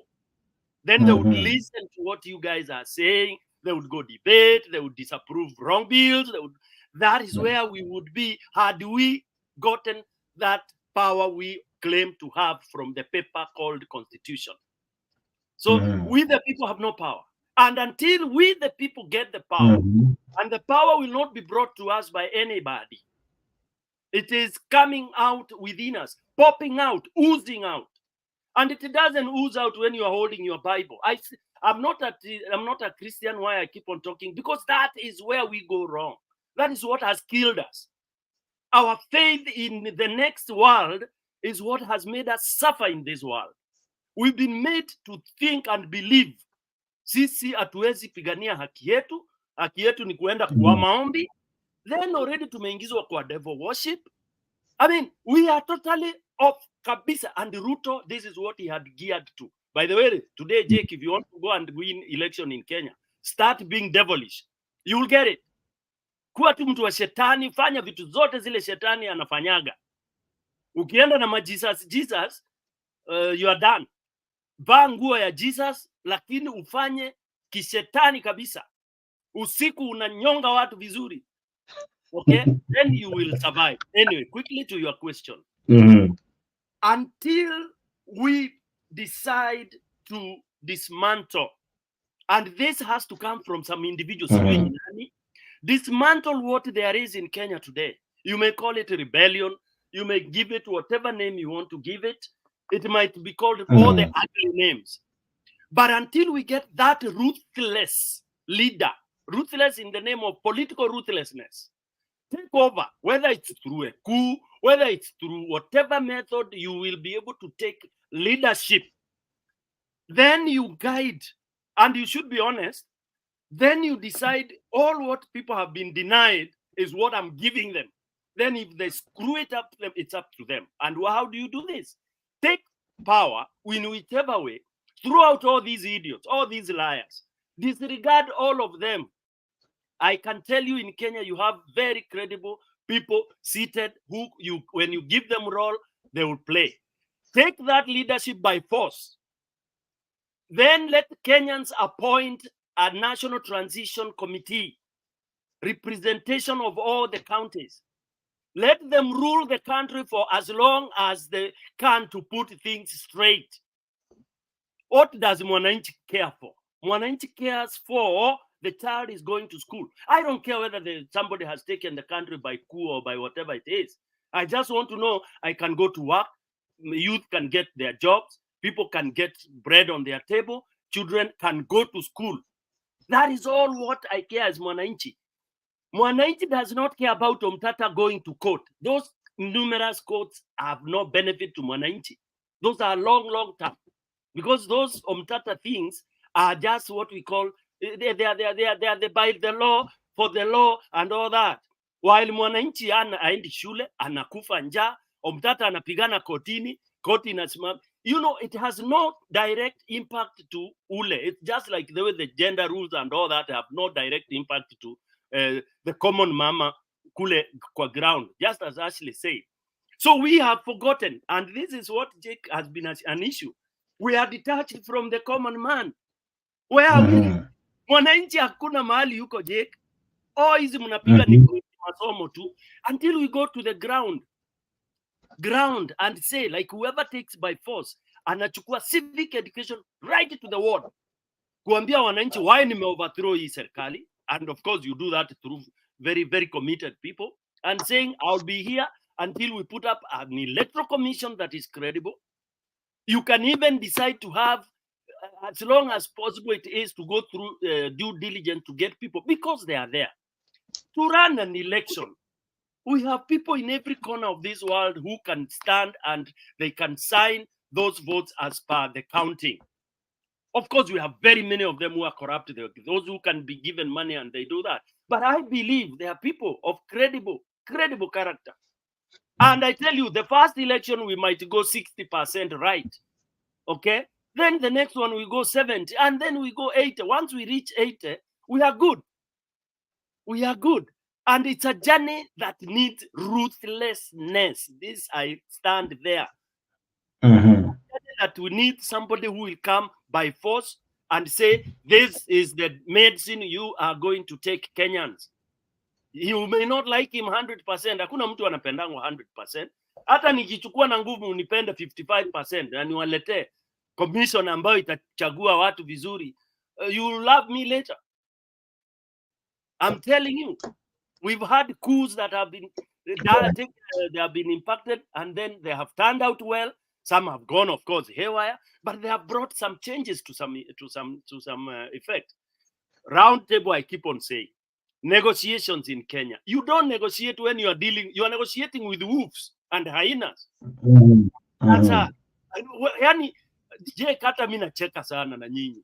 Umekaa kwa meza na Ruto mna negotiate Nadiko. Seriously? Are we serious? Are we serious? Interesting questions, Interesting sound bites from one PK. And he raises very interesting submissions. And one of the things that is now obvious that we are already in a constitutional crisis. Now I come to Ashley. We're already in a constitutional crisis because individuals, and I see LS is now settled, and individuals are pulling to gain their own selfish interest. We don't have an IEBC for the last, I think, 1 year, now 2 years now. There are constituencies that are lacking an MP. Literally, the MP died. Some MCAs equally died. These constituencies for the last couple of months, if not years, have not been represented in parliament or in the, we are yet to lose any senator, thank God for that, or even a governor for that matter. But for governors, the deputy will take over. We already live in a constitutional crisis or vacuum where we lack IEBC, and nothing stops us from having it, but because our leaders, so-called leaders, are selfish, it's about them and never about Mwananchi. As much as, and here is where maybe probably my question will concur with what Alex and Mr. PK is saying. As much as we are calling for Akina Umtata, Akina Martha Karua, and everyone else, and even calling for a fresh start, how can it come to be in a situation where even those who count the votes, because at times so far it's like the one who vote doesn't count, it's like the one who votes doesn't count, the one who counts the votes is the one who truly counts in this matter. And that's why they have no problem putting Mwananchi at this crossroad for a whole year or two, but they can wait as long as it's convenient for them, not for Mwananchi, to have an IEBC. So how can we get this fresh start where some factors are hindered from us, Ashley? What do you mean by fresh start? You talked of a fresh start where you said that number one, we need to kind of take a different turn from what we have been used to. You talked of Umtata, you talked of bringing newness into leadership from the one that we have been used to, even that this one that we have been used to somehow has not really brought any form of benefit. You equally say that we need policies that benefit all women, not just a certain class of women who will be proposed in the 2/3 gender rule. You spoke quite a lot on what might mean in terms of bringing newness or freshness in our leadership. So I'm asking you, how will we attain this freshness where we don't even hold one important factor of bringing freshness, and that is IEBC? I don't think I quite follow, but I'll answer it this way. I know you say there are some regions without leaders, but what I want to tell them is that they are missing nothing. If you look at some of these places like Moranga, who have an MP or MP, and they went to parliament and they sent a bill, now that they are telling their people to obey, they are as not having those representatives. Actually, I would say remove all MPs and all that money they get. How about if you give it directly to the people in terms of paying their school fees, helping mothers who have who are either of childbearing age or have small children be able to access tuition or meals? We can use, because we have too many leaders and they are not doing anything for the people. I wish we take some of the leaders out and use that money to directly benefit the citizens. So that's how I'll answer that. There is another one you asked about elections. And that's why I say the people. We need a people's party. It's called the People's Party.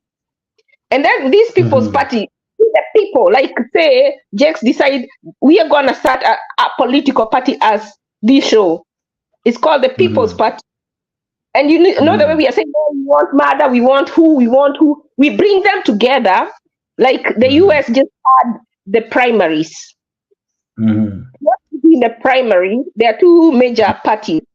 the Democrats and the Republicans. So there are all these candidates who are in the same party. They all want to be leaders. And that's the problem with Kenya. There is no order. Because it's okay to want to be a leader, even in ODM. Let them go and have elections within the party. So they come up with the one who wins. The one person that the majority of the people want. So if assuming as the Kenya news, online news, we decide to open a party, and then we decide we want people to buy to be a presidential candidate, we don't pick. We have an election in each county. And the person who wins the majority becomes the person who will front. The person who wins the second becomes the second person. And then assuming in party, we decide that if you have an ethic violation, if you have a corruption case, you're not eligible. You have a strict party, not every Jack and Jill can join to become a leader. Your character has to be both socially, economically, financially, and in every aspect. A leader is also a mentor. You know, so you have that kind of party. And then get some lawyers. We start attacking this thing. You know, you can skin a cat in different ways. I told you, we don't have people going to press conferences, people rioting in Kenya to tell Ruto to not send the troops. When you see that he does not listen to the people, why are you keeping on repeating the same thing? Like he's God. Why are you begging him? Why don't you devise another way you can have the same outcome? Which is not to send the troops. It doesn't have to be Ruto himself. You can attack it from the other party that he's with. You can attack it from the people who are being sent. So if you see one way is not working, how are you to try going through another strategy? Even in this case, like now, when where do we have problems in the elections? It is not when they are being counted. It is in the transmission when they get to Bomas. So since it is when they get to Bomas, how do we, the people, go to court? What do we need to do to make sure we get the results at the polling station? That each polling station we have a TV, a satellite, and they will put their results there at the polling station, so that it doesn't live there. Okay, these people who want to steal will not want that. What do we do to make sure that happens?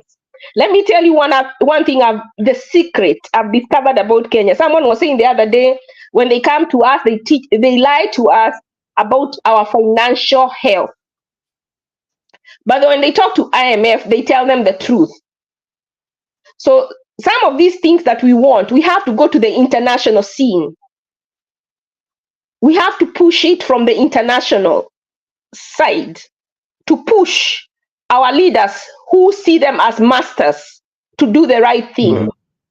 Because it doesn't matter whether you sleep naked or you kill your mother or you kill who, they will not listen to you because you're black, you're Kenyan. They don't care about you.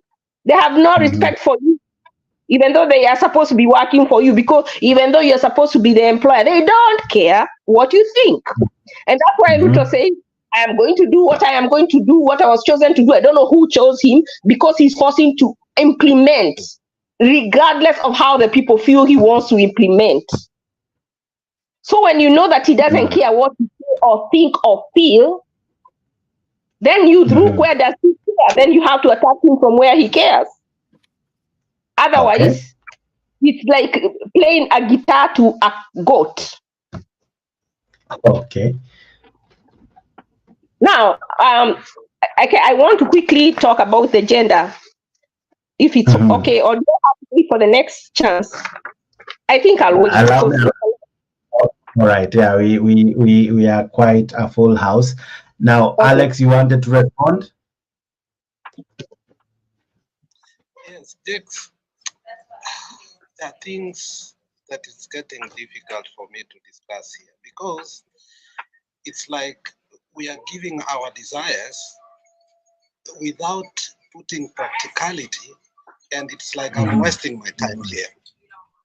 When my sister Mandela Oyudre says that power belongs to the people, do you truly believe that in Kenya today, that power belongs to us? It is written in a statement, but it has never worked. When a hospital is closed and Nakuru is left like that, then does power really belong to us? I mean, let us be pragmatic and honest so that we truly find ourselves on how we can resolve our issues. I used to disagree with Stone PK vehemently on some things. And you did ask a good question, that how can we have a start fresh? We had an opportunity to do that, but we blundered. BBI was to look on when the rain started precipitating, we go back to independence. For us to get the new independence X, there is no question. People must fight, blood must flow, and we must do something that we have never done before. Because look at South Africa, when they were fighting against apartheid, did they sit just to beg these people? They went into arms war. They went to the struggle. They came to Tanzania. They did what they could to get. Getting power back to the people is not an easy thing. We must fight the same way we fought for independence. It is not the constitution. It is not the election. It is not all these things we are talking. It is about overhauling the whole system, taking the establishment away, creating a new order. That's the only way. Otherwise, all these things we are talking, and we have tried them. They've never worked yet. We have talked about them. 2007. We thought we had finished them when we had a new constitution. And the worst part of it, after we got the new constitution, then that's when we started even stealing election, and we thought that we had put a firewall on that. So, like right now, start saying that to the members of it's not practical, my sister Ashley, because these people went, put a bill, said you cannot recall an MP in before 18 months. Then they went and said, when you are recalling, you have to put 1.5 million, you must be a vote of that place, and the process will be this and this and this and this. Then from there, wakasema, if you lose that case, you must member of parliament, security 10 million. So people are even something, I might not have the right numbers revolutionary of these things. So we don't even want to read it. But the whole process of recalling an MP right, it is odious and almost impossible. It's like these people have they are another tribe. They protect themselves.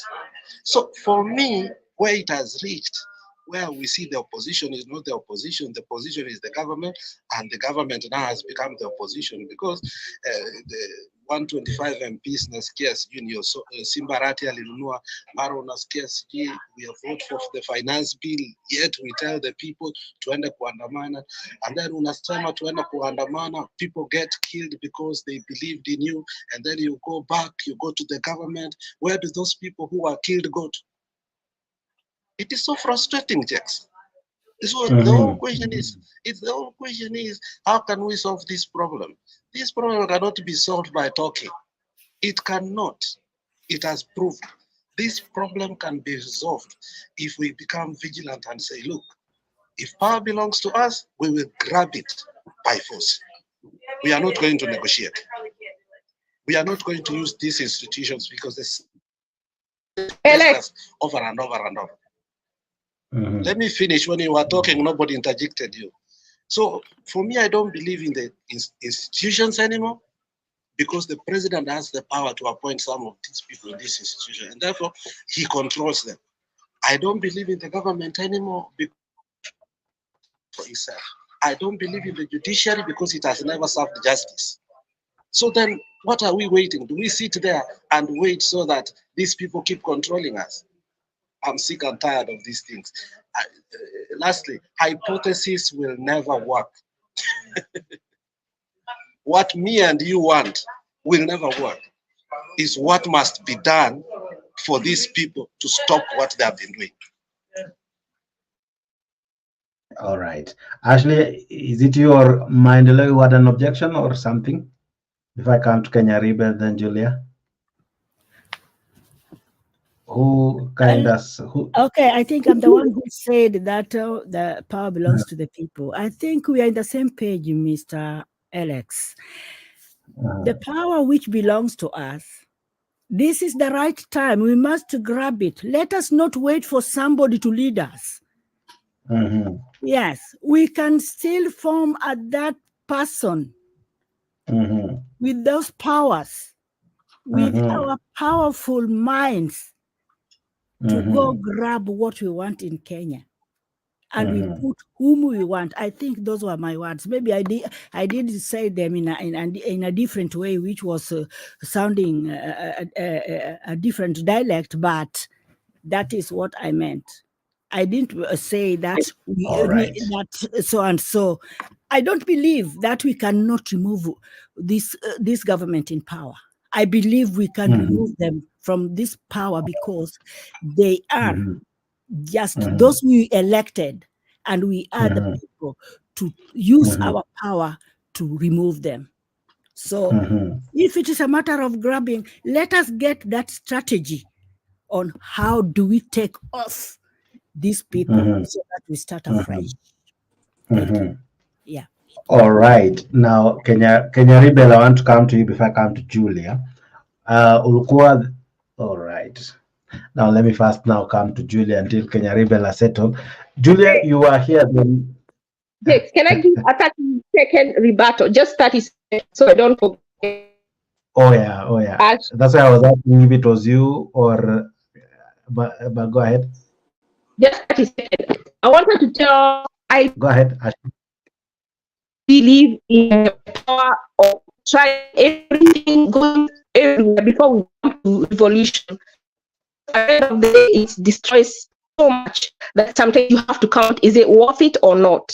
So what I don't see us doing enough of is like this thing about the NADGO report. Someone should already be taking them to court with the reasons why it should not even be discussed. Let me tell you, during 2017, I was supporting NASA. I was talking to somebody who had power enough to go straight to Raila. And I told this person, tell them to go to court. They were talking about going for demonstrations. He said, even though they go to court, they will not win. And he asked them and they refused. I said, ask them again.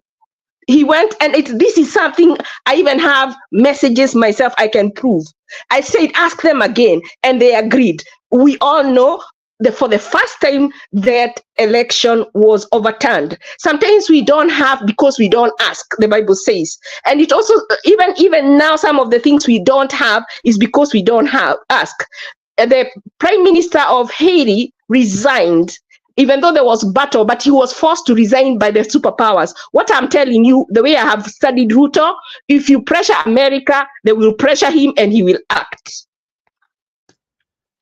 The Prime Minister of Haiti resigned because the people took power. They took the airport. They took the police stations. They took everything. It's not that they were forced by superpowers. Let's be honest here. And secondly, actually, I read somewhere, Alex and Stony and Kenyari, I don't know if it's true, that the bandits are connected. The bandits of the warring factions in Haiti, they freed all the prisoners. Yes. They removed everyone. People went to prisons. Jax, people went to the prisons. They took hardcore criminals. They gave the guns, and they are part and parcel of now the movement. Yeah. They did that. All right. I thought it was hyped. It's true. No, those are the people who captured the airport. Please. Okay. All right. Kenya Rebel, I was giving you a position. Please tell me something. Why Goody is telling me of 4,000 prisoners were released. Can you please tell me something? You seem not to agree with a lot, but I don't know where you want to pick from. But please tell me this. How can we even get a fresh start, given that it's almost proving difficult from whatever angle you want to look at it? Jex, can you hear me? Yes, I can hear you. You know, Leo sitaki, sometimes I'm tempted to give my, unajua nimefurahia kuona Stone PK because he's one of my favorite people that I usually watch on different platforms, and Leo and Alex, but I'm scared of giving them, unajua huwa napatianga ile maziwa, lakini sijui leo niwapatie ile sima. I don't know if they are ready for it, because I feel my blood boiling. That revolutionary movement. Hata ukitaka kutupea buffalo tupee.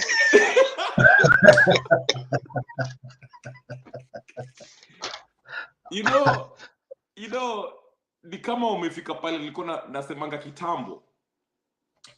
You know, I like this. I like the passion of Alex. I like the passion of Maendeleo. I like the passion of Stone PK.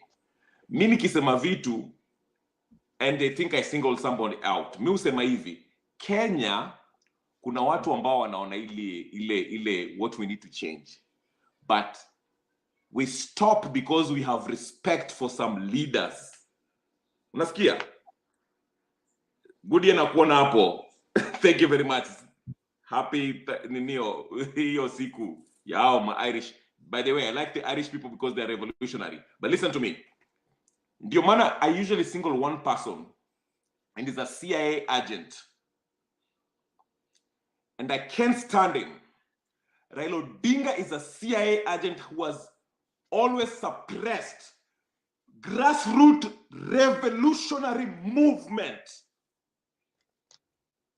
And I can't stand that man. Okay, because when you are dying, listen to me. Jex, wacha tupewe buffalo bwana. Now nataka kuwapatia ile real. Raila is a bogus man. Oh my God. Go on. Wacha nikwambie. Since the days of Kenyatta, one, I'm going to you, I'm coming. Unanisikia Jex?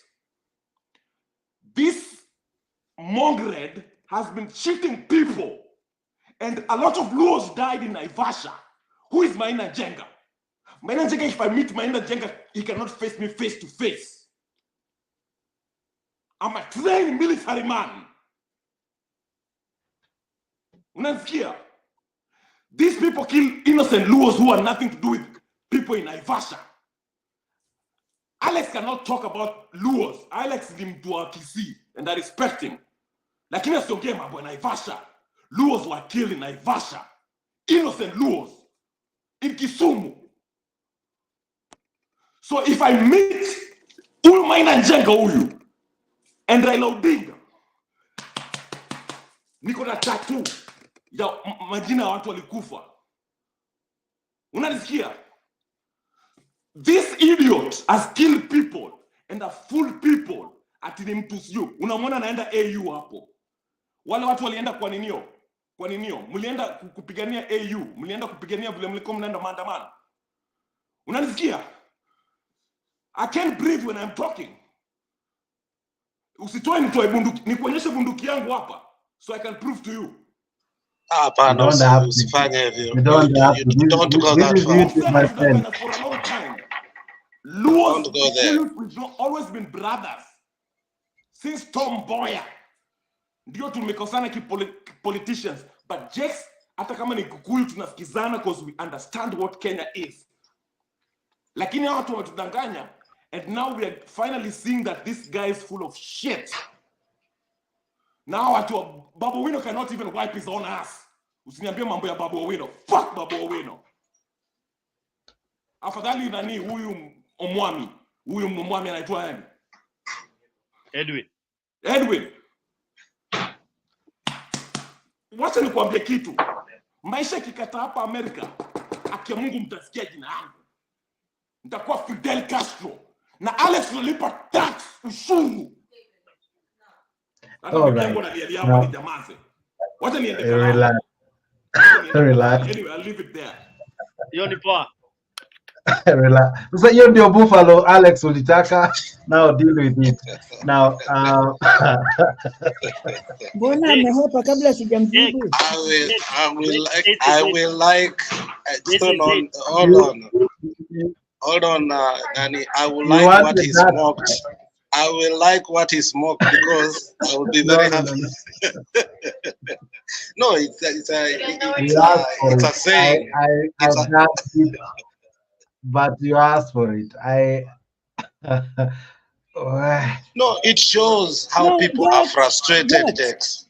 People are frustrated. No, you know what, Jex? Yes. Wacha kila mtu aongee the way they want, just because you know everybody is bitter.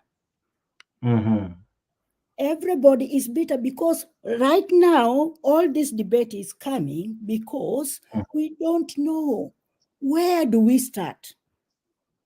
Yeah, tulikuwa tuna point kwa Raila Odinga, ametu disappoint actually. Mimi ameni disappoint kabisa because when the court ruled that Raila aendi kuwa president, me, I became sick. And I was admitted for the disease I didn't know. Shock. Alafu huyu munamtetea, munataka lead nyinyi. Yes, anatu lead. I don't know. But there's a way I come and ask myself, do we really know what we are doing? Why don't we do this ourselves? Because hata kama ni kubeba hiyo mawe, hata mimi naweza kubeba. Rather than waiting for Raila to lead us, can't we find somebody arrogant like me to lead? Yeah, I can lead you people. Then tuingie hapo na tutoe what we can, because we know this country is ours and we can do it. Anyway, kupiga kifua the way the other guys anapiga, hiyo sio vizuri sana because ni hasira mbaya sana, but it seems to have we a lot, know but we Alex invited the buffalo in the house, so we can put our heads together and be some people sober and try get who can lead us if we want to lead us, or if we want to get something, we still can get it because the power belongs to us. To us. Yes. Storm PK, I see your hand before I come to Julia. My people, Maendeleo Yudre, Alex, Julia, I can see from background. Jake. Umesikia vile tumereact juu ya huyo nani bro yetu huyo? Hao ni wa Kenya. Uoga hiyo ndio imetufanya. Yaani Kenya ukishauti hivi watu wanasema Stone manzi, hiyo hasira yake ni mbaya. Kenyans ni waoga to death. Maendeleo Yudre ako mbali na huyo jamaa amestuka mpaka karibu aingie chini ya. Sijastuka, no. You know, Stone PK, the funny thing is that the funny thing you said, Kenya inataka watu kichwa ngumu kama wewe. Then unaanza kukritisa hiyo jamaa hasira yake ni mbaya. Huyo hii show ingekuwa ni yangu ningempatia 30 minutes because we need a revolution. Calm down. Calm down. Jake, no, by the way, that's why I've stopped coming to shows because tunasema take it easy, come. My Jake, if you want following, you will not. Huyo jamaa sasa atapatia views wengi sana. If it's viewing you want, because you don't fake. Why the other channel is dying because of faking? We are saying, for example, this very touchy topic. Raila is my very close political whatever, but he has let me down like I've never been let in life. Yeah, even me.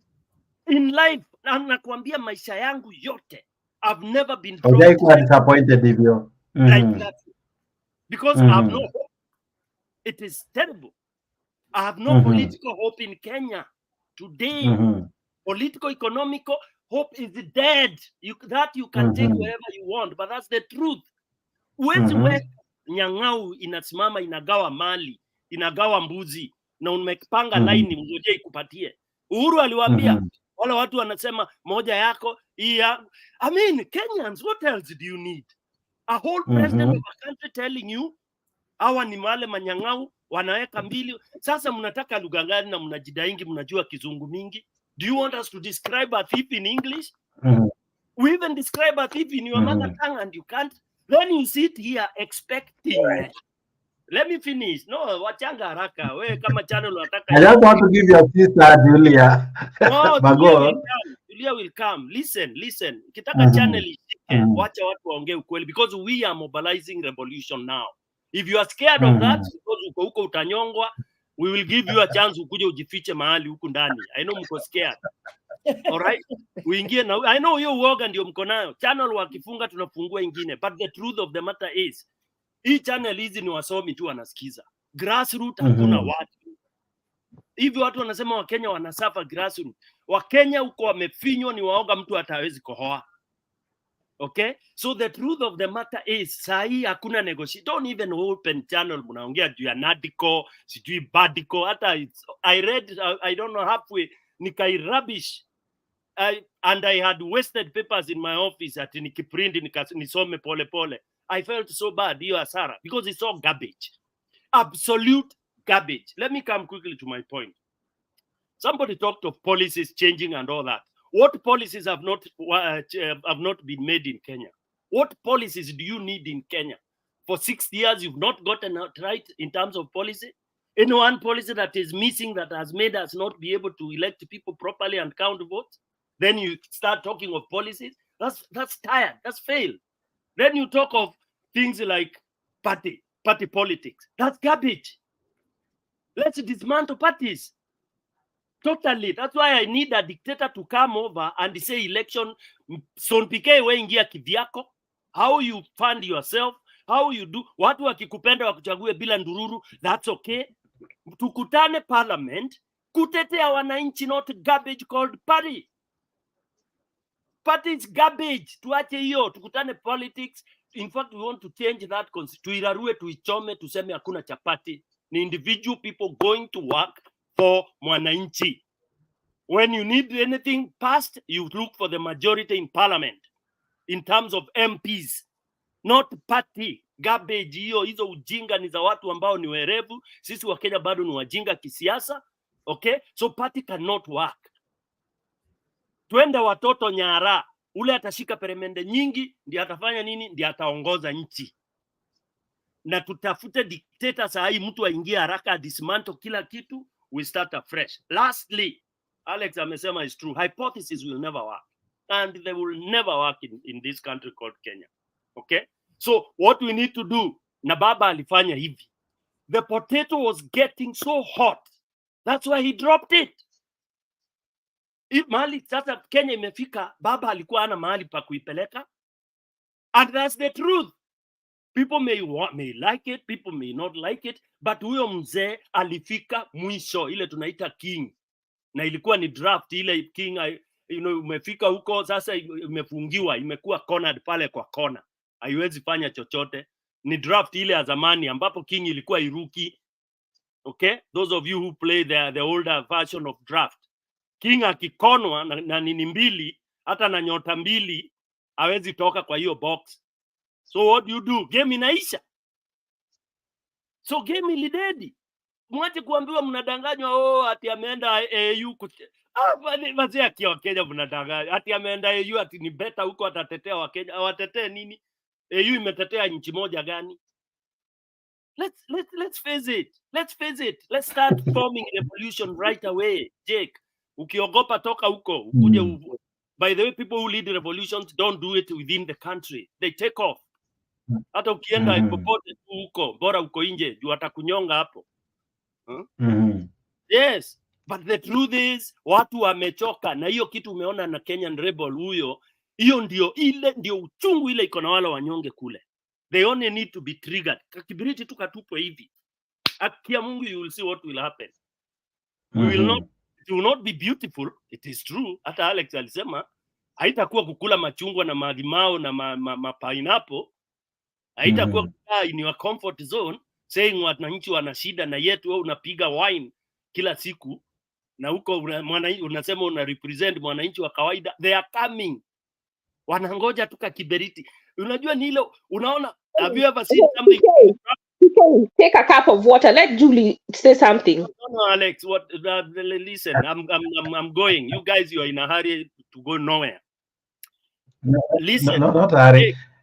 Ile Julia pia asikae sana kama. But go ahead. Yeah, let me finish. Let PK finish. PK maliza yote. Finish. Wakenya, you get tired by the truth. And you can see it even here. Hatutaki kusikia. No. We are listening to you.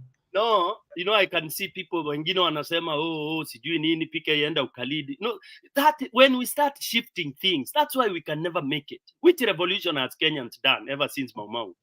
Nothing. Ati tunaambiwa section 2 and all this. Moi alichoka tu na alikuwa anataka pesa ya nje. Akakubali hizo pesa za and we say we fought for it and all this. We killed, people died and all that. Kenyans, we are not really that strong. Okay? Because we wait at that tunaamini don't touch baba. We started correcting baba kitambo na ndio tumetupa mbao. When Kenyans were charged for maandamano tukaambiwa tusikosoe baba. Kwisha. You hit it, you strike it when it's hot. Ikisha poa huwezi kunja. That's why we have a problem. Do you think we will have that Tuesday where people traveled from all the counties to come to Nairobi for a revolution? Jake, you will never get that day. How watu walitumwa na nani? Who gave them fare? I mean, guys, let's think. People got fare. Okay, some of us, of course, I don't want to say what we did, but majority, over 90%, people mtu anafanya kibarua. Wiki mzima anasema naenda Nairobi maandamano. Jake, what is that? When hapa kwa TV tunacheza ati Mungu sijui tufanye, tunapoza, sijui usiwe mkali, usiwe.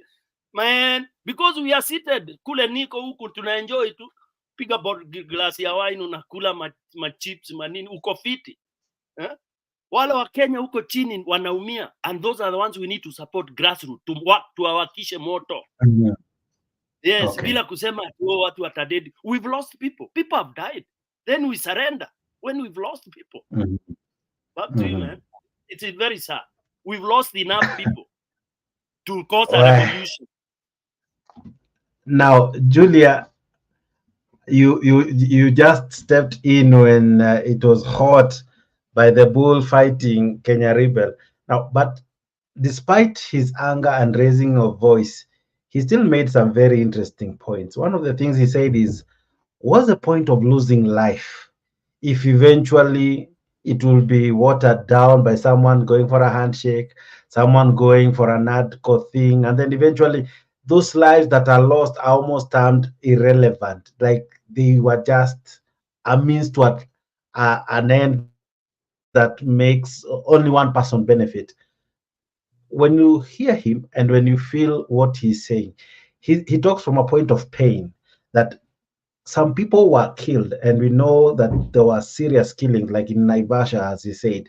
And after that, the best that we had was two things. One, we had a handshake immediately. After that, we had now NADCO. It is the same thing over and over again. And that's why people are now calling for a different strategy, a newness, a freshness. And Mandela is even saying, it's now time that atasis to Giamini, see, because we have put our eggs on Raila, and kuna venye, as Stone Alex Maendeleo has said, I'm a disappoint. From where you sit, what do you make of Raila's tactics every time, and how has it left you? Okay, Jake, good question. Stone, ukitaka time nitakupea yangu. If by using my time you'll convince these Kenyans. Okay. So, Raila, let me say this. I want to confess here, I've never really voted for Raila apart from this time, 2022. Not because I didn't think he's the right person, because a lot of times I thought he was really polarizing them. But now, 2022, I promise you, I believed in Raila so much. I mean, I think I'm one of those people who are very, very disappointed. And I went out on my convinced Kenyans that this was the guy, this was the man to change Kenya. And I have bought all those allegations by the Gachaguas. You know, Gachagua said that, wacha tukimpatia kiti, atanyamaza tu. Tukimpatia pesa kidogo na kikakiti hapo, atanyamaza. I mean, I like that so much. But now I am almost believing what Gachagua said, that tukimpatia kiti, atanyamaza tu. However, I don't totally believe that Raila really wanted to sell his heart to the devil. I still believe, have some faith in his conscience. I just think he's tired. That's what that's how I'd like to look at Raila. I think he's tired and he has thrown in the towel and he's like, I have done this thing for a long time. It is time to quit. And he did a good, the only thing the way he could leave, how he left AU chair, that is for good for his personal esteem and all that. However, I don't like the fact that I see him around with Ruto. It's like the same devil. You know, I keep asking myself, did Raila really need the support of Ruto to it? Maybe that's something that we do need to discuss. Does he really need the support to win that seat? That is what we need to discuss.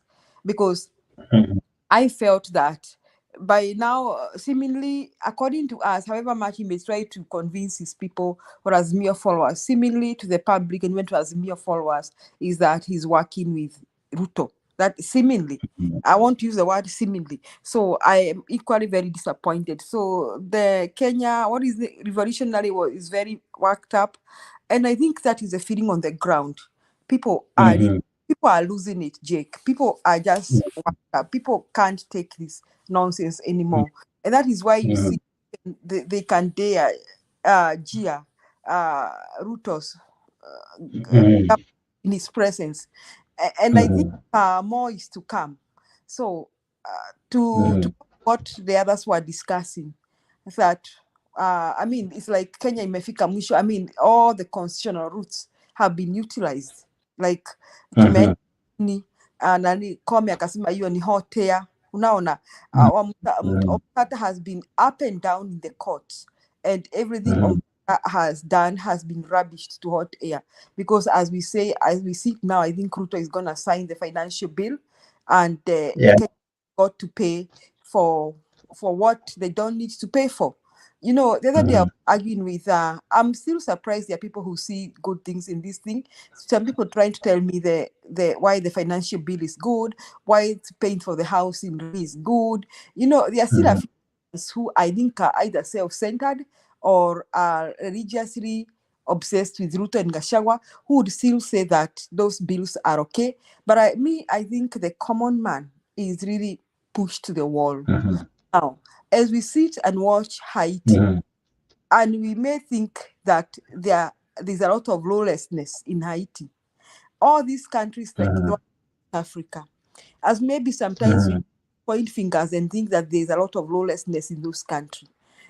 Even nearby here in East Africa, our neighbors here in like Southern Sudan, we think that there's a lot of lawlessness in those countries. It is just because some people became so selfish and they decided to own their country. And they thought that they belong to them and the whole country belongs to them. So our work commission. So I think Kenya also, one of these fine days, we reach that boiling point and no longer care about the courts and all that, because the courts have let us down. The judiciary system has let us down. The people who are supposed to man the law, law enforcers in Kenya, are as useless as anything else. That is the police and the judiciary. The other day we were just talking about Joe case and all that, and we were saying that there's a lot that what meets the eye. It is because it's not because we think Joe is innocent. It is because we don't have faith in our judiciary anymore. We don't have. You saw what I'm thinking. I want to agree with many people here that Kenya is in a boiling point, really a boiling point. And what Gachagua was saying today and the other day will no longer matter. Because, like Ashley said, I bet you all Kenyans who sit here and think that Kikuyus are lucky to have had I don't know how many presidents. We are just like you. There is no difference between me and you, Jake. I told you this earlier. Hiyo kiti kasema ati mmeletewa hii kiti. Hii ni kiti yake na bibi yake. Otherwise, there is no price ya Wakikuyu, ya sukari, na ya Wajaluo. They pay the same cost of living. Hakuna bei ya school fee ya Wakikuyu na ingine ya Wajaluo. Everybody is getting to pay the. If our children cannot go to the university, even the Wajaluo however in the university. So really, let me say, in the Kenya there is only two tribes, Mabwanyenye and those who are oppressed. So those who are oppressed, it is high time you think of what to do. And I totally agree with this ladies and gentlemen that if the courts cannot listen to us, then I think it is high time we think of what to do. The courts cannot listen to us. When our people protest, we kill them and they get away with it. And then what do we see? We see Baba and Ruto smiling and taking pictures. Eh? Have you read the story of the three idiots? Have you watched the movie of the three idiots run by in India, from India, some Indian three idiots thing? And you see them, I'm not calling no one idiots here, but you see them taking pictures. And we have just come from a situation where people are killed in Nairobi, Kibera, and even in Kisumu, and nobody has been sued and taken to jail. That judge has sent Joy to hang. Nobody was sued for killing. Those people were shot. Others were shot at point blank. The police invaded our people in their homes, even beat up. A child died because of tear gas. And here we it's like nothing happened. Now we can eat. We can see our leaders in State House taking tea there. All of the Azimio. Nilisikia watu walikuwa State House wote. Pengine ni mother tu hajaenda huko kanyanga huko. Wote. Maybe it is only mother mwenye kanyanga huko. But all of them, like idiots. Because now they have come up with this NADCO report, which they want to share mamlaka. They want to share our taxes, share us like sisi ni chakula again. Now, finally, I want to agree, I think, with Maggie or Ashley or both of them, that if there is ever going to be an election in Kenya, it should not be. We should announce we should even announce our own results at the polling station. We should be allowed to use our cameras and announce our own results in the polling station. And our own calculators, Yes, we should before the Chebukati announce, we should announce our own results, and we should say we are going by this period, and we should start telling Kenya these are the results. Sister Julia, we don't need an election. We need a barbecue in Kenya. Period. Exactly. Exactly. All right, now I want to come to Ashley before I come to all of you again.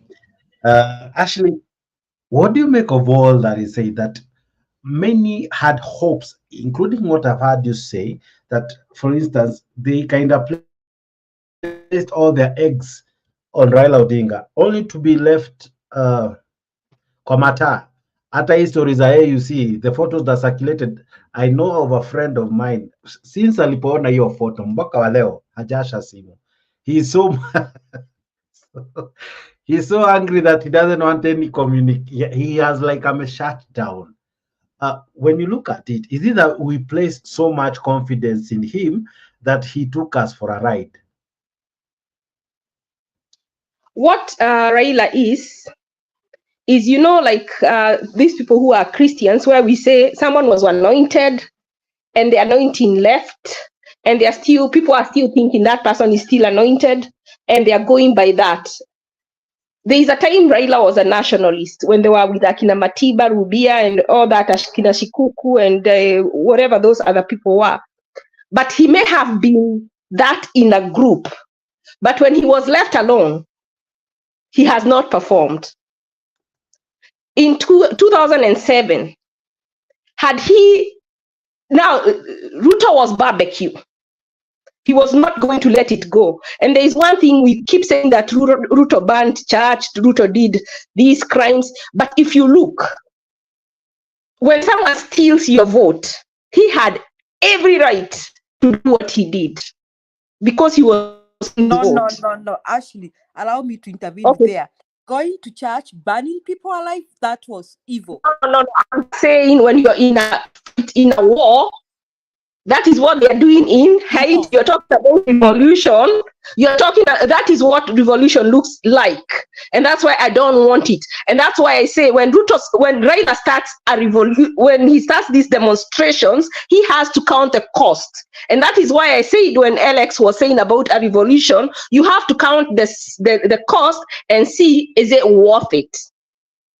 If it is worth it, when you start, you have to finish. Whatever it takes, Even when you look at the Bible, when God used to tell them to go, they used to say, even the children, kill them, all of them, even their animals, even their women, kill them. So you have to know when you're talking about a revolution, what it means. And that is why I would rather we try other ways before we get there, if we have to. And if we have Ashley, to, we have to tell us which way. We've tried everything. Okay, you Which stop way? interfering.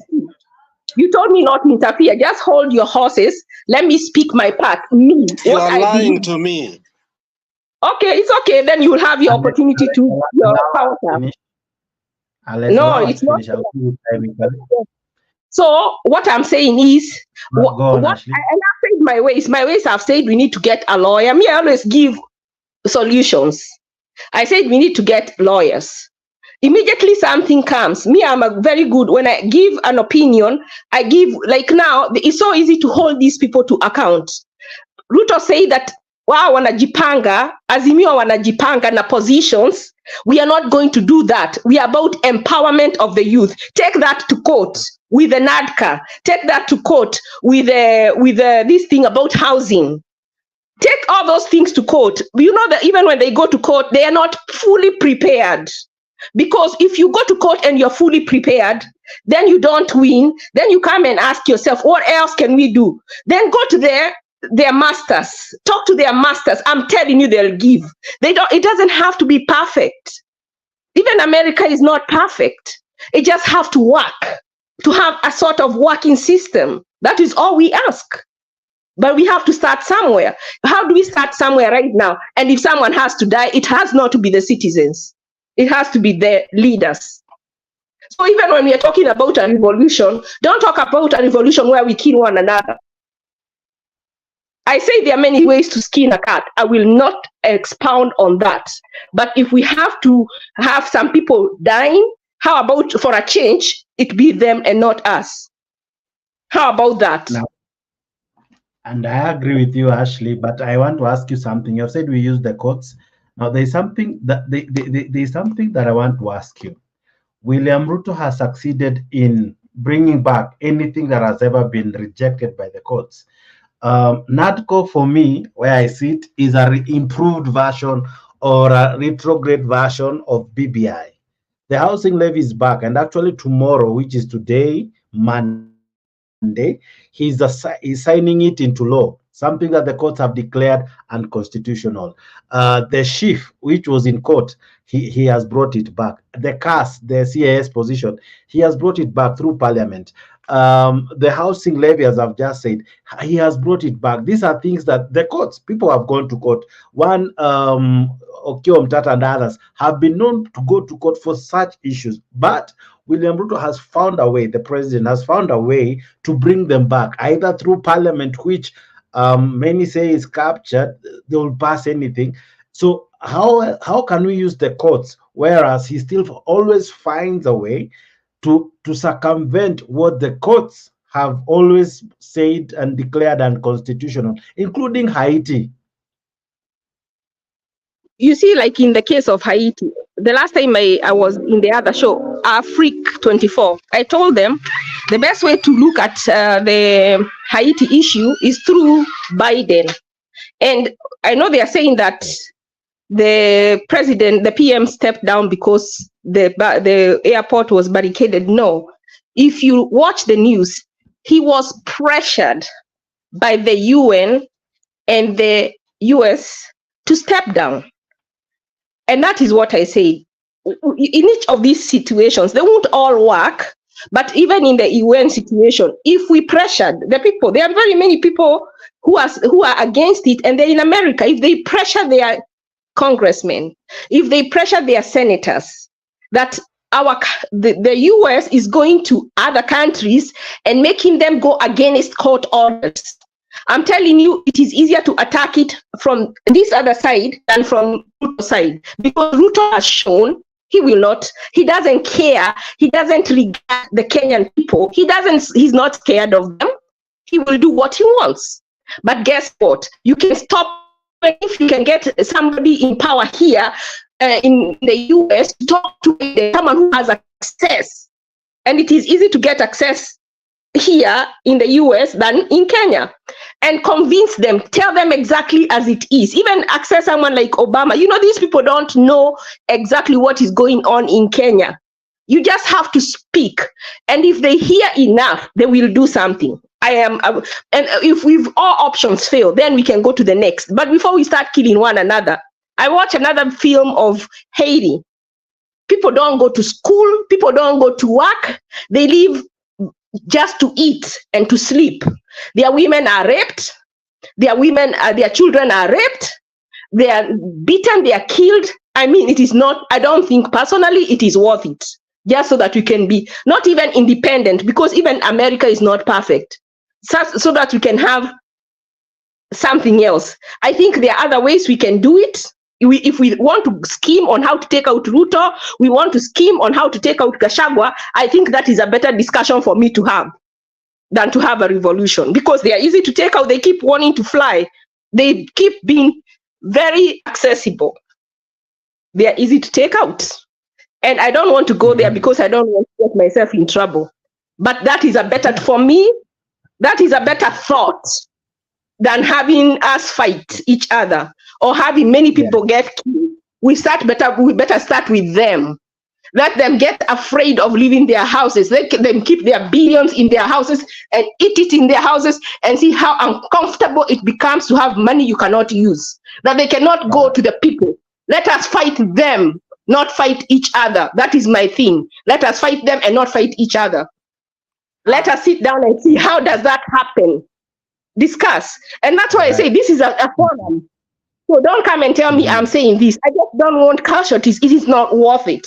For me, it is not. It is not worth someone to be raped. It is not someone to be killed so that somebody else can be a leader. How about we beat those leaders who don't, like, where is Ruto coming to tax us so that we can pay odious debt? Why is he not putting effort to take those people who stole the money and hold them accountable, get that money back so it can be paid back? Why is he forcing the people who did not use the money to have to struggle so that that money can be paid back? Those are the kind of discussions we need to have. And then the discussion we need to have, how do we make this happen? And if we put our heads together, we'll come up with something. It doesn't always have to end in bloodshed. So Jake, you should throw that question to Jake. You should throw that question to PK and Alex. Ashley has given us a way forward. Asante sana, Alex. I mean, now, and I want to help me kidogo. I want to take a 2-minute commercial break. Julia utanishikilia kidogo. No, Jakes, I have a burning thought. No, I have a burning thought. Wachana hiyo maneno. Listen. Jakes, you know you are very biased. You allow other people to talk like 30 minutes. When I come here, you tell me to listen. You know I can fucking get out of here. If you listen, if you listen, you'll know what I'm about to say. All right? I'm just saying this. And I'm talking so slowly so that you can hear. I've said, Julia nishikilie 2 minutes, I take a commercial break. Then I have given you to be, I think I'll text up, Okando, you are next. So I don't know where you're coming from, and I don't like your language. And so kindly give your submissions. Julia, help me kidogo, I'm coming back. That was my directive. You didn't just have to say what to say. Julia, go ahead. Sorry, Alex, go ahead. Julia nishkilie. So Alex, go ahead. I wanted Jakes to listen, but then if he's going, it's okay. I'll still say my mind. I've sat for the last 5 hours. I need to take a commercial break. Thank you. Thank you. We understand. You are a human being. You know, when NADCO report was adopted, so before that, international dialogue, I differed and departed with Raila totally. To a point that I left our sister channel and was looking for an alternative. And actually, I went to Africa and I was really castigated. And then I said, look at this thing. We are going to be disappointed. There is nothing that Ruto is going to negotiate with us. This is what we call what? Allies. And we kept making that mistake by saying we have faith, we have faith, we have faith. And now we have ended up in premium tiers. Now, you know, if you look at what you say that courts. I mean, which courts? They want to change the what? The Chief Justice. Already, Ruto has negotiated with Nani, with Madam Judiciary, that he needs 4 seats, and it has been agreed upon. Use has been adopted. The housing levy has been adopted. Our policemen are going to 80. And all those things are unconstitutional. So when you tell me there are other means we can go to court, and some PK asked very well, we have done everything we have done. We have gone to handshakes, we've done coalitions, we have changed the constitution, the High Court has declared an election what? Null and void. So all these years, what has really changed that we can truly trust? Chebukati is supposed to go to jail because he was told open the servers. They've never been open until now. Yet anataka kuwekwa wapi? In the Chiloba yesterday was awarded ameenda wapi? Los Angeles. If you expect change to come by talking with the people or sitting pretty there, and that is what Kenyans have done over the years, then let's stop talking about politics. Let's know that the status quo are going to remain. What have we not done that was supposed to be done? We've done the demonstrations, we've done everything. What new are we going to do? There is nothing new to be done anymore. This issue is to grab it by force, you like it or not. Hakuna negotiation if you really want change. Even independence of all countries came through bloodshed. It came through that. So if you want true change, if you want things to change, you must accept that these are people that cannot accept to be taken out of power. Because power is very sweet. Julia, you are a teacher. You know being a head mistress or assistant and how sweet it is. Ukitolewa, remember, there was a time when you had a diploma, you used to be a teacher for what? Secondary school. But when they dropped them to primary, many teachers resigned because they could not even go to primary school. A little power destroys you completely. And how do we destroy leaders? You must destroy them completely to bring new changes. For me, I've seen politics not for many years, but I think we have done everything possible. There is nothing new we can do. These people control the political parties. These people control the IBC, and we don't have one. These people control the judiciary. These people control all institutions. The only institutions they cannot control is you and me, because we have a free will. Now we must use our free will to understand. Our fathers left the fight to us. Are we going to leave this fight for the next generation? Subsidies zikatolewa, mafuta ikapanda, shilling ikaanza kukua na inflation. Everything is going down and down and down. In the pretext, let's sit down and talk. Let's sit down. What is really changing with sitting down or other means? For me, there's no any other means remaining. We have exhausted everything. And that's why I'm bitter. Like, if I can have another conversation, this platform, it must be different from the conversations that we used to have. We are not going to have the same conversations here over and over that you know very well is a definition of insanity. When we tried them, they did not work. We must change the conversation. And that's why I was happy to be here. But if we start lying to each other again here, I don't want to cry again. I rather go. And that's why I agree with Tony PK that he stopped coming to these platforms because we were redundant. We were in denial. That's all I can say. Asante, Alex. So I liked, I listened to Ashley very well, and I'm listening to, and I'm feeling everybody where we are all coming from. Really, I think Kenya, we are at crossroads. And I think we can all agree here that all our leaders have failed us. Even those in Azimio. I don't know whether you people, you know anyone in Azimio that can stand for Kenyans. I don't know. And if stand, do they have a price? Because now it seems everybody has a price. You people, do you think that, I want to ask you people a question. Did Baba had to go for Ruto's support to get to AU? That is one question I'm asking myself. Did he need Ruto's support? PK, do you have an answer to that?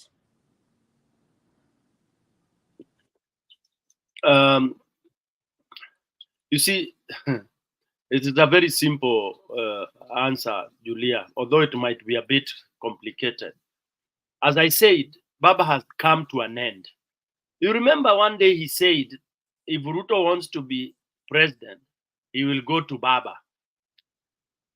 Baba is known to have said that one time. But it became the other way around. Baba, as I said, this journey became too hot. The end of this journey was a revolution, and it was not a revolution toka nyumbani rudi, enda rudi.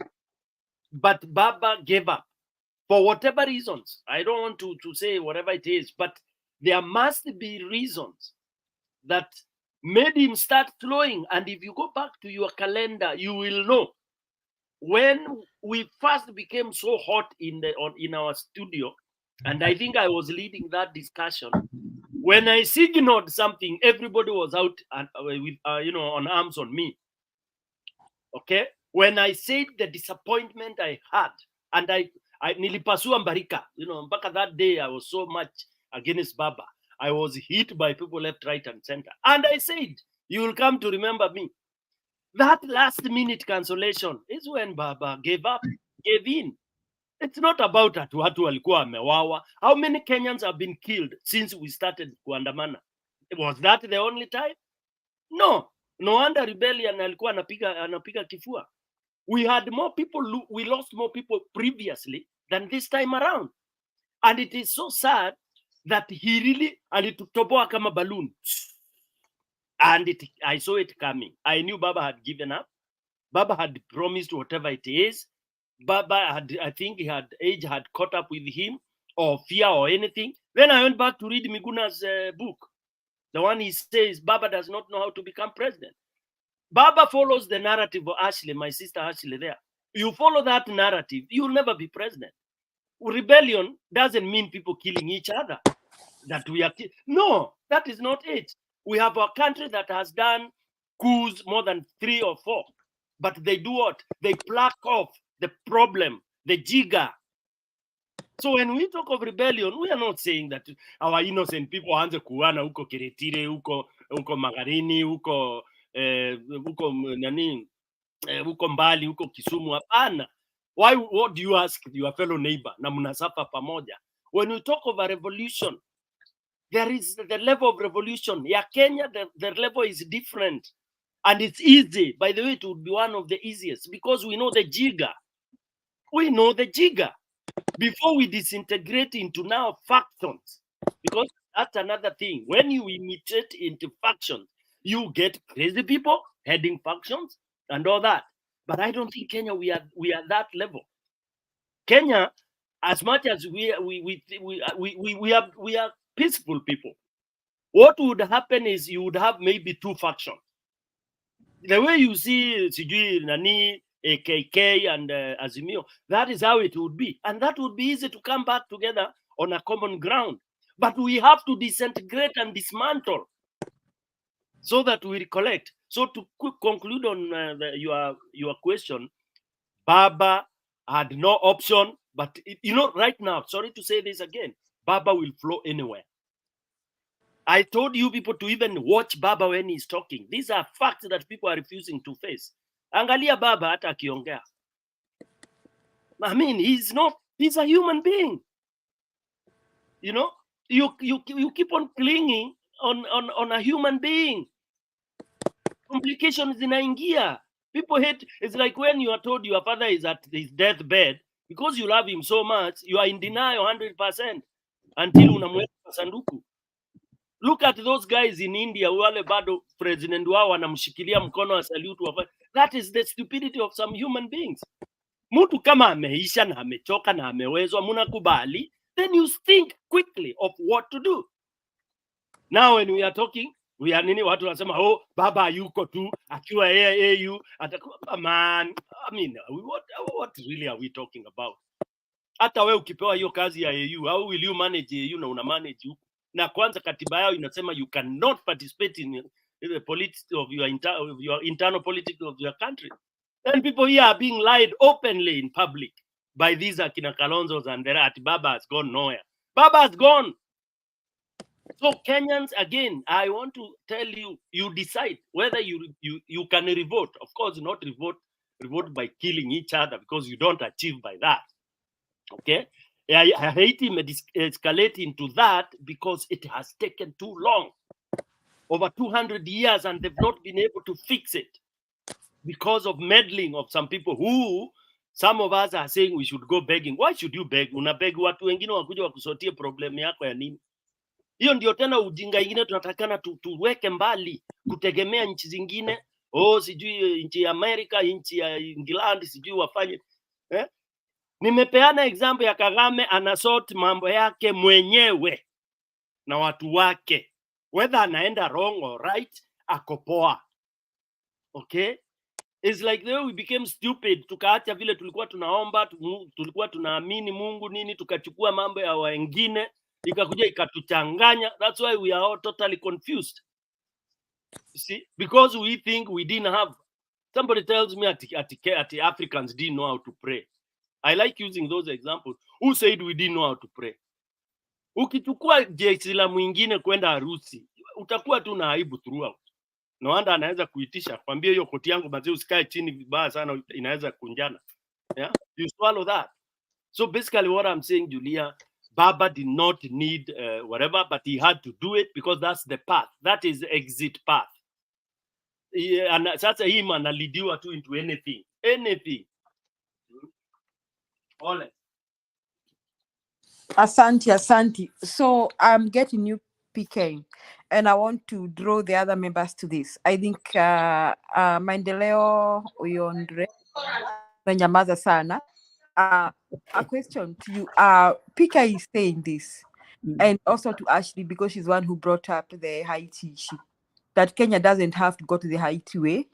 And probably Kenya has grown in terms of democracy, that we do not have to kill each other to get where we are. Maybe that's a point on Kenya. Now, but maybe this is a time that now people used to, I want to ask, do we think we can go devolution and devolution by force? Devolution by force, that I hope that's what Pika is driving at, that kila county ijitenge na ijifanyie maneno yake. So that now, let the central government rule themselves and rule their houses and their wives and children. And they can decide. And maybe kila county can even decide we are not submitting our taxes. Kama ni Mombasa waseme, our port is our port, period. If you want to import anything, you'll be paying us. I don't know. What do you think about what Pika is saying? That maybe go separate ways. I mean, let us break away from the central government, because the central government is exploitative. And I think even the Americans, the Civil War, someone tell me more about the Civil War. Those who have a history. Alex, you tell us more about American Civil War, how they were in states and how they came back together. You tell us more about that. So about Maendeleo. Yes. Yes. What do you think? Julia. About what Pika is saying? Because you see, we do not have to go to war, we do not have to kill each other, but we can decide, no, we are not dancing to the tune of this central government. Now, what do you think? What I can say, we really depend, Kenya really depend on the central government. But the central government, me, I'll go by what Stone PK is saying. You know, kama ni mbaya ni mbaya. Because you can't just see, hata kwa house yako, unaona mtoto mwingine ako mkorofi sana. I think you will have to discipline a little bit. You know, this Kenya is ours. And somebody should not just come with a big head that nimesema hiyo housing levy lazima ipite. Na inapita because manipulate watu wengine mpaka they don't know how to say no, and their answer will always be yes, even in a wrong direction. They will just go, hata kama wanamwagwa kwa maji, watamwagiliwa. I think the revolution will not only help us, those who are thinking towards helping Kenya, but will also help these people who cannot help themselves. Because hata hao wamefika kiwango ambaye they don't know what to do. Washawekwa in a way they don't know, and they are more confused than us, because with us we can reason about all these things ourselves. With them, they cannot. They have been left in a dilemma. Actually, they don't understand themselves. The way they argue, I sometimes listen to their debates. In fact, they are more confused than we are, because they know surely what we are doing is wrong, and what we are taking is not the correct thing to do for the people. So the revolution way, I think, will help. And I don't believe that revolution, people must die. You know, you can come out in a large number where by those people, when they see you, instead of killing you people, they are running away. So how do we mobilize ourselves to go? Take these people out of that office. We don't need to kill anybody or beat anyone, but just pull these people out of those offices. Then we capture everything. We start afresh. I think Kenya needs a revolution way, not any other what. Going different will not, because going differently will make everybody are going to be like nyumba yetu county yangu, which is not, which we really do not need in our country. We need unity with those sober minds who are going to let Kenya start from where it's supposed to be and where it is going to go, and where it is going to stand its feet, because we have a very rich country, by the way. Okay, my dear, thank you so much. So who is going to the revolution?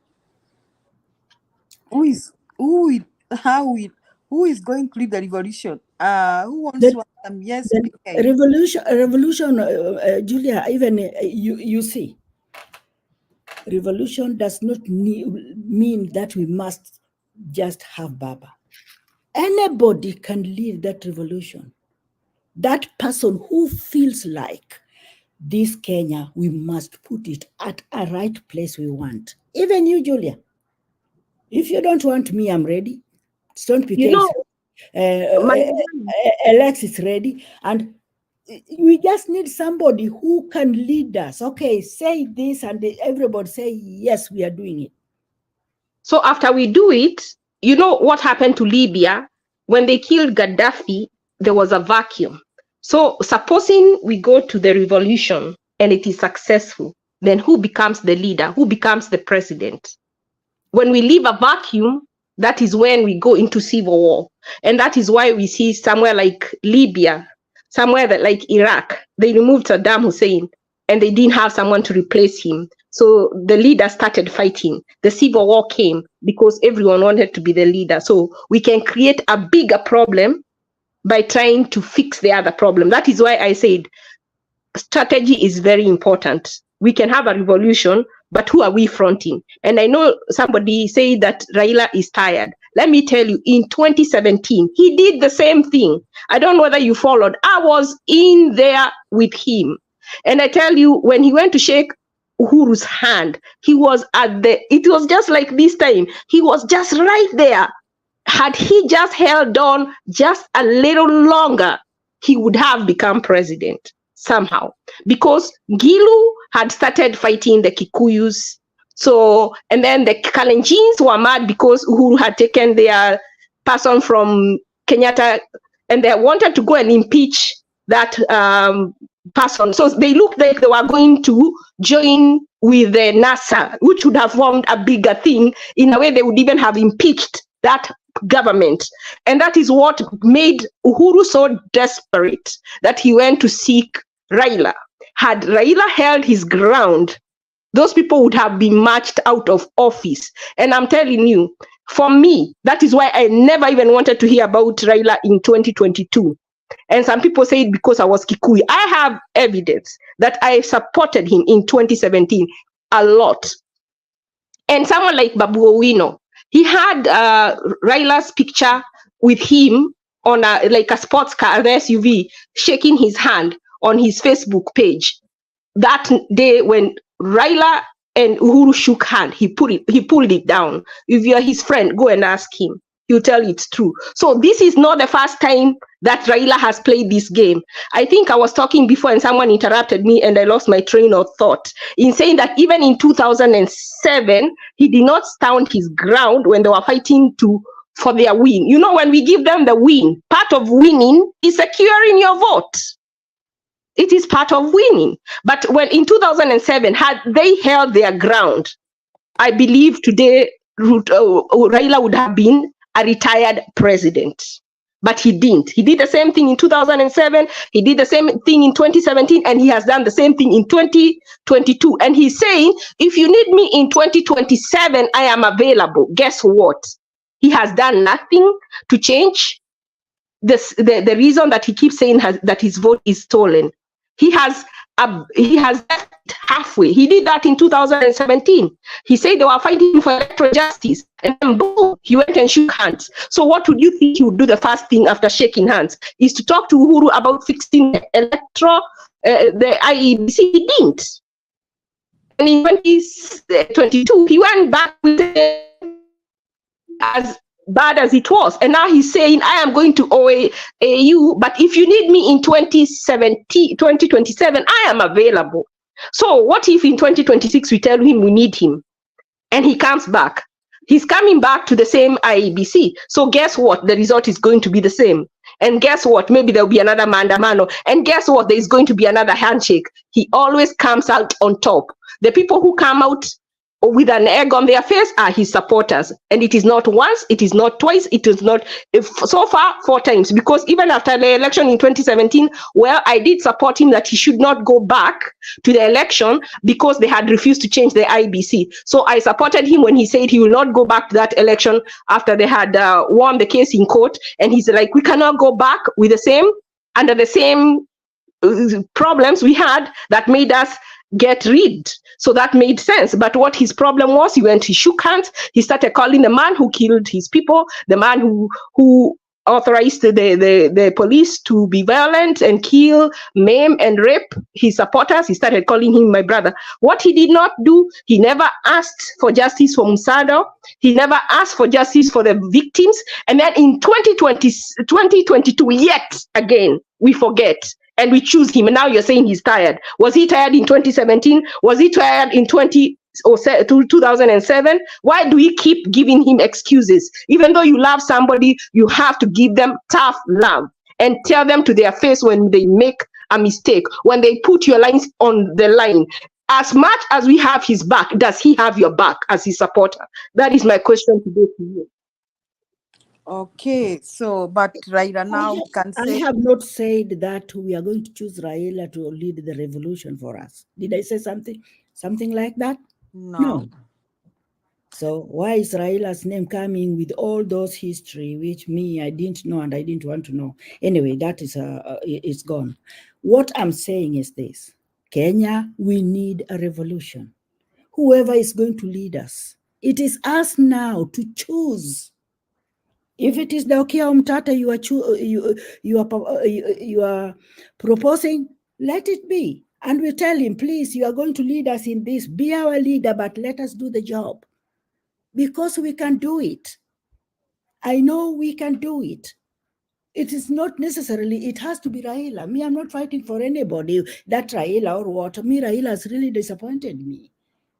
Choosing to go to the EU, AU, I don't know what, leaving the people after we died like that. You know, the Luos were killed so much in Kisumu. Even my relative was among them.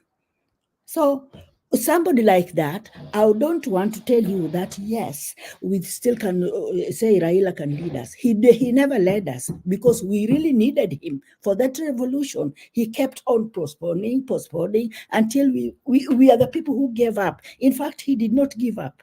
He only gave up after he was scared by spraying his bullets in his car.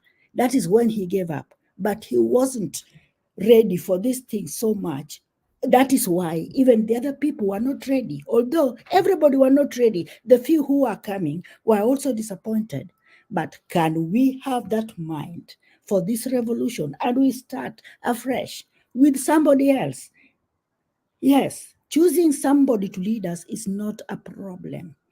The problem is, how do we start it? And do we really need it? And me, I think we really need the revolution, because for Kenya to come back to where it is, we need that revolution.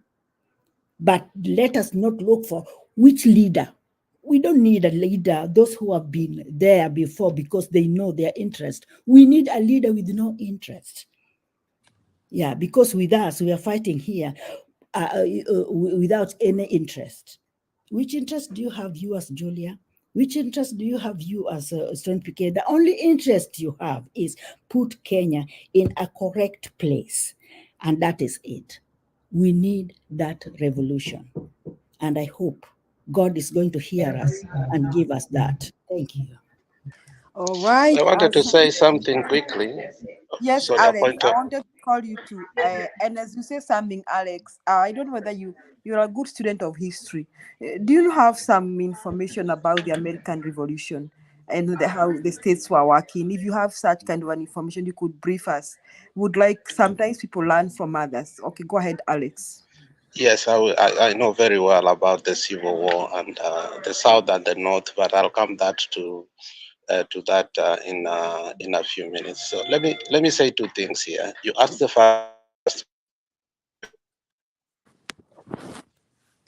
Yes, he needed, because to be proposed as a leader that you are going to the UA, your country must propose you. And the person that proposes you is the president of that country or the prime minister. And that's why we started seeing trails of things that started even making us even more mad.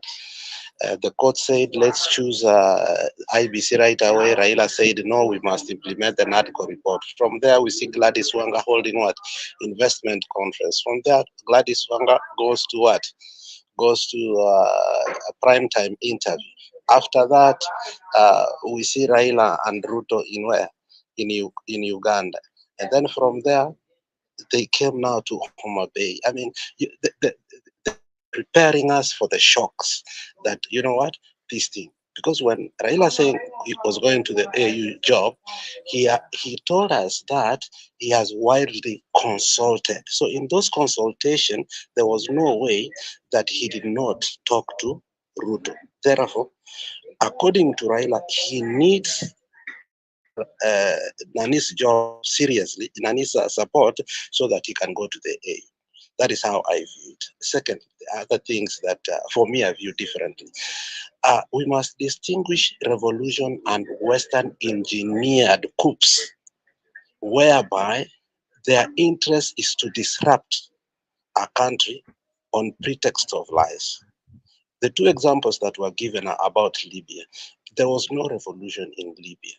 The Western countries came and took the man away because of personal interest, and that because of African Investment Bank about oil Libya that was emerging as a superpower in terms of the oil and gas in Africa. And it was also about the gold deposits that Tripoli had. So that was not a revolution. That was a Western engineered coup. When you see about Iraq, Iraq was not a coup. Colin Powell, who then was the Secretary of State, went to the UN and lied that Saddam has weapon of mass destruction. Tony Blair lied about that. And then they went there, they caused havoc. It became a territory of the Western for a while. This man, his name has gone, became the de facto leader. An American became a leader of that country for 3 years. That was not a revolution. Revolutions are different. They don't bring a vacuum. Within the revolution, leaders emerge. Nothing exists in a vacuum when revolutions come. So let's not compare that and say that these were revolutions. Those were Western engineered coups that were on the pretext of life. Now, coming to what you are talking about, the Civil War. The Civil War of America, again, was another engineered thing that, has a bad history. Because the Northern declared that the black people should be free. The Southern refused totally because they had plantation of coffee, of yani cotton, of sugar, and all these things. And therefore, they wanted to keep the black people as slaves. In the emergence of Abraham Lincoln becoming the president, he signed a bill that said, Africans must be free by force. The Southern states refused totally and completely, and they separated themselves. And remember, the leader, his name is going, I will remember it, the leader of the South then, who was in Virginia Beach, and his capital was based in Mississippi, started fighting the northern states. And Abraham Lincoln got a man who was called Ulysses Grant to become his general of command system so that they can fight the South. So the fight was of a common union. Should they separate, they should come together. But remember, the reason it started succeeding was the reason we are failing. We failed as when we started to truly implement devolution. Julia, you are here in the US. You know that a state has its forces, has its Supreme Court, has its central bank, has its own Senate, has its own house. It's like a state is completely self-sufficient. So if it wants to remove itself from the union, there's no disruption. Now, let me ask you, if Kisi wants to remove itself from the national government, are we going just to remain only with the county workers?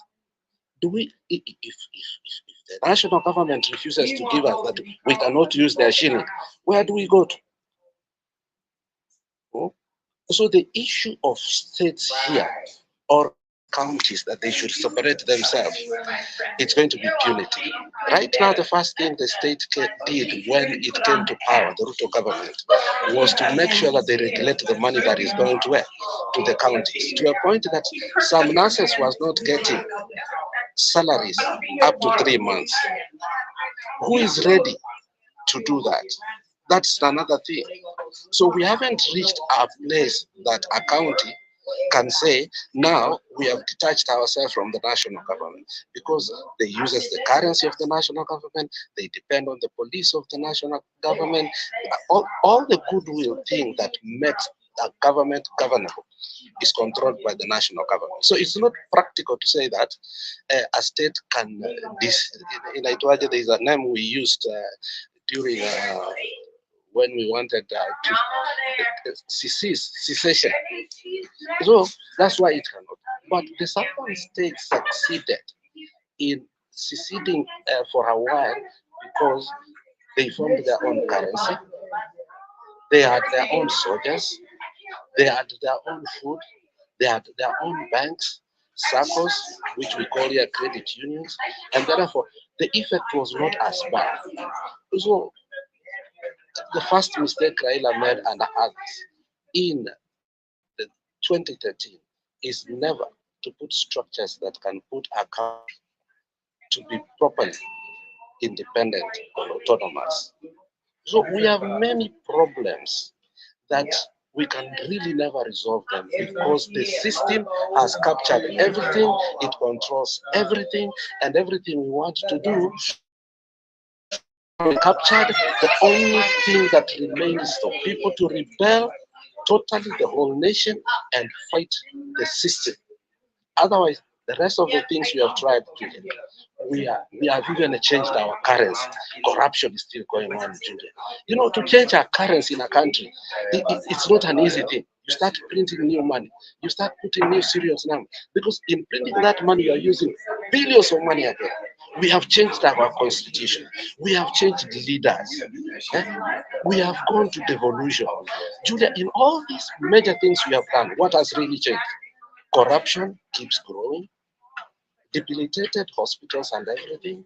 Our police force we have done even police reforms. Has corruption stopped in the police reform? No. So this issue that we can skin a cat in many ways, we've tried it and it has horribly failed. It is not going to work. If you look at the case of South Africa, the system refused completely to change. Now we have an emergency of EFF who is giving the ANC a heck of a problem. Because they are revolutionaries. They don't care even if they are thrown out of parliament. But nobody is dying there.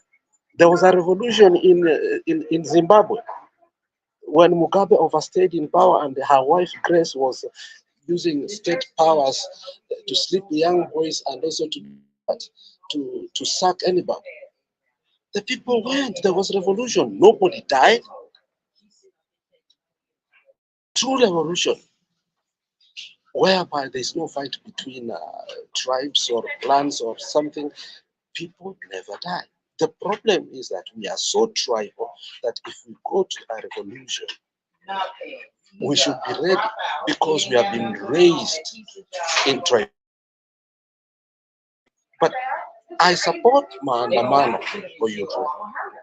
The revolution is necessary in order to change that. But if nobody wants a revolution, then let's forget about it. Let's stop these talks. Let's know that the IEBC will be controlled by the president and his people. Let's know that even if you win an election, the one who declares the presidency is more important than the one who voted.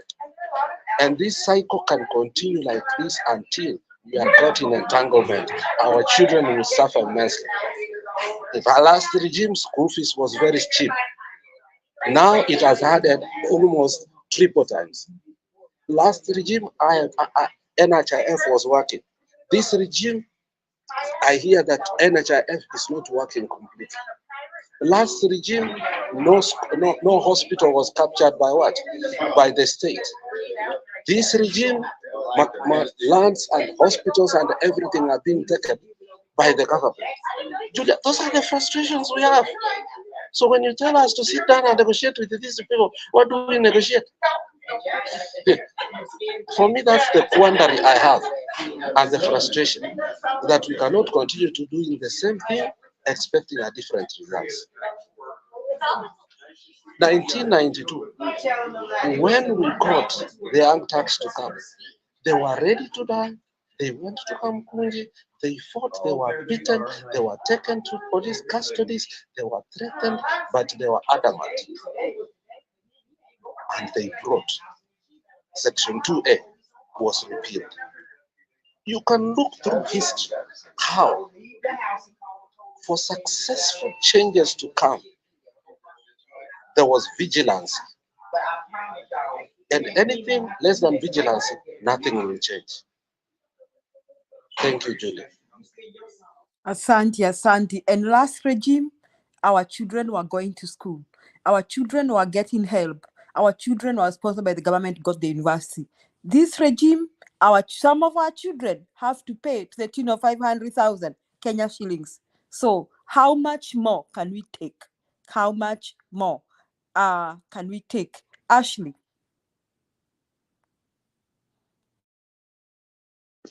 Yes. That's a good question. I don't know what to say. I just know that we need a different governance. We agree on that. The way to get it is how we are disagreeing, but it is good that we are talking about it instead of talking about personalities. I think we are in a good place, and if we keep talking, I think we'll come up with a resolution. However, I don't see a revolution like the one Alex just talked about, which is non-violent, especially in Kenya. I just know that in order for it to be non-violent, mostly it goes to the military, and most of the military that has now been chosen is people who are allied to Ruto. So those are the leaders. So mostly it comes from the military. I don't know, and I haven't heard, unless we have insurgencies, and we don't have such, like the one Miguna started, we don't have anything like that right now. What can we do? Can we work with the government we have?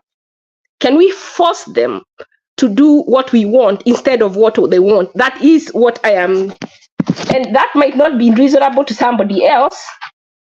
For me, that is what I think is reasonable. And if I have to use the so-called overseas international masters, and I'm not using them foolishly to accomplish a goal, I will do it if it is me in power. I will try to skin the cat any way I can to get the results that I want.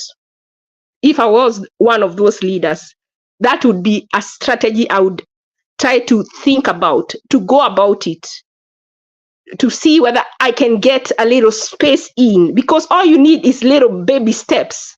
Right now, we have a leader in the Senate that I can count on.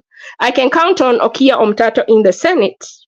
How about if we start electing uncompromising leaders? All we need is a 2/3 to impeach. So we really do have the power. Until maybe they can go and do a rigging so that someone doesn't come into power. That's another way. And last, I was thinking about, like, we can have maandamano that makes sense. Let me tell you, by the time Raila started saying let's have maandamano on Monday and Wednesday, those are games. And that is, you can belong to a leader. Oh my God, my phone died.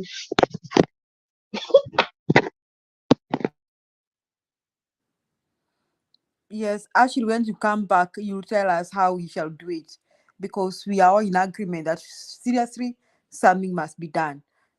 Stone PK, we are all in agreement, some things need to be done. Come rain, come shine. Tumechoka, tumefika mwisho, tumechoka, tumefika mwisho wa kuchoka. Yes, Stone. Julia, tulianza mbali, tulitoka mbali. Kuna wimbo ya my cousin Karisa anaimbanga. Tumetoka mbali. I don't want to sing it in my language. He can sue me. These days wa Kenya na pesa ni too much.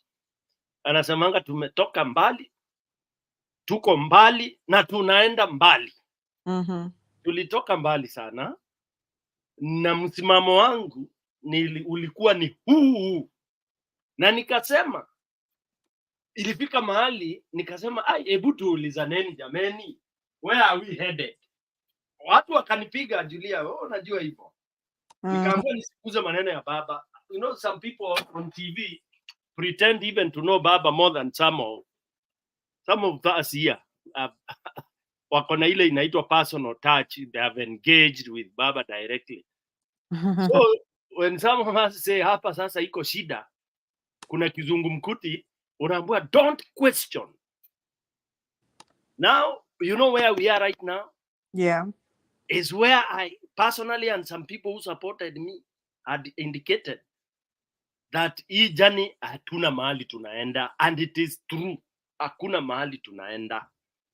Now, revolution, as my dear sister Ashley anasema, she's so scared of revolution, but then insists on those other ways. Hizo haziwezi fanya, in my own opinion. I'm not trying to convince anybody to follow my opinion. I always say this is personal.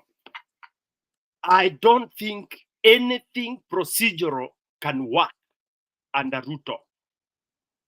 We could have tried these things with Uhuru.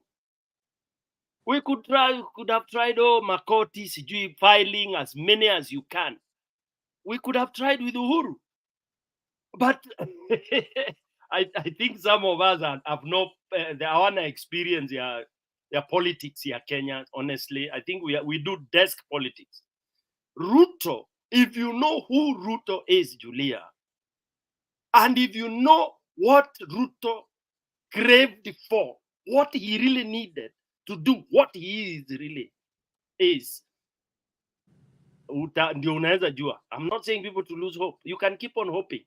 But Ruto had sworn through hooks or crooks. By the way, had he not been announced president, do you know what would have happened? I don't want to reveal on TV. He was hell-bent.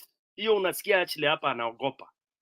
Ruto was hell-bent that baba akiannouncewa president, akutakalika for a period of time. Take that to any bank. So how do you deal with such a person? I always kept on giving an example. Umesikia mtu amepiga kwa gate yako. Bum bum bum bum na nguvu. The knock itself tells you huyo mtu hajakuja na uzuri. Then you unainuka kwa dirisha yako strategic. You peep. Unaona amejiami kabisa, ako na rungu na panga na nini, ama tuseme kimodern, ako na AK-47. Utaamka hapo na afuongo, unaenda kumfungulia gate. What stupidity of a person can you be? Unatoka na maafuongo na kifua tupu. Neke how? You must be the most idiotic human being on earth. Ukiona vile amejiami, unarudi kwa kabati yako. Manake na wewe pia lazima uwe uishi kama ng'ombe ama punda ama kondoo. Then unamwambia aromene kuonana. In Kikuyu they says men ni kuonana, not undermining women, because even women wanasemanga tuonane. Then kanaenda. He was invading your boma. You don't start picking a Bible, unaenda kuface mtu ana AK-47 na kila kitu umebeba Biblia. That is the situation we are in our country called Kenya. So unfortunate, Julia. So sad that we are where we are today. And you will quote me many years to come.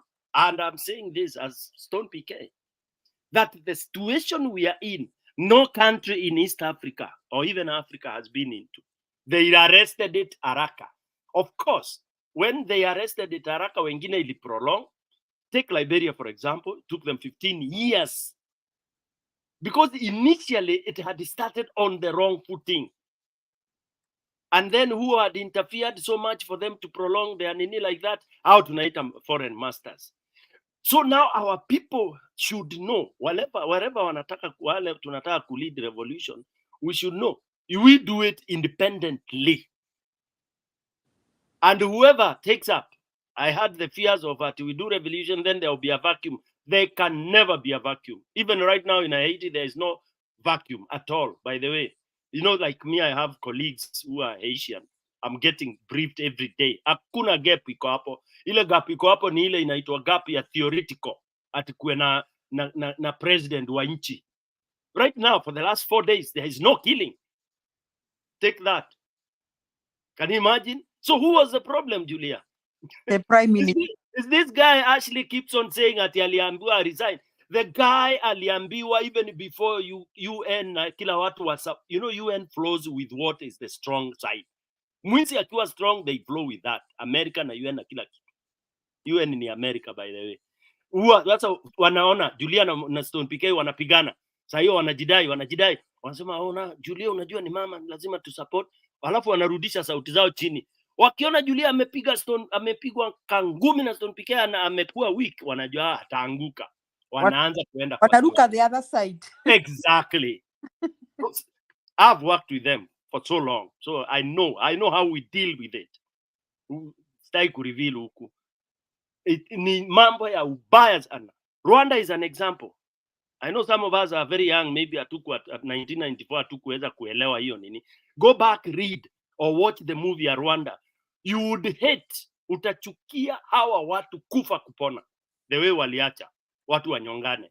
Na the way wakitoa watu wao, sisi tunakuwa hakuna nini, hatuna haja. Wanaambiwa wa intervene, wanangoja siku miezi 3 watu wauane. Alafu ndio unaleta mavitu zako za blue kwa unasema unasaidia. Okay? So basically sisi tumefika pabaya. Na hapa hakuna reverse, by the way, because sasa mwananchi atabust. Na vacuum hakuna. Tutabust, tutadisintegrate into so many groups, lakini tutakubaliana hata ikichukua miaka ingine 20. Of course kutaleta disruption ya vitu mingi hapa na pale, thugs watatake advantage, but hiyo ni inevitable. And that's why tunaongea mapema saa hii, tunaongea tukisema hii kitu ikifanyika tutafanya nini? Hii kitu ikifanyika turudi kila mtu kwa kaunti yake na kaunti tukubaliane. Tuseme Julia, wewe sasa ndio unashikilia hii kaunti ya hapa na ni wewe wetu. Zungumza na watu. Kule utasema tuende, tutaenda. Period. Hakuna kupigana. Kwani sasa mkisia atataka kuja kunipiga ndio nimsupport? Hapana. No, there is no way. Atakuja kuita Madam Julia. Tunaweza kutana. Alafu mnakutana unamuuliza agenda ni nini? Oh, unajua partnership ni, unamwambia okay. Point zangu 3 ni hizi. Zako ni ngapi? Ni hizi. Point 6. Unarudi kwa watu wako. Unarudi huko Embu unawaambia reule turathi komiti na Kisii marauga tumendagirie thitima na mama tuendagirie marigo. Yani interpreted. Tunasema Wakisii tuwauzie stima na watuuzie mandizi kwa bei hii. Mnakubali? Period. I agree with you. And you know, let me say, Alex is saying that the counties, I want to go, Alex, you'll come back. The counties are very weak, support themselves. What are they getting from the central government? Umeona sura ya Waiguru siku hizi? Unaona vile Waiguru ameharibu sura? How much are they even paying the doctors? What are they getting from the central government? I mean, it's high time they also just broke away. You know, unaona, wacha nitumie maneno ya county na serikali by using a woman who has been abused in marriage. Most women who are abused in marriage is because they are not economically powerful and they are not economically independent. Now, most women, especially from Africa, who say they are abused, somebody mute. Thank you. Most women, especially from Africa, who are in abusive marriages, stay because they are afraid of their known. They are afraid kwamba nikitoka kwa hii boma nitakula nini, watoto wangu watakula nini. But the ones who stay and they stay and their husbands are telling them nitakuwa, finally end up getting killed. But there are those who take the courage and walk away and decide I'm going for it. They walk away. Wanafanya kazi kama maid, bunch for some years. Their children go to school, but they are not murdered. Neither are their eyes gouged out. You see? So I'm saying these countries are like kama huyo bibi ako abused. So we are here saying ati tukijitenga ati hatutapewa pesa. Let for once your serikali kai na pesa yake, then we maneuver how not give them our taxes also. We see. Let them say with their police. By the way, we have an advantage. Africa is still a lot traditional. Niambie Stone, Alex, Ashley na Maendeleo, how much police help you in your uko kwenyu Kirinyaga ama uko kwenyu Embu? Wanawasaidia na nini? Mkishika mwizi mnafanyanga nini? You know what to do with the mwizi. So we have kangaroo courts. We have even council of elders. How much does the court system help us down there? And how do you need the army for? The army is supposed to be fighting Somalia and the others. So I think it is high time the counties rebelled. Na tuseme hata hatuna serikali wa kwende huko. Asanti. Stone, you want to say something? Nikaribisha Alex. Yes, niseme moja alafu ndugu yangu Alex. He is my lovely brother. Unajua ni brother-in-law, sasa amejoin brother yake. Alikuwa amerebel kidogo. Sasa tuko pamoja. I'm happy. Now, on a lighter note. Julia, you are like in my mind kabisa. You know, nimejaribu nikiuliza, counties tuko na vijana bila kazi wengi tu, kila county, by the way. And let me tell you the truth, I have relatives in my county. You know, I was in siasa huko, anajua, I know, and you know what they did. They were lied to by Ruto. They are regretting. But we have resources. We can absorb all our youth.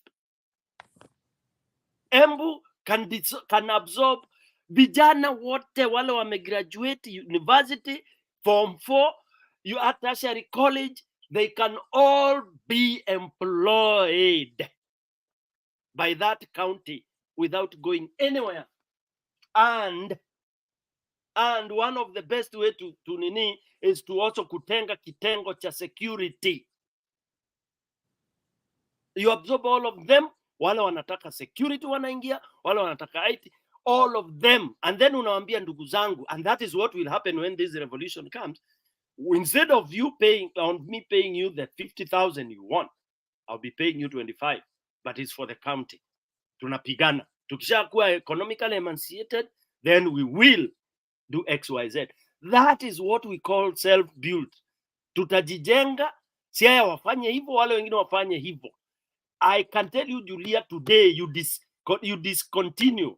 Tunaitanga aje mama akishapata mtoto, the way umbilical inakatwa. If you can cut that umbilical cord kwa county, kwisha, you've correctly put it. We don't need army. And we don't need to be defended by the army. For what? From who? From who?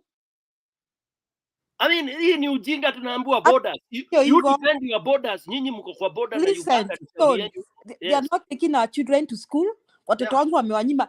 Tupeleke watoto wote waende Chuka University. Wakwenda huko na hizo shule zao. You see? Exactly. They are not taking our children to school. They are not taking our people to the hospital. They are not treating them. I mean, we are suffering. County, central government haijatuma pesa. Sijui serikali haijatuma capitation. Period. Let our schools be day schools. Let us pay our teachers. Let us start from there. We shall go back like America later on and decide, are we going to be a country or not? Or not. In fact, Julia, not to cut you short, hii America tunasifu. Each state is independent. True or false? True. The independent. Yani independent ile mbaya mbovu, by the way. Ile mbaya. Ni vile huwa wanaiplay kivingine. Kuna vitu zingine state ikisema itaki. Na kuna central inaweza fanya. Kuna kitu federal mavia kuku hii tunaambiwa hapa ati Kenya ni nini? That we have to be one. One meaning what? And that one is what we have all been fighting. We are one. So we are forever arguing here foolishness. At tusikwe na President Mkari na Mkikuyu. We don't even need that anymore. We don't even need to argue about that anymore. So exactly. Hiyo siasa ya ujinga ati sasa kwa sababu Stone PK ni mkabila hii, Julia akiingia ni hapana, unajua sasa vice deputy lazima atoke kabila hii arudi. Tugawane kila sasa, mimi tuwe huko kwetu ni mimi na mtu wangu kabila moja. Tuacha tupigane kiklan huko. Ni sawa, tunakutana, huyu ni in-law wangu, huyu ameoa dada yangu. Alex, are you there? Ama ni Kenya maandamano. Endelea. No, I'm here and I would like to say something very quickly. Okay. Yeah, you know, these things in Kisi, they say you learn from one thing to another using the past. Even in law, they do that. If you look at the progression of what happened in Rwanda and Burundi, the presidents were told to go to Tanzania. When they came back, they were killed by the airplane crash. And then killings started. And these groups were engineered by France because of the interest that they had. Now, if you look at all things, why did the Prime Minister of Haiti come to Kenya, knowing very well the country was in shambles? He was running away from his country, but using a pretext. How do you sign a pact in Kenya while your airport has been captured and other things? Does it make really sense? And from here, instead sasa tumpe our askari tulikuwa tunasema tunamwacha. That's the question I asked. Where is he going to after this pact? How is he going to land? You want to tell me that the US could not have given the Air Force One and made sure that he landed over there? Alex, hiyo ya Force One ingepigwa. And then they allow him to go where? Because these people like causing instabilities in African countries. And that is what actually they are doing to Kenya. But Kenyans are a little bit smarter than other countries. If it was the wish of the Western countries, Kenya should not even exist. Remember the UN Charter, 1948, part of where they wanted to settle the Jewish people was in Kenya, in Eldoret, before they wanted to settle them now in Jinja. They've always liked our climate, wanted our lands. That's why you had something called White Islands. So sometimes let us be very careful. We cannot say equality, the UN forced this guy to resign. That's a pure lie to me. It doesn't make any logic or any sense. Okay? And looking at that, the way they have stabilized us, now IMF comes and tells us what to do. So for us to say these institutions can be able to help us, it beats logic. These institutions are the one killing us. So on the issue of the way forward, it is what we are having here. We are sick and tired of lies. If we don't have anything to say, we keep quiet. But if we have to say something, we must say the truth. Because when we don't say the truth, we get disappointed. And who do we blame? We blame ourselves. That's what I wanted to interject.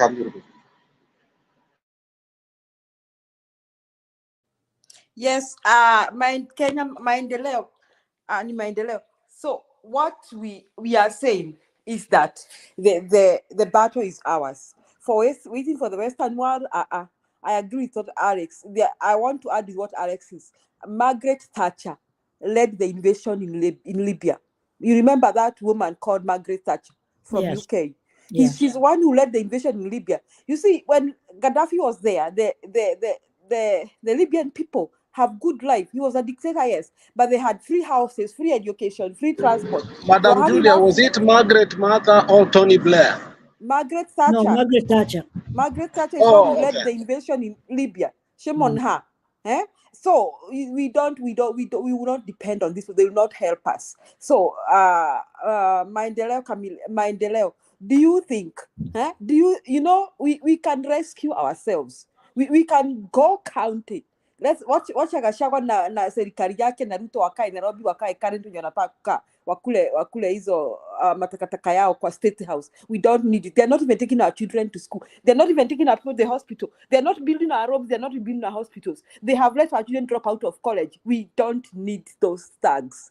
We can just decide. We don't even need the central government. Sijui maendeleo nafikiria namna gani? Lakini si wanajengea nyinyi nyumba affordable. That's a corruption scheme. How is it affordable in the first place? I think these people have really manipulated our minds. Mpaka we don't know. And that is what I am fighting. What do we do? Okay, do we go separate ways, county kwa county, iendelee na mambo zake? I think that's a very good idea. Because hii mambo ya national government ndio sasa inaweza kukuja na affordable housing, demolition everywhere, mpaka even those who campaigned for them are now the ones who are suffering because they feel they want to be felt. Let us do something. Revolution, revolution, revolution. And revolution, does not mean that, we are going to chop somebody's neck. We are not going to chop anybody's neck. It's only that we are going to say that we want this thing to go our way. And it is going to go our way.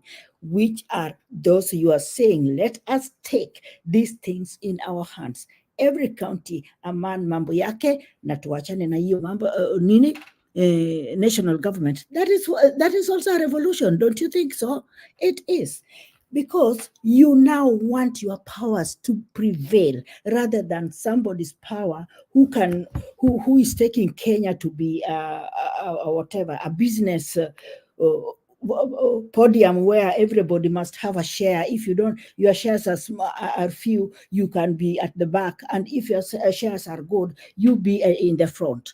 Let us come out of this and let this revolution we are talking about, let it start from here, and it is gonna be what we want. Thank you so much. Sijui Jake ameenda happy. Jake karibia, I think I want to go away. Sijui kama Ashley, is Ashley still there with us? No? Julia, let me say something before Yes. Ashley comes in. As we wait for Julia, for Ashley and Jake to help. Oh, Jake is here. But let me say this, thanks, Julia. I want to give Kenyans and viewers and the panel a brief history. Number one, let me disapprove and say that revolutions are only there to cause mayhem and all that. We had Indonesia, all the revolution, even the latest in Egypt, the spring, the Arab Spring, of course. And as I said, hii basi ikianza kuenda, saa ingine inaingia ma pickpocket, hata meetings zetu za Azimio. Si tuko meeting in good faith, lakini kuna jamaa amekuja gange, amekuja kuchai, amekuja kusanya. So na tunamshika, tunampiga kofi mbili, tunamwachilia juu ni wetu tu, hata kaa hayuko Azimio, amekuja job, ana njaa. Alright? So hata rebellion ikitokea, kuna watu watarai waanze kuleta upuzi. We'll deal with them. Now, the history ni kwa kupeana ni when we got independence. And I want to give this because these are some of the things that made us to miss the step. They always say the longest journey is the first step. But of course, if you step it in the right direction, in the wrong direction, then you'll never get kule unataka kwenda. So what did we do after independence? After the struggle and all this, Kenyatta and Jaramogi Oginga Odinga, they did and agreed on whatever they agreed upon. Then Kenyatta was the president. Okay? So, remember, immediately before Kenyatta got the presidency, which he was given, alipewa na kijiko hivi na Jaramogi. And this is a fact people don't like.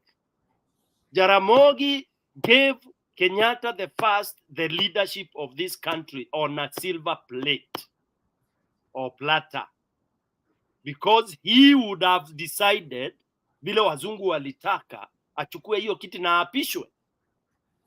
If it was Kenyatta, he would have done that exactly. Kama huyo mjinga wacha akae huko jela, mimi niapishe. That I can take it to any bank, hata Jesus akija nitarudia hivyo. Ingekuwa ni Kenyatta, angesema washa huyo mjaruo akae huko, ni rafiki yangu sana, lakini akikuja nitamtafutia kitu ya kufanya, mimi niapishwe. Take that. Now, Jaramogi did the other way around. Said, if Kenyatta is not here, I'm not taking nothing. Who does that? Who can do that even today, President Kenya? Nani anaweza? Hata dunia mzima. That's why I say I have a lot of belief in the leadership of the Jaramogi family and that entire family. Who does that? Quick, let me move on. Jaramogi had a different ideology for this country, which we would be what we call the first world. But what happened? He was twisted, because he is the one who came with Majimbo. Majimbo, for those of you who don't know, is what we are calling counties now. Now, the aim of him having Majimbo, which again was misnarrated, was that we first of all develop our small units, fragmented units, concentrate in terms of, counties. That time it was provinces. 8. Develop 8 provinces thoroughly. Let them have their headquarters. What do we call it? Nairobi's example, for lack of a better word. Nyanza, you have your Kisumu. Central, you have your whatever. develop them thoroughly, universities, industries, all 8 of them. Then the huge states, call them that, Majimbo, call them whatever, provinces as they were, each one of them being so strong, we now vouch for the unity. Now, Jake and the other panelists, the best unity you can have is when watu wameshiba. Watu wakishiba wanaweza kusikiza ukiropokwa zile vitu unaropokwa, lakini watu kama bado wana njaa, wanatujojex, hakuna kitu unacho bana, njaa inatudedisa, wacha tumange kwanza ndio utupatie story. So you have to feed them fast.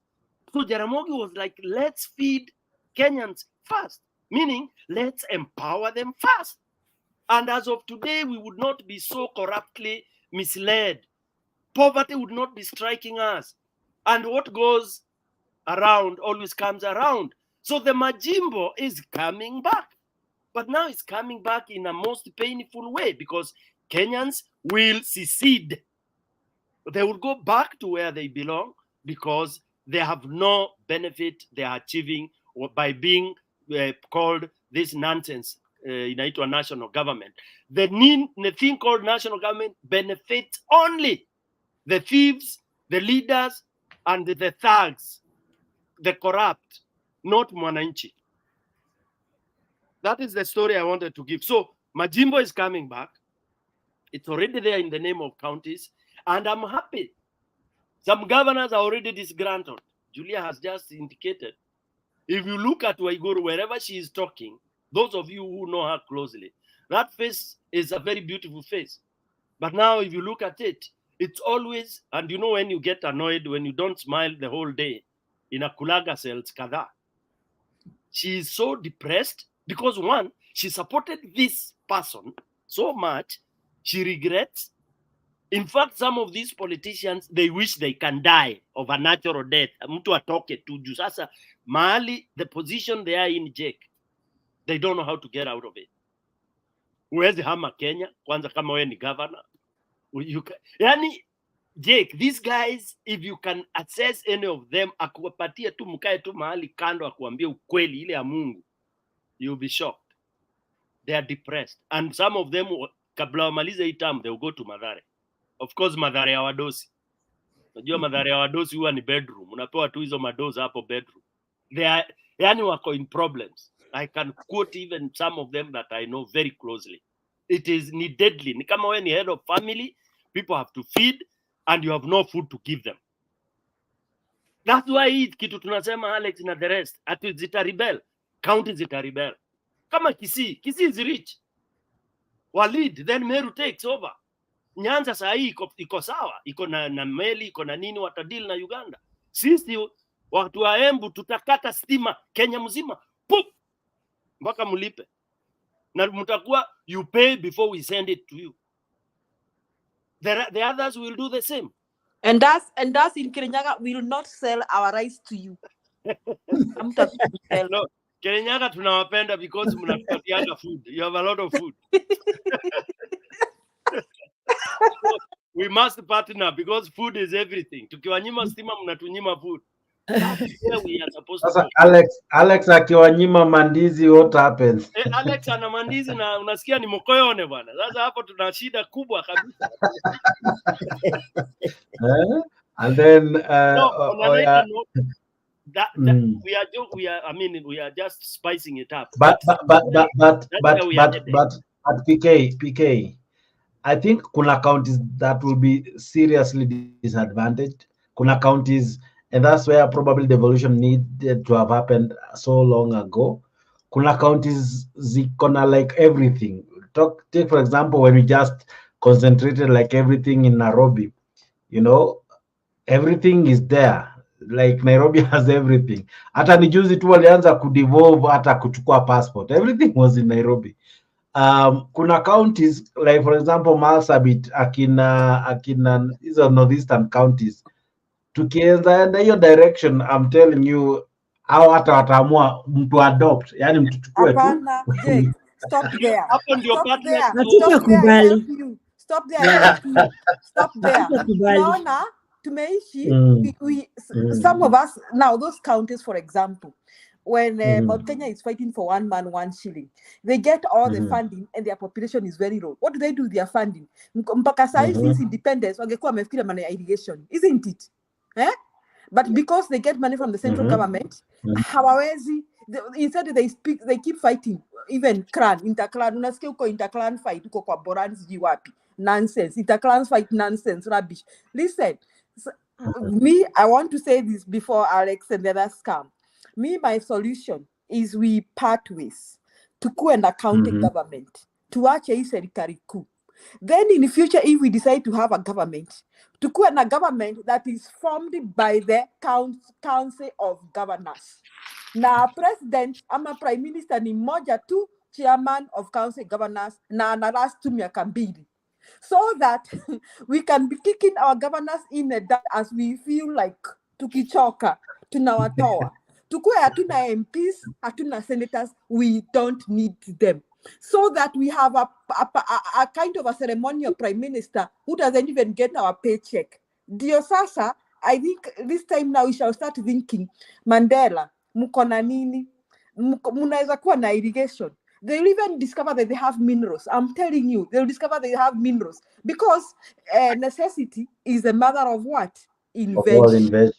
But as long as tunabebana, tukiulizana ati nani alikuwa president sijui mwaka gani. President what? I almost say mafia kuku kama Kibaki. Neither Kibaki, no Uhuru, no Kenyatta, no there's somebody called Julia. As I struggle to fend for my family, is the way Alex is struggling. So I don't give a heck about that presidency because it has never benefited me. We don't need it. Asanteni sana. Wadau. All right, now we have to wrap up in the next few minutes, and I want to have several sentiments. So I want to start with you, Bwana Alex. With that form of leadership, can it work in Kenya as we know? Can it work? Don't think to suggest it, but can it work? You know, the answer can be both ways. It's a catch-22 question. It is all about the willingness to see the other side. You know, they say out of the box thinking. Yes? We are so used to Huyo amejiguza akajitoa. Maendeleo, what do you think? Are we able to say Kisumu inaweza work without Homa Bay? Like, as much as wako so close, they share so many things that are including the water of Lake Victoria. What do you think? I don't think there is something which is impossible. I don't come from Homa Bay, but I believe and I know we can work without Homa Bay. And Homa Bay can work on their own. And which county would you be coming from, kindly, if I may ask you? I'm coming from Siaya County. Oh, Siaya. Yes. How far is Homa Bay from Siaya? Are they neighbors? We are not neighbors. Oh, right. I have to Peter Lake Victoria if I'm going to Homa Bay, or I go around. Yes, it's not very close. But we have been working without them. Actually, we always believe that they depend on us. Maybe it is them who cannot work without us. But nothing is impossible, because ikichoka inachoka na inaenda zake. Hata kama inaenda pale hakuna nyasi, Mungu atalinda. You get me? Yeah, because if things are bad, they are bad. You know, you cannot just tie on something. Vile tu Julian ndiye alisema hiyo. Iko wamama wengine hata bwana anamwambia nitakuua. Wewe anasema hiyo amesema hivyo for a long time. Mpaka wawe ndio Mungu ndiye atamwambia kule, hukusikia huyu akikwambia atakuua. So we don't want to reach there because tumeonyeshwa tunawawa. But why should we still hold on this misery? yeah, we should actually also enjoy our own whatever. Yeah, let's part our ways if it is possible to wachane na hii mambo ya national government, then we can do a lot in our counties. If you look at it, ni kidogo tu vile tunaongea, mumesha taja. Sisi tuko na samaki, wakina Julia wako na mchele, wakina nani wako na ndizi, au wenye wako na hawana nini, utapata there are so many good things there tukiwachwa binafsi. Yes. All right, Alex, you are answering something before your phone misbehaved. Yeah, I say it can work or it may not work, depending on our mindset. Are we ready to change the way we are thinking? Okay. Because I think we've been held captive to a status quo that even if you are to give people freedom, they may not be willing to get out. For instance, there is a question you asked earlier about when Babaki and his people went and broke the jails and told people to get out. Do you know there are prisoners who refuse to get out of jail? They say they are safe there. So there are people who are prone not to accept change. Now the other question you asked, which was very good, is could counties ambazo honestly they have nothing. That will be the best time for them to realize what leadership is. Wateseke paka next time wakipewa opportunity ya kuvote, they will never mess up. They will never be bribed. Okay? Wanaangalia sera za mtu. And that's the kind of things we want. Mimi sitapenda nizi yangu kwenda yote. Lazima mtu ateseke. And these things happened in some countries a couple of years ago, Jex. Hapa Ethiopia, hapa juu, there was a famous picture. Was it Ethiopia? No, Ethiopia was Michael Jackson, who did one of the biggest fundraisers during the famine. There was a picture in Southern Sudan that, no, it was in Somalia, that was famous of a child sitting there, and Minina, was it a bird, came to him because, yeah, a vulture. It depicted the person who took that picture ended up to commit suicide. Yeah. They say a picture is worthy of 1,000. Let people go through famine, so that, you know, sometimes just failure feeds success. You must fall so hard to build on that foundation. So kuna hizi vitu tunapembelezana hapa, unaambia watu tafadhali tufanye hivi tufanye hivi, watu wanakataa, wanafikiria ni mchezo. At some point you must not give them palliative love, you must give them tough love, and that's the process of growth. Hata sisi watoto wetu we give them a tough love. So what we are fighting for, it is so foreign to so many people. I think sometimes naingianga TikTok, watu wanaongea juu ya chai, watu wana gossip, watu wanafanya nini. But if you put politics on governance and leadership and administration, watu wanatoroka hiyo. Wanataka mahali kuna matusi. So the greatest TikTokers today are people who either abuse, you know, who say things that are, but just sit down and bring a reality to TikTok and say, let's talk about our country. Utajipata peke yako. So what we are fighting for can be very hard to achieve, but do we stop? We can't. Thank you.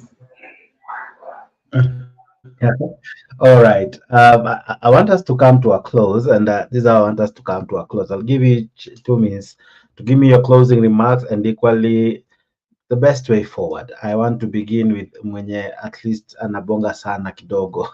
Let me start with PK. In the event amalize 2 minutes yake nitamwambia mapema. PK, the best way forward, how do we now move on from here? Sawa, thanks Jake. 2 minutes. One, nilikwambia nimeacha kuja kwa mashow because nimekuta we are just wading in the desert bila kujua kule tunaenda. But usikose kuja kabisa. Quickly, let me tell you. you see, when people say that this country will not do without this, without that, you again, hizo ni fear, hiyo ni kuuziwa uoga. We are not saying that tukienda into counties, we will say we will not trade with each other. What we are saying is we will be now more organized. We will be discussing. We will be drawing memorandum of understanding. We will be doing partnerships to develop. Tuna partner. Hii country wewe una mashule, mimi nina mashule. You know, I mean, all of us should open up that way. And politicians will never want to hear this. By the way, hii ukitumia politicians, hii ni moto. Hii ni kali. For any politician, no, most of them, 60% or even 70%, ni wakora ni wezi.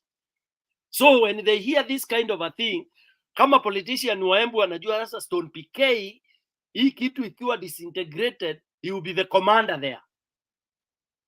So waizi wote wa Embu wakora watajua hao ndio mwisho wao. Makaburi yao itachimbiwa the moment Stone PK lands there. It's an example I'm giving. Similarly to others. Because as I said, Kenya is not short of truthful leaders. The only thing is that they are blocked from getting into that space. And I think it's either Alex or somebody who said how expensive it has been made. It has been designed. I've never said this. My dad was a politician for a very long time and he was not a rich man. He won 5 times. And I remember I remember that time you would return, like for councillorship, you are not supposed to spend more than 55,000 shillings that time. Na lazima wangefanya hiyo return. Okay, 55,000 ukifanya na index maybe at 2 point something utakuta maybe as of today labda itakuwa ni kama milioni 1 hivi tu. Yeah, lakini unaweka return. Mafuta ulitumia this. Mobilization haikuwa bribe, ilikuwa ni kucreate venue, kuchukua vijana wa kupanga venue. That's how it was done. Look at how discipline was in Kenya. Na hiyo kama ungefanya hiyo return, you would be cancelled by the Electoral Commission. You would not be on the ballot. Okay? So we are saying of practicability, things that can happen. Kenya can go back to what it was when we were growing up. In Nairobi, we would walk and we had dispensers of everything. What does that mean? Dispenser ya soda, dispenser ya peremende, dispenser. I mean, that barabara zinaoshwa, zinasafishwa. I know those who are very young don't think that. Okay? Those things happened. But when Manyang'au zilichukua, they made elections so difficult that Jake PK and Damano Yudre, you are a good leader, but you cannot compete because you don't have 20 million to go. And in 20 million ya kufanya nini? Ati ya kumwaga kwa vijana. Really? That can be changed by somebody. And it will only change when we tukirudi into our smaller, we fragment ourselves into smaller smaller and possible management well-managed units. You may call them counties. For now, I think county level, it is the best. Then, whichever county has more, whichever has less, we intertrade. Hatusemi ati hakuna kufanya biashara na wengine. I wanted that to be corrected. Hatusemi tukijitenga, hatutaki kuona county ya Jake. No. There will be partnership. Thank you. Okay. All right. Maendeleo Oyodre. I don't know if I'm pronouncing that name properly. That's why I'm even avoiding it. Maendeleo. Pronounce vizuri sana. Maendeleo Oyodre, maendeleo umepata. Oh. Maendeleo Oyodre. Imepatikana. Yeah. Oh, Oyodre. Oh, all right. Oyodre. Okay. Yeah. Anyway, I can see you guys are really brainstorming good things for Kenya. And I hope even those leaders can listen to how you sober-minded people are talking. You are not discussing all these things for your own benefit. but for the benefit of that country called Kenya. It looks a very small country in the map, but a very rich country, because wherever you walk, everybody knows Kenya, with giraffes, elephants, and so many things. In fact, even Tanzanians are having that, but they are being elaborated with that they are coming from Kenya rather than those other countries, if you don't know. So all these discussions are not for only us, but for to save this country called Kenya, and for to save this country for like me, for my grandchildren, because my children maybe are in this group, my grand and great grandchildren to come. If we are not going to talk about them, and then we leave this country in the hands of the wolves the way it is now, I don't think in the next coming, even 5 years we are talking about, the Kenya is going to be the same country. So let's go as per every county should be left to manage their counties. Everything is going to be okay. And the unity we are talking about is going to come because it is going to be now the shareholder business inter-counties, not shareholder business inter-persons, but shareholder business inter-counties, because Nyeri has got mchele, me has got fish. Julia, how much are you giving me? Then how much are you giving me for your fish? It's going to be like that, and we're going to be rich. This country is a very rich country. So let us put all these points together for these people to know that there are some minds who are not thieves and who are not there kunyakua tu the way they are, because all those leaders who are there, be it Azimio, wale tuliwapeleka hapo, maybe very few we can count that can do something good. But me, I don't see anybody right now whom I can base on that this one is a straightforward person. All of them are the same. And the only people to bring this change is you, Jex, Alex, Julia, Stone PK, and those other minds who are listening and accepting what we are trying to pull together. We can do it. All right. Thank you. Beautiful. All right. Alex, your 2 minutes of fame starts now.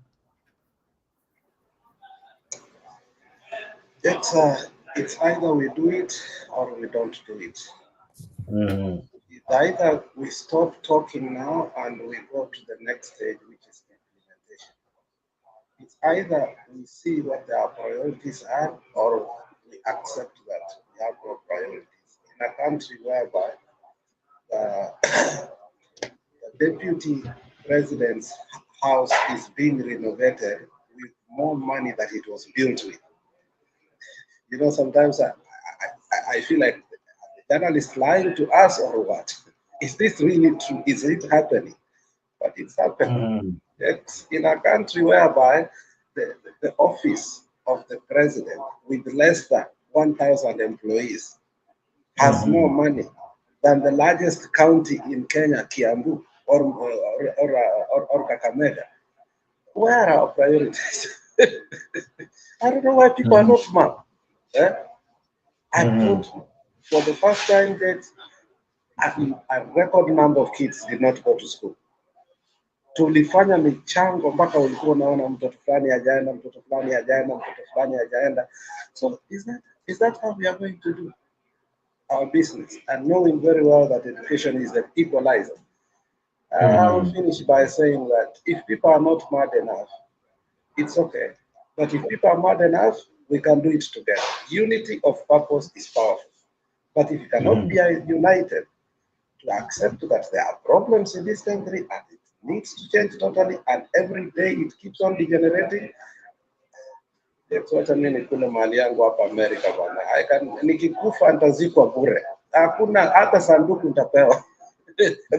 Watoto wangu watapata student loan waende shule hapa. Because after all, I'm accessing the best healthcare in the world.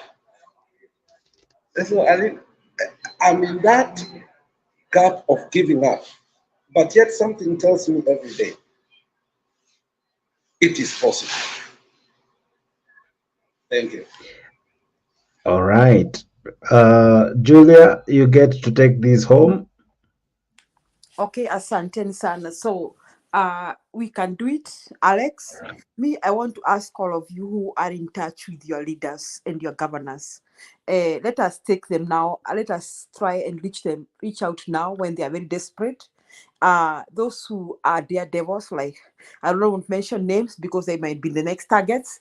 Because right now, if you talk to the governors, I think hata wamefika mahali pengine. Yani, they may even want to quit or not vie again because they are struggling to run things around because I'm sure even the money is not flowing from the central government. And let us reach out and find out how we can prevent them. We can ask them to prevent people from paying taxes to the central government. We can even collapse the e-citizen, collapse the e-citizen system, just collapse it, prevent people from paying anything to the government. We start there. And if we could reach out to our counties and our governors and our leaders, like-minded, and tell them, guys, we can go ways. We can stop funding the central government. We can start from there. We find a way of preventing our people from funding the central government. If we start there, we collapse Ruto's resources and all that. Then now from then we can begin to navigate what Baba said, one county, one product. Now, I want to wind up by saying that going separate ways does not mean we shall not be talking. We shall not be marrying each other. We shall not visiting each other because first we will still be under Kenya's constitution that allows anybody to travel any part of the country. So it does not mean that we shall not trade each other. We shall just be separating resources and concentrating in our counties. It is not that we will not interact, we will not trade with each other. But then now the counties will have the opportunity to realize that tumedanganywa miaka mingi. And let me tell you, because for a start, the counties will not have money. That is the time we shall have the right leadership. Because the thieves and the thugs will take off. So those of you who are in touch with anybody, I think that is a high time now. If we could form even a committee to just get in touch with them and give them this information, then we can we can go places because we shall not give up. We must deliver our motherland. Aluta continua. Asanteni sana. All right, wonderful people. I have no words to add to all you have said, but thank you so very much. Allow me to send a special appreciation to all who have made time for this show. Akina Msimamo, Akina Mr. G, Kenya Rebel, Maendeleo Oyodre, Storm PK, Honorable Lex, Julia, and everyone else, Ashley as well. Asanteni sana for making time for this great conversation. You guys are just but amazing. Msipote, Bwana Kenya Rebel, asante, Stone PK, hey, hapo upatikane, hapo patikana, hapa we will allow you and we will listen to you because you never know. The moment we stop talking, there we shall not be making any progress. Alex usitoroke, patikana, be part of this. You never know. As I normally say, internet never forgets. Today there's something that I learned. There's something I posted so many weeks ago. Today it's now trending. It has very high views. I had forgotten about it, but it's now making sense. So what am I saying? You never know. Kuna de hii video hii ndio itakuwa inasikizwa by very interesting people. So never tire, never be afraid. You never know. You just might be the person who has the next key to the next great place. And as Julia said rightfully, necessity is the mother of all invention. It is necessary. We really need this. You never know. You never know. In such places, because we are saying we want someone from ourselves. PK wacha tukuchangie, wacha tufanye everything and tukusukume, tukutoe huko Na tusikutume mbere, is it mbere or Embu? Tafadhali mbere. Mbere. Oh, tusikutume huko, tukutume all the way to the to the house on the hill. So let's keep on. I really enjoyed the show and the conversations. Asanteni tu sana. I don't know if there is anyone with anything, but I'm so Share that grateful. video. Share that video that was trending. Unatufanya sasa tunakuwa na desire kujua. For you to jua, ingia tu kwa YouTube, hii Kenya News link, and then go to the shorts. I think it is the highest now, and then just click the popular, you'll see it. I shared it so long ago, now it's really trending. So what am I saying in short? You never know. So equally kindly subscribe to Kenya News link. Jake, as you close the show, enda research on this, now all those of us, Alex na wengine, on this question wa Kenya wanasema, they are quick to say, this can't happen. This can't happen. Yes.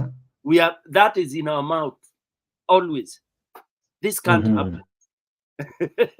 It's a terrible one. It's to have it. I wish we would. Now what tuko na hiyo? This can't happen. And that's why yeah, exactly. And that's why this can't happen. Yes. It's a bad statement in life because the world is full of only possibilities. Yes. Na ndio Mswahili anasema msimamo anawaambia hapa chochote chaweza kutokana. All right, interesting. Everything is possible. Anything is possible. All right, thank you so much, able people. Tukutane in another great show like this one. Thank you so much, Maendeleo Oyaudre. I don't know. Anyway, I hope. Why is that so difficult for you? Or you? I don't know. I pronounce difficult.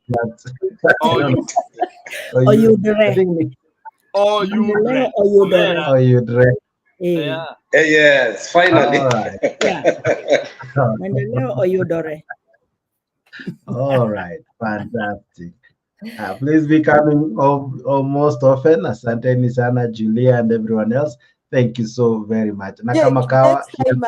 Jake, naomba Friday na Saturday na Sunday fanya big great shows and send these ladies and gentlemen messages. Then Maendeleo, do you have my number? Because I have my sister Julia. I never want to let her down. Yeah, just send me whenever you want to go on air. Just send me, I'll come. Yeah. All right. Do you have my number? No, I don't have your number. If you can put it there. Right. Add her in the group. Are you able to see the private chat? I'm sending you there. I cannot put it in. But Julia, you are an admin. I'm only to talk. Oh, sijui mimi ni admin. Oh yeah. Julia ni admin. You have number ya Maendeleo? Sina, nilitoka kwa ile group ya walikuwa natukanana. Sasa. Okay, Maendeleo, I'm sending you my number privately. Send me. Kindly text me via WhatsApp. Okay. Yeah, these fine gentlemen and ladies, they do have my number. So if you have it, there it is. Hapo kwa comment section private. Iko hapo kwa private, not kwa common private. All right. Asante sana PK, asante sana. Changamka sasa kwa group. Kwa group umekanyangia white sana. Mimi nitaasha moto mbaya mbovu. Haina was, kuna mazima moto kibao. Julia can handle we are you doing good. Stone, I'm telling you, if we try reach out to our people, people just need some direction. I'm telling you, they just need some direction. They're not all so bad. Yeah. All right, fantastic guys. Asante sana. Let's meet in another show. Mesema Friday, Saturday, and Sunday. I should make it tailored for you guys. Yes, you should just even reach out, show in answer. And after we bring people in, and then we brainstorm and we say, and we even reach a moment to tumefikia nani. How are we doing on the ground? How are we doing on the ground? We are not trying to start. I mean, we'll be doing if anybody is afraid of doing illegal things, we'll be working under the constitution, because we must mobilize our people to fight for their rights. Period. Yeah, you are right. All right. You have seen my number? Yes, I've seen your number. I've taken. Even I'm going to send you. Maybe I'll just say hi. Then you get my number. Fantastic. Please do that. I'll definitely save it. Thank you so much. Let's meet, and I'll equally add you to our WhatsApp page, which is extremely interesting. Hapo nakutana na watu wanaitwa kina, I don't want to mention them, Mrs. K. No, PK, you are there, so what, you know who are there. But thank you so much, everyone. I'll be maybe, the reason as to why I stopped sharing WhatsApp kwa YouTube, it's because once mtu ameingia kwa WhatsApp, we cannot control who gets in. Kuna mwingine aliingia juzi akaanza ku extort watu pesa, so I had to remove WhatsApp from the YouTube page so that we can control who gets in the WhatsApp. So mtu akiingia kwa WhatsApp, you know, now there anakopata access ya Stone PK, anajua hata ni text Stone PK nimwambie, hey Buddha boss nitumie kakitu, you know. So because of the privacy of the members, we don't share WhatsApp until you know, you understand, eh? Okay. Because asante sana. Thank you very, very much. Let's meet some other day, and as usual hapa Kenya News Link, we must leave you with some jams, and here is where we normally do it. Thank you very much. See you tomorrow, same time, same place. I've been your host, Jakes, the moderator. This has been Kenya News Link. Bye bye. Tunasonga mbele watu wote wa Jamhuri Kenya yetu. Tunasonga mbele watu wote wa Jamhuri Kenya yetu. Haya sisi sote wananchi tushangilie.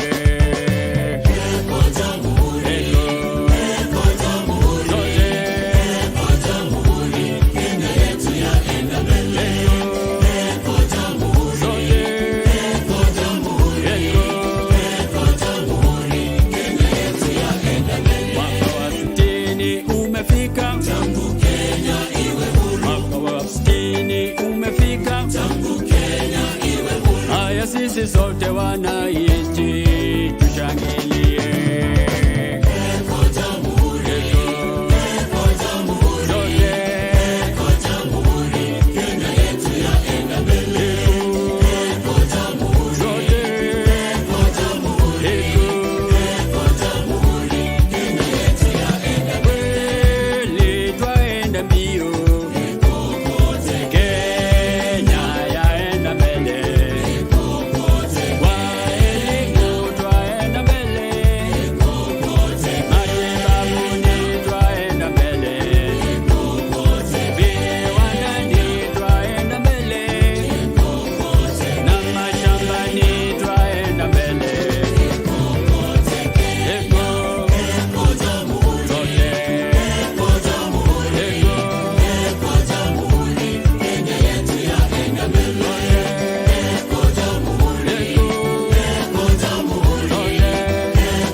Victoria linaunganisha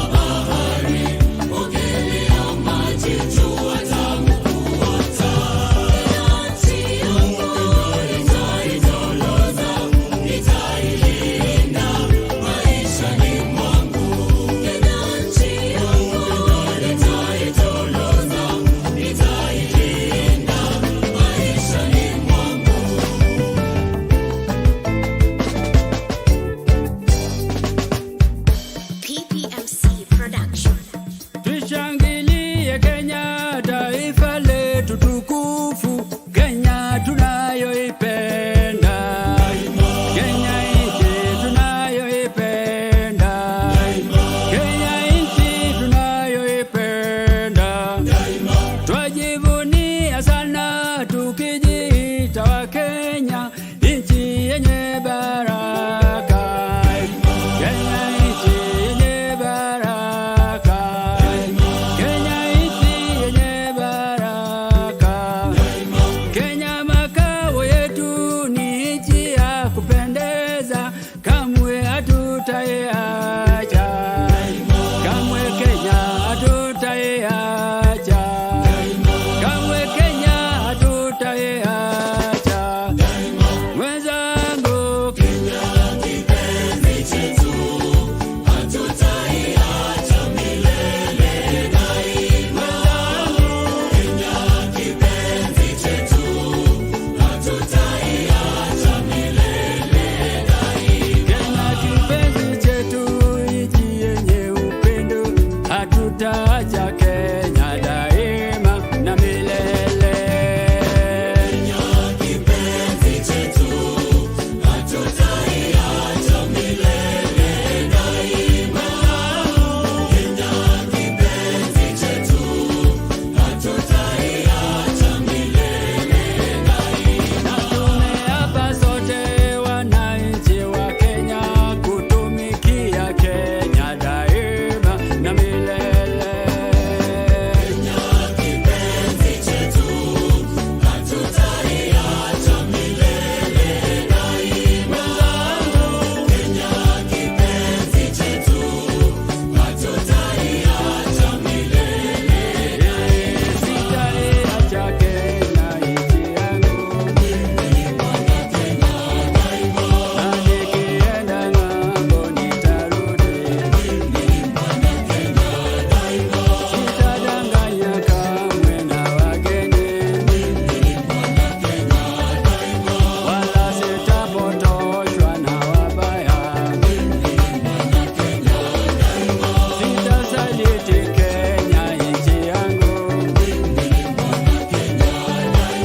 na majirani wangu nitalinda.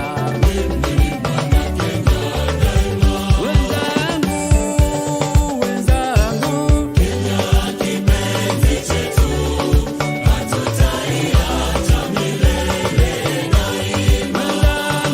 Kenya kipenzi chetu, hatutaiacha milele daima. Tushangilie Kenya, taifa letu tukufu, Kenya tunayoipenda. Kenya nchi tunayoipenda. Kenya nchi tunayoipenda. Simama Wakenya wote, simama, simama wewe shujaa, simama.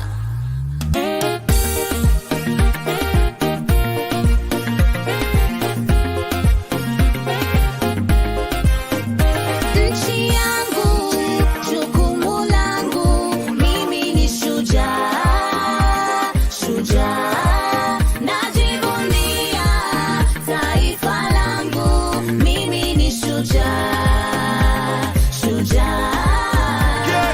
Simama Wakenya wote, simama, simama wewe shujaa, simama. Simama Wakenya wote, simama, simama wewe shujaa, simama. Kenya jaito beautiful, mazingira tobwate colorful. Aba Kenya na bantu wonderful, proud to be Kenyan, I'm grateful. Omo na bujinguru jaito, jinguru jaito, tosigeta basani benze jaito. Omo rembo jaito.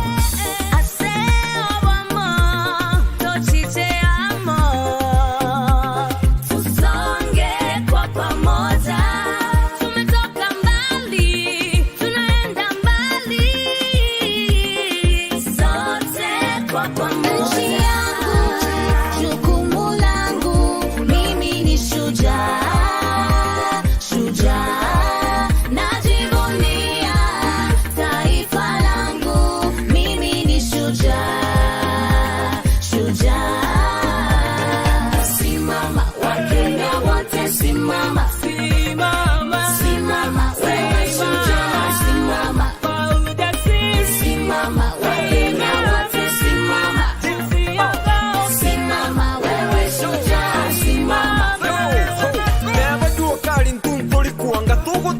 kayuka tumu kibuka Kenya yetu ni nsi ya mashujuka neba kigano ngatingusuka